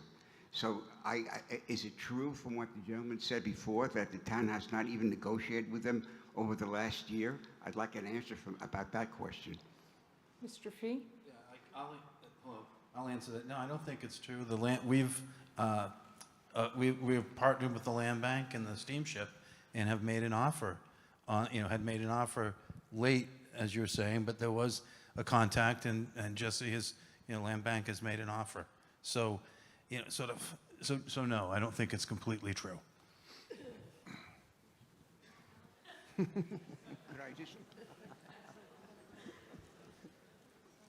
you respond to that?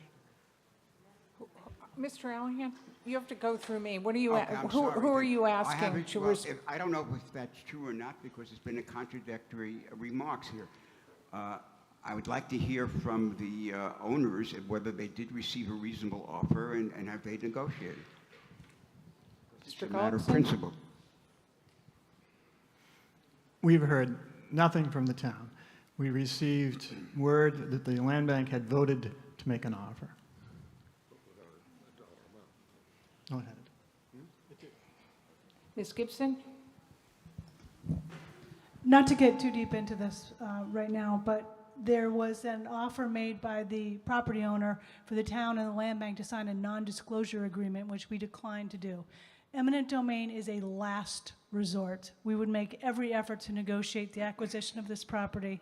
And if we can't, then we'll have to come back and decide amongst ourselves if we're going to actually go through the motions of taking it. And we would have to make sure the funds were on hand for that.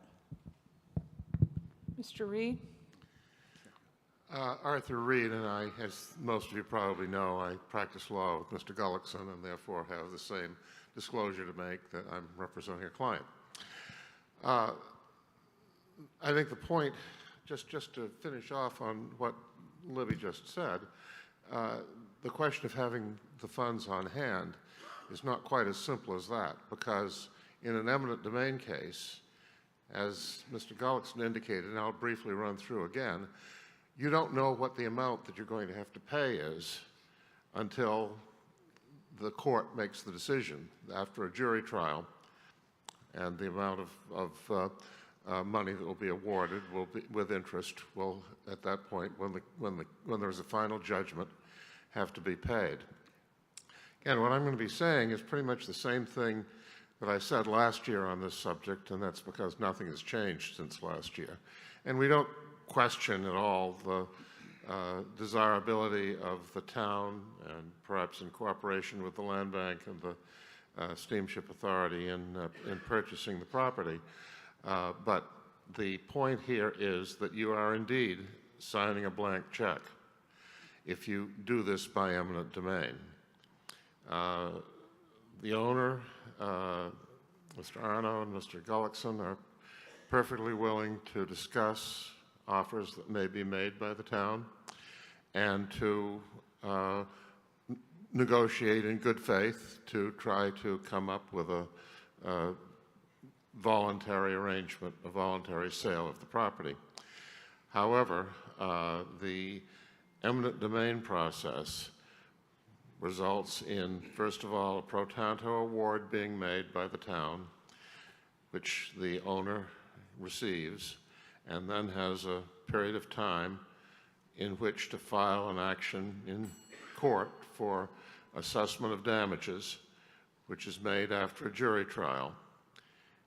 It's very common for, of course, you never know what's going to happen in a court of law, but it's very common for awards, large awards, to be made in situations where eminent domain takings are made, far in excess of the pro tanto offer.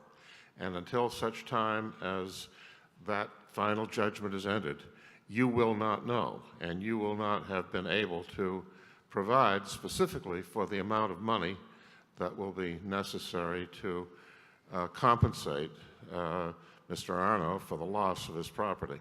Thank you. Thank you. I'm going to go to you, Mr. Giorgio, and then I'll go up to you, Mr. Brown. Madam Moderator, just a couple of points for clarification. The town cannot actually proceed with the taking until at least two things happen. One is an independent appraisal. What is the fair market value of that property? And that's the constitutional standard. And without an appraisal, the town could not proceed with the order of taking.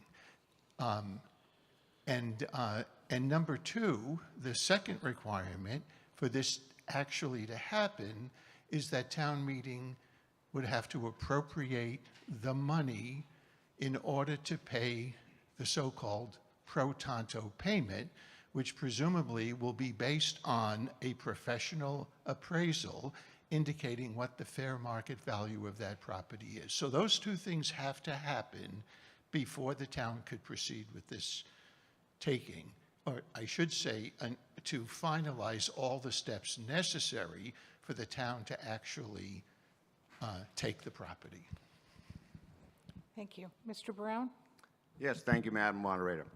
I totally oppose this for a couple reasons, but the first reason, although many years off and on, I looked up a lot of the eminent domain. Yes, it's been used in American history, but it is un-American. It is not right to take somebody's property because, oh wow, they don't want to sell it to you? Gee, sorry, it's his land. We all need to worry that you might live on a corner lot and they may say, hey, Mr. So-and-so, Mrs. So-and-so, due to flood rises and due to whatnot, we're going to take this land. And that's my opinion. Doing a little research on this, I wasn't going to bring it up, but I feel like it should be. 3 to 4 million Americans in this country have lost their houses to eminent domain. Most of them ethnic minorities have been forcibly displaced from their homes since World War II. Many were the Japanese who were incarcerated during World War II, unlawfully incarcerated. Wasn't going to mention that, but I think it's important to know about our history. This is what's going on. Right now, it's Mr. Arno. Maybe he's got the money. I don't know what it is. I don't know Mr. Arno, but it's not right. Big deal. He does not want to sell his property. Maybe somebody needs to make a big offer, and great. And then my second point, as a Nantucket resident, I actually think it really makes the not skyline, because we don't really have a skyline. You get off that boat. I got here in 95. I'm not going to try to talk about how many years I've been here, but I just want to say, got off 95. I flew over here for a job interview and got fogged in. Loved Nantucket. It was middle of February. First place I had a beer was the Easy Street Cafe. I was sitting with a character, Damien Keaton, great guy. And it's just, and I say that respectfully. He's a great guy, and this was the fabric of Nantucket. And that's a memorable thing for me. But the biggest thing, it's un-American. Vote no, because everybody else's house could be next. Thank you. Thank you. Ms. Hill-Holgate? And Mr. Fee, you're confusing me again. I'll talk in a minute. I'd love to have Jesse speak, but then I'll speak after. Okay. Do you want to Go. let Jesse go first? Let Jesse go first. Where is Jesse? Right Oh, okay. Go ahead, Ms. Bell. Hi, Jessie Bell, Executive Director of the Land Bank. Thank you, everyone, for staying to the bitter end. I think this is really important for the future of the island. The Land Bank stands with the town and the Steamship Authority in asking for your support on Article 102. You've read it and heard it before, but it is worth repeating again. Our town's coastal resilience plan, for good reason, states the wharf is the most essential and the most at-risk facility on Nantucket. It is the main gateway to the island and our lifeline. I want to set the record straight. The Land Bank, Town, and Steamship Authority have publicly stated we are working together to acquire the property. Over the last year, I personally initiated negotiations with the owner through his counsel on behalf of our group. I made, reasserted, and reaffirmed a significant good faith offer several times. The last thing we want to do is get involved in a lengthy, expensive legal battle over the value of a taking, and therefore eminent domain is our least preferred option. However, the planning process that will need to occur to elevate the wharf and the access roads leading to it, along with creating a resilient edge that allows for safe pedestrian passage from the boat to town, is a significant undertaking that will take years to plan, permit, and construct. It will involve numerous public meetings and require extensive stakeholder input. We have to begin now. Given the magnitude of this project and associated timeline, we as a community need this parcel. Even the current landowner, in his statement to the press, seems to appreciate the public purposes listed in the article. Taking my land bank hat off, as a parent, the disorganized chaos that ensues when the boat comes in with pickups, taxis, people, and luggage is dangerous. According to the census records, when the wharf was built in 1983, the island's year-round population was just over 5,000 people. We have outgrown this facility, and the current configuration no longer works. While we still hope to come to an agreement with the owner and pledge to make every effort to do so, we are asking for your support by voting yes on this article so that we can move forward in a collaborative community planning effort that will benefit us all. Thank you. Thank you. Ms. Hill-Holgate, did you want to go now? Yeah, well, I would completely echo everything that was just said, but I just wanted to raise the point in terms of eminent domain. It is absolutely a last resort, and this is not someone's home. This is a commercial property. It's a commercial property that's vacant in, I think, a location that everyone would agree is really critical to the future of the steamship and all of our deliveries and so forth coming on and off the island, as well as the coastal resiliency planning. So we will continue to try and negotiate this, and we'll be back if we need an appropriation. And I would really urge you to vote for this. This is not going to set a precedent where we're going to start digging people's homes. The only time we've done eminent domain that I can recall when I've been on the board was parking spaces.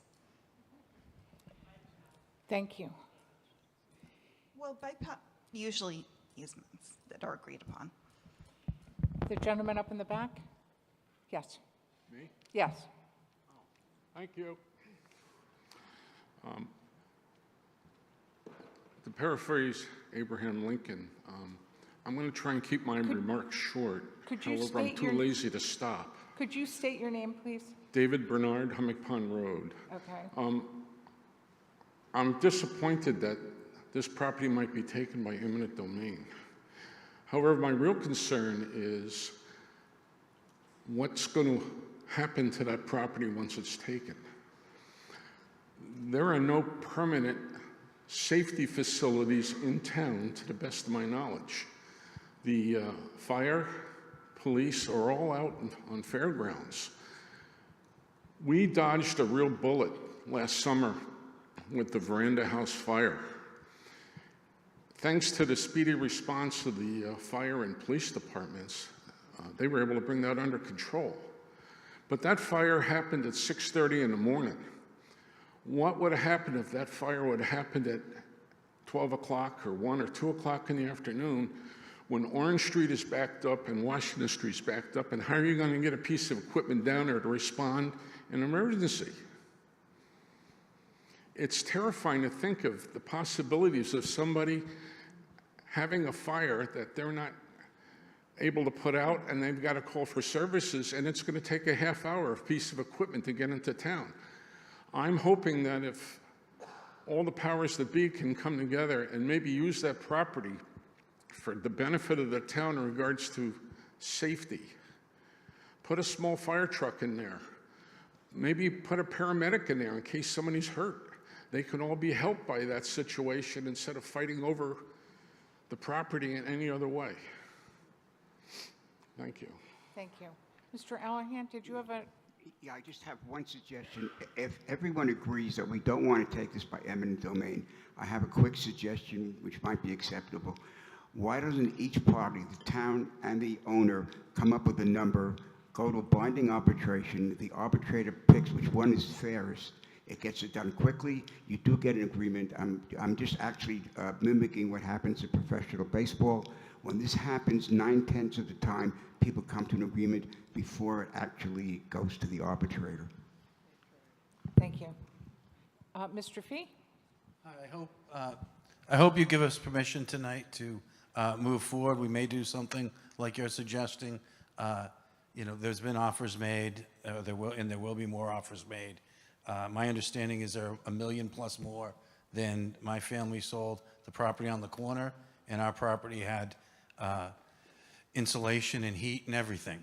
And so I think there's going to be a fair offer coming. I grew up in that area. I saw Todd at all different hours of the day and night. I was working in the bakery next door, and he was climbing in and out of the window. And my mom and Todd would, you know, kind of poke insults at each other as they went back and forth.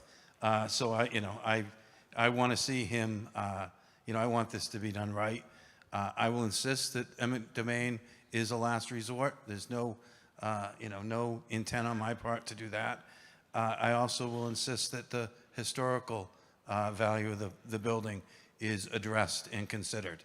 And so I think this is, important for coastal resiliency. It's important for taking care of the wharf and being able to stop the water that we see flowing in there. And so, please, let's not go another year. Please, give us a positive vote, and we will do the right thing here. Thank you. Thank you. Ms. Oliver? I just have a question. That leaves one house still in the area that remains as a residence. Are we going to be back here next year doing the same thing to them? What will happen to that property?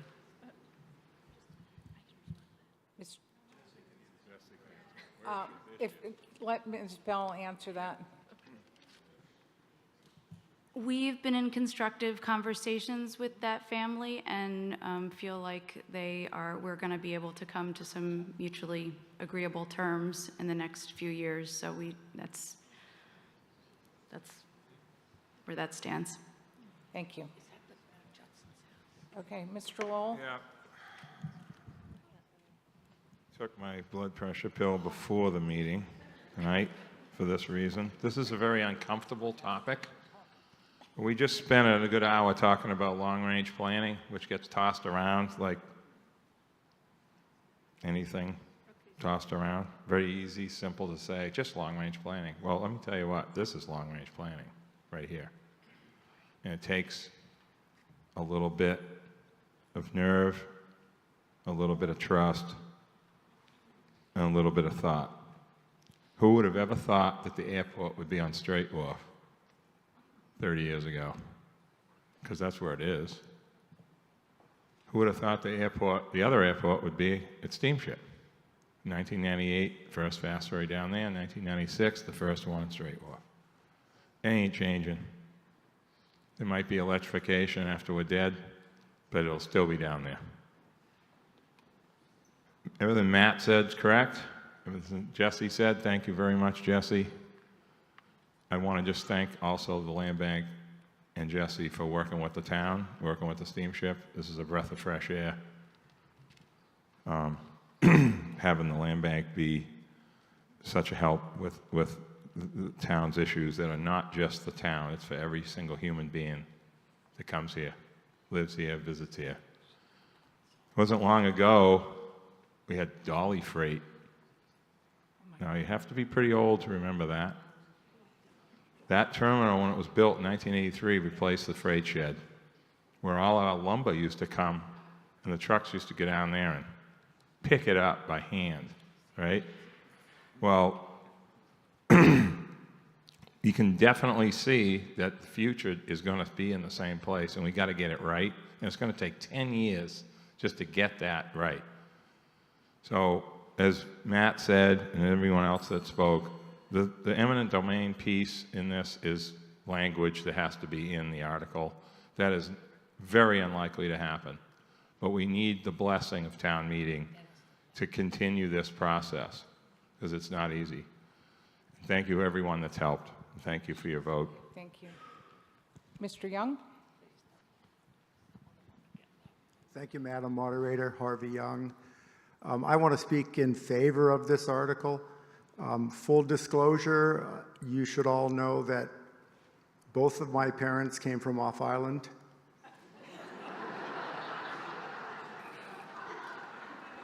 And they both came on the boat down at Steamboat Wharf. I have two questions, if I may, Madam Moderator, through you to our town town attorney. It says acquire by purchase, gift, or eminent domain. Does that mean that we have to do this by eminent domain, or do we have a choice to do a purchase? And I'd like to follow up with another question after that, if I may. Certainly. Mr. Giorgio? As the article says, you could accept a gift of this land, or you could purchase the land, or you could take it by eminent domain. Those three options would be authorized. Thank you. I have one other question, if I may, through the representatives of the party that owns the property. If I may, through you, Madam Moderator? Certainly. Would you be willing to negotiate on a purchase of this piece of land? And I thank you. Thank you. Mr. Gullickson?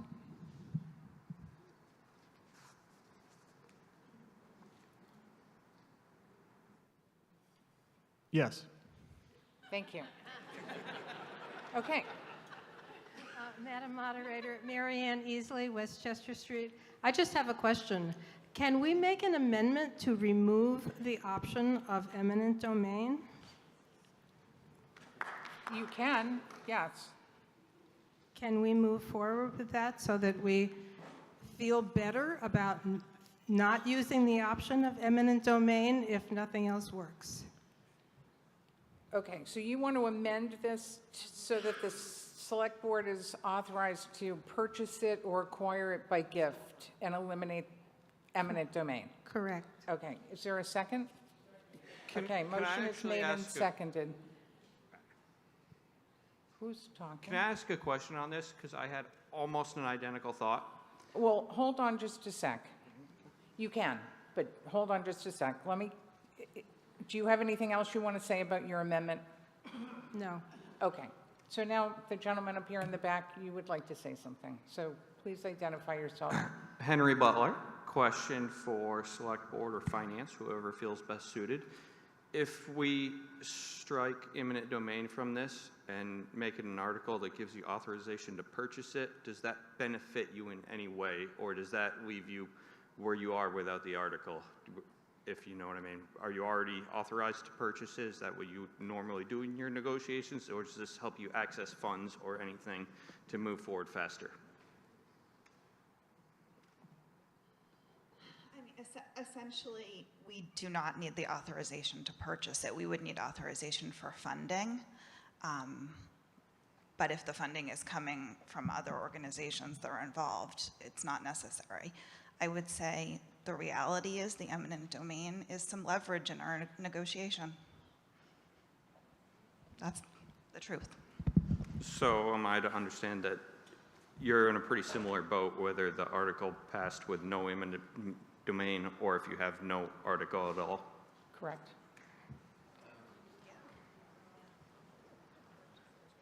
Well, go ahead.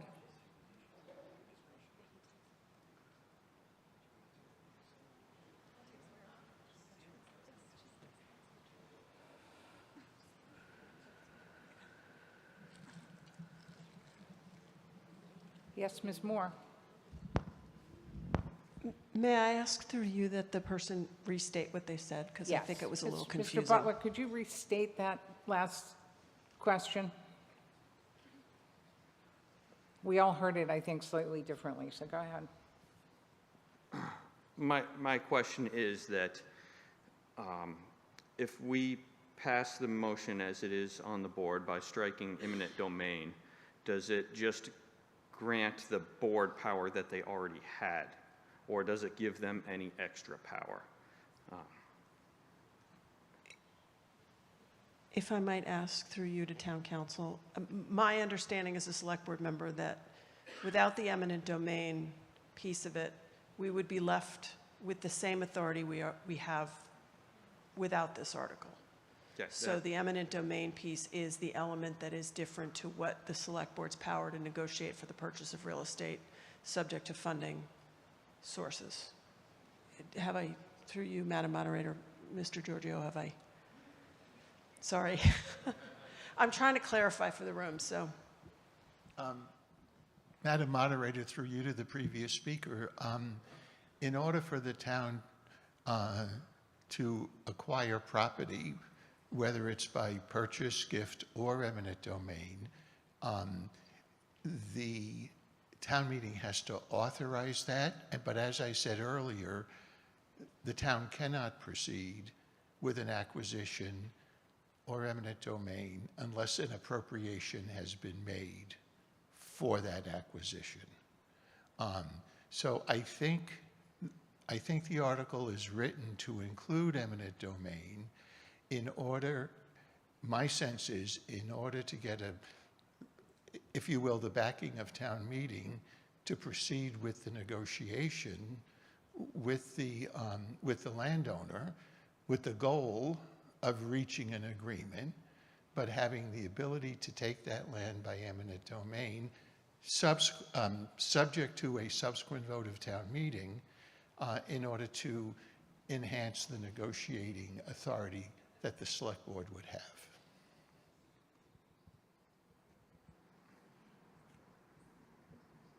So the way I would describe this is, does town meeting consider this as an essential piece of property for future coastal resilience and operations of the Steamship Authority?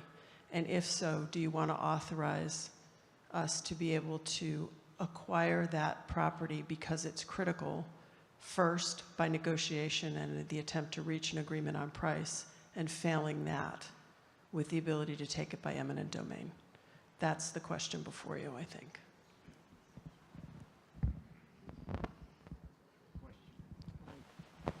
Mr. Allerhand, and then I'll go back up to you, Mr. I'm Butler. sorry, I just want to get it clear that if the town takes it by eminent domain, you have to come back here and get permission to purchase it through eminent domain? The money has to be appropriated. So, let's get it again. So you'll come back here, if you took it by eminent domain, you would have to ask for the money to pay for it, and therefore it could be turned down. Mr. Giorgio? Madam Moderator, and to that point, in order to appropriate money to take that by eminent domain, it will require a 2/3 vote of this body.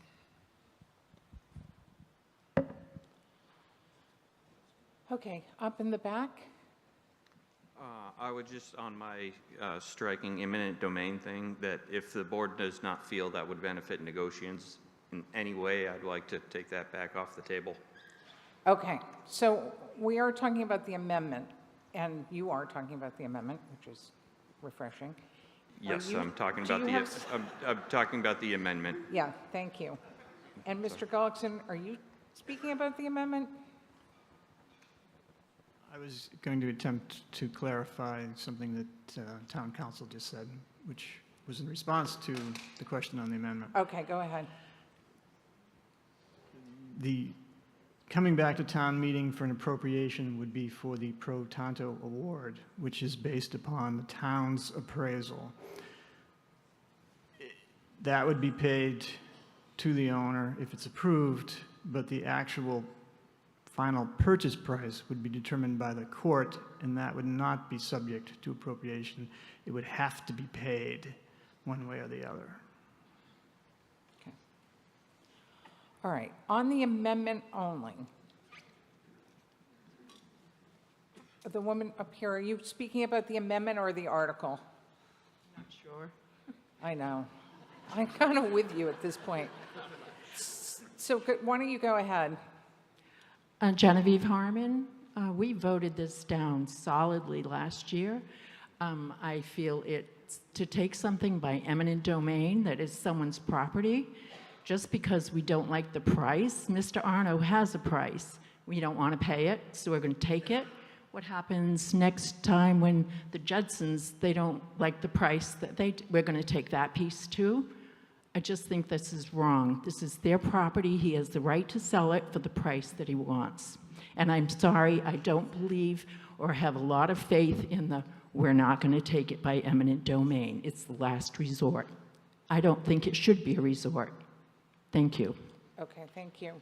So, all right, so let's take a vote on the amendment. What about that? So the amendment is to delete the eminent domain piece of the motion.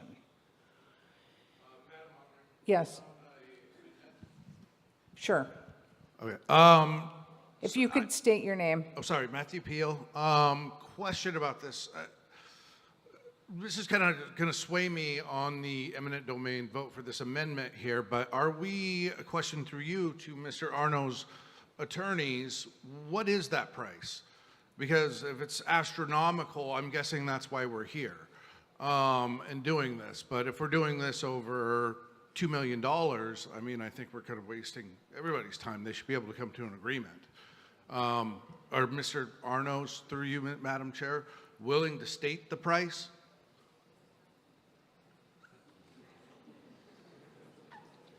If there is a range or...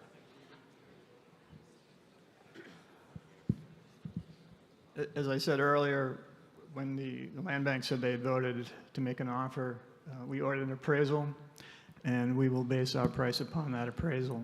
But we have not yet given a price. We're waiting that. Okay. Thank you. Okay, so on the amendment would eliminate the words eminent domain and fix the grammar. It requires a majority vote. A yes vote will adopt the amendment. A no vote will defeat the amendment. All those in favor of the amendment say aye. Aye. Those opposed, no. No. That does not carry. Okay. Back on the main motion as made by the Finance Committee. Up in the back, Mr. Engelborg, I think it is? Yes, Madam Moderator, thank you. Seth Engelborg. So I want to clear up a little bit of history for people who might not know here. The owner of this property came into the Conservation Commission about 2 years back with a notice of intent to demolish the structure on site. That order was permitted and is active. The intent of that order was to demolish the building to pave way for a sale. At the time, it was non-binding, but they had indicated the sale would be to the land bank or the steamship to aid in the navigation of that roadway and for coastal resiliency efforts. So the owner of this property themselves have already indicated a willingness to part with the property. There is currently a commercial structure on site, a former restaurant that is vacant. This is not someone's house that someone's living in. The town is not coming to your house and taking your house. The town is taking this property, if need be, as a last resort for the most crucial coastal resiliency project on the entire island. I know people don't like eminent domain. It's a scary thought. But this property is needed more than any property on the island. So I urge the town to try to negotiate a purchase, but I urge this body that if eminent domain is needed, to please support this article. I'm okay with writing a blank check here. We need this property, or else no one's going to be able to get to Nantucket anymore because the steamship wharf, the steamboat wharf, will be inaccessible. So if you want to live on Nantucket and you want goods to get to Nantucket, please vote yes on this article. Thank you. Mr. Montgomery? Yes, Tom Montgomery. I'm speaking in terms of being a full member on the Nantucket Historical Commission. And just for a little bit of information for everybody about this building, there is a portion of this building that used to be part of the train station. It was also one time used by Tony Sarg as an art studio. So it does have some historic value. And if it were to be taken by eminent domain, who knows what would happen to it after that. I know this adds a wrinkle into it, but I think that it's important to everybody understand that this is, part of this building is a historic building that means a lot to, you know, what we stand for here. Thank you. Thank you. Up in the back? Go ahead. Hi, Rich Ross, 11A Newtown Road. Can we go back to the map, please, just for 1 second, just so I can just ask a serious question? So you're talking about eminent domain on this parcel that's in red, correct? Yes. My first question is, what does the land bank have to do with this eminent domain case? Like, are we talking about for open space or for possible recreational use? Because I'm pretty sure that was the main function of the land bank, is it not? Mr. Patterson or Ms. Bell, whichever one of you wishes to.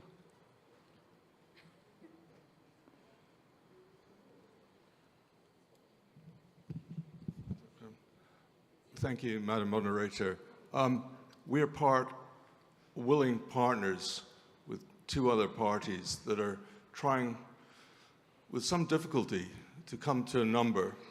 And open space, we're open to any possibility here to try and get us to the point where this can be useful to all of us. I'm not a particular fan of eminent domain, but it's part of the bargaining technique.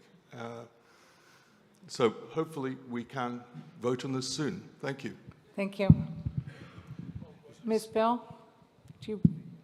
I was just going to say, so I know the town is interested in or is talked about needing to round that corner. So that's, I think, the predominant interest on the town's part. And then the steamship obviously has to go through a major master planning effort to, you know, bring this wharf up to where it needs to be for the next century.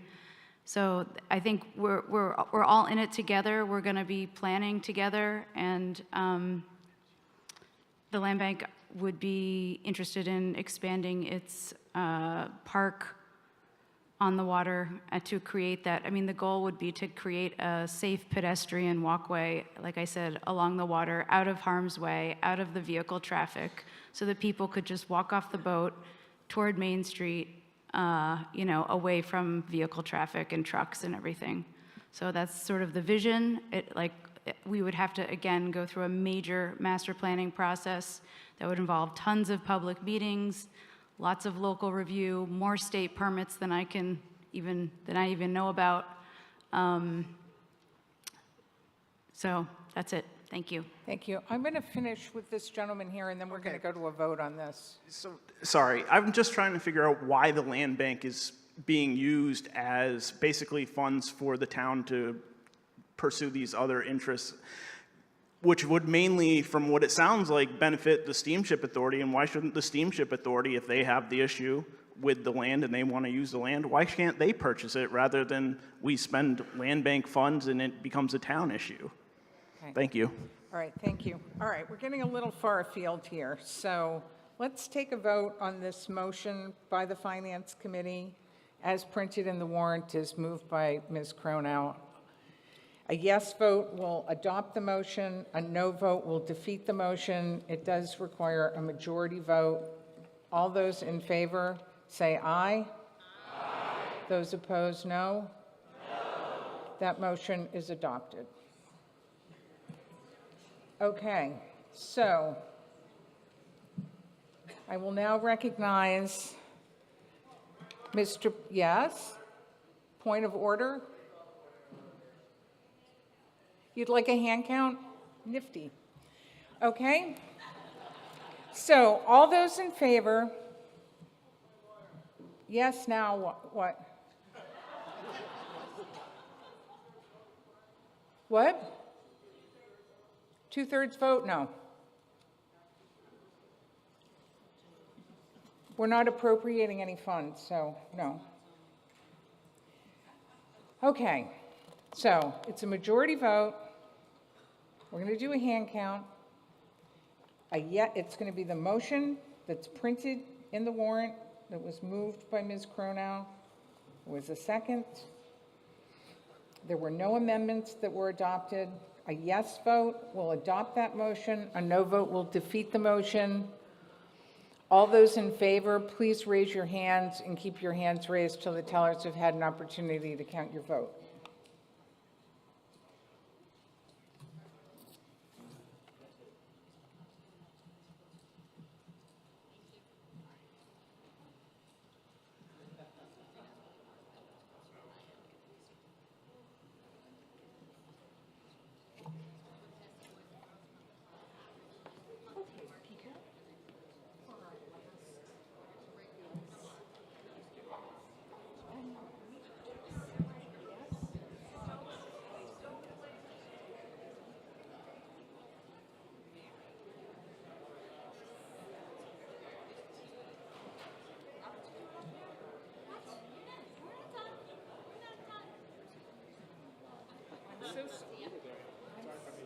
I'm so sorry he wasn't here tonight.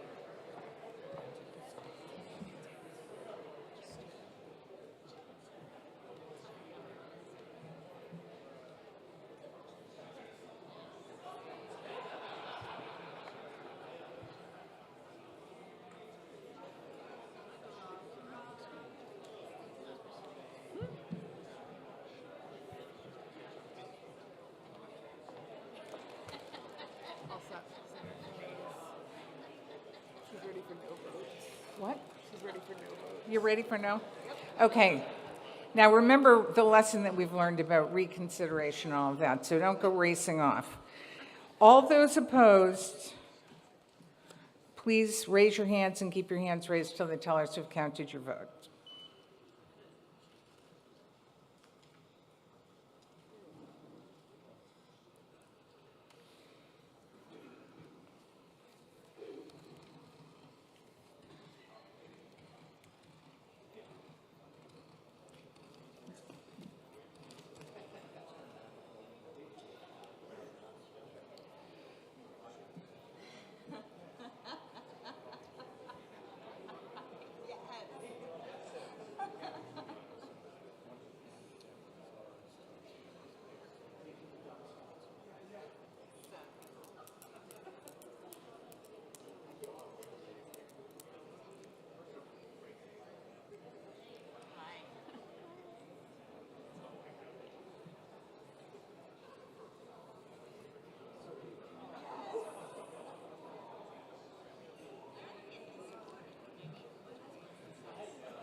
Oh, my God.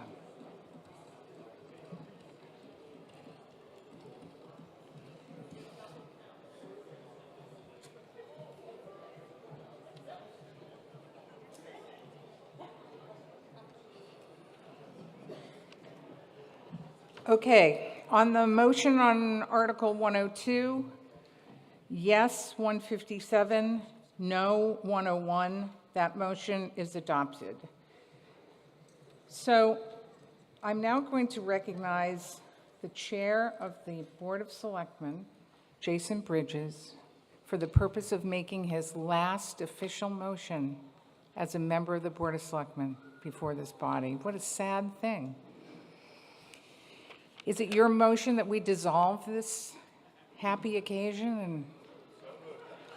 Okay, is there a second? Motion made and seconded. All in favor? Thank you very much.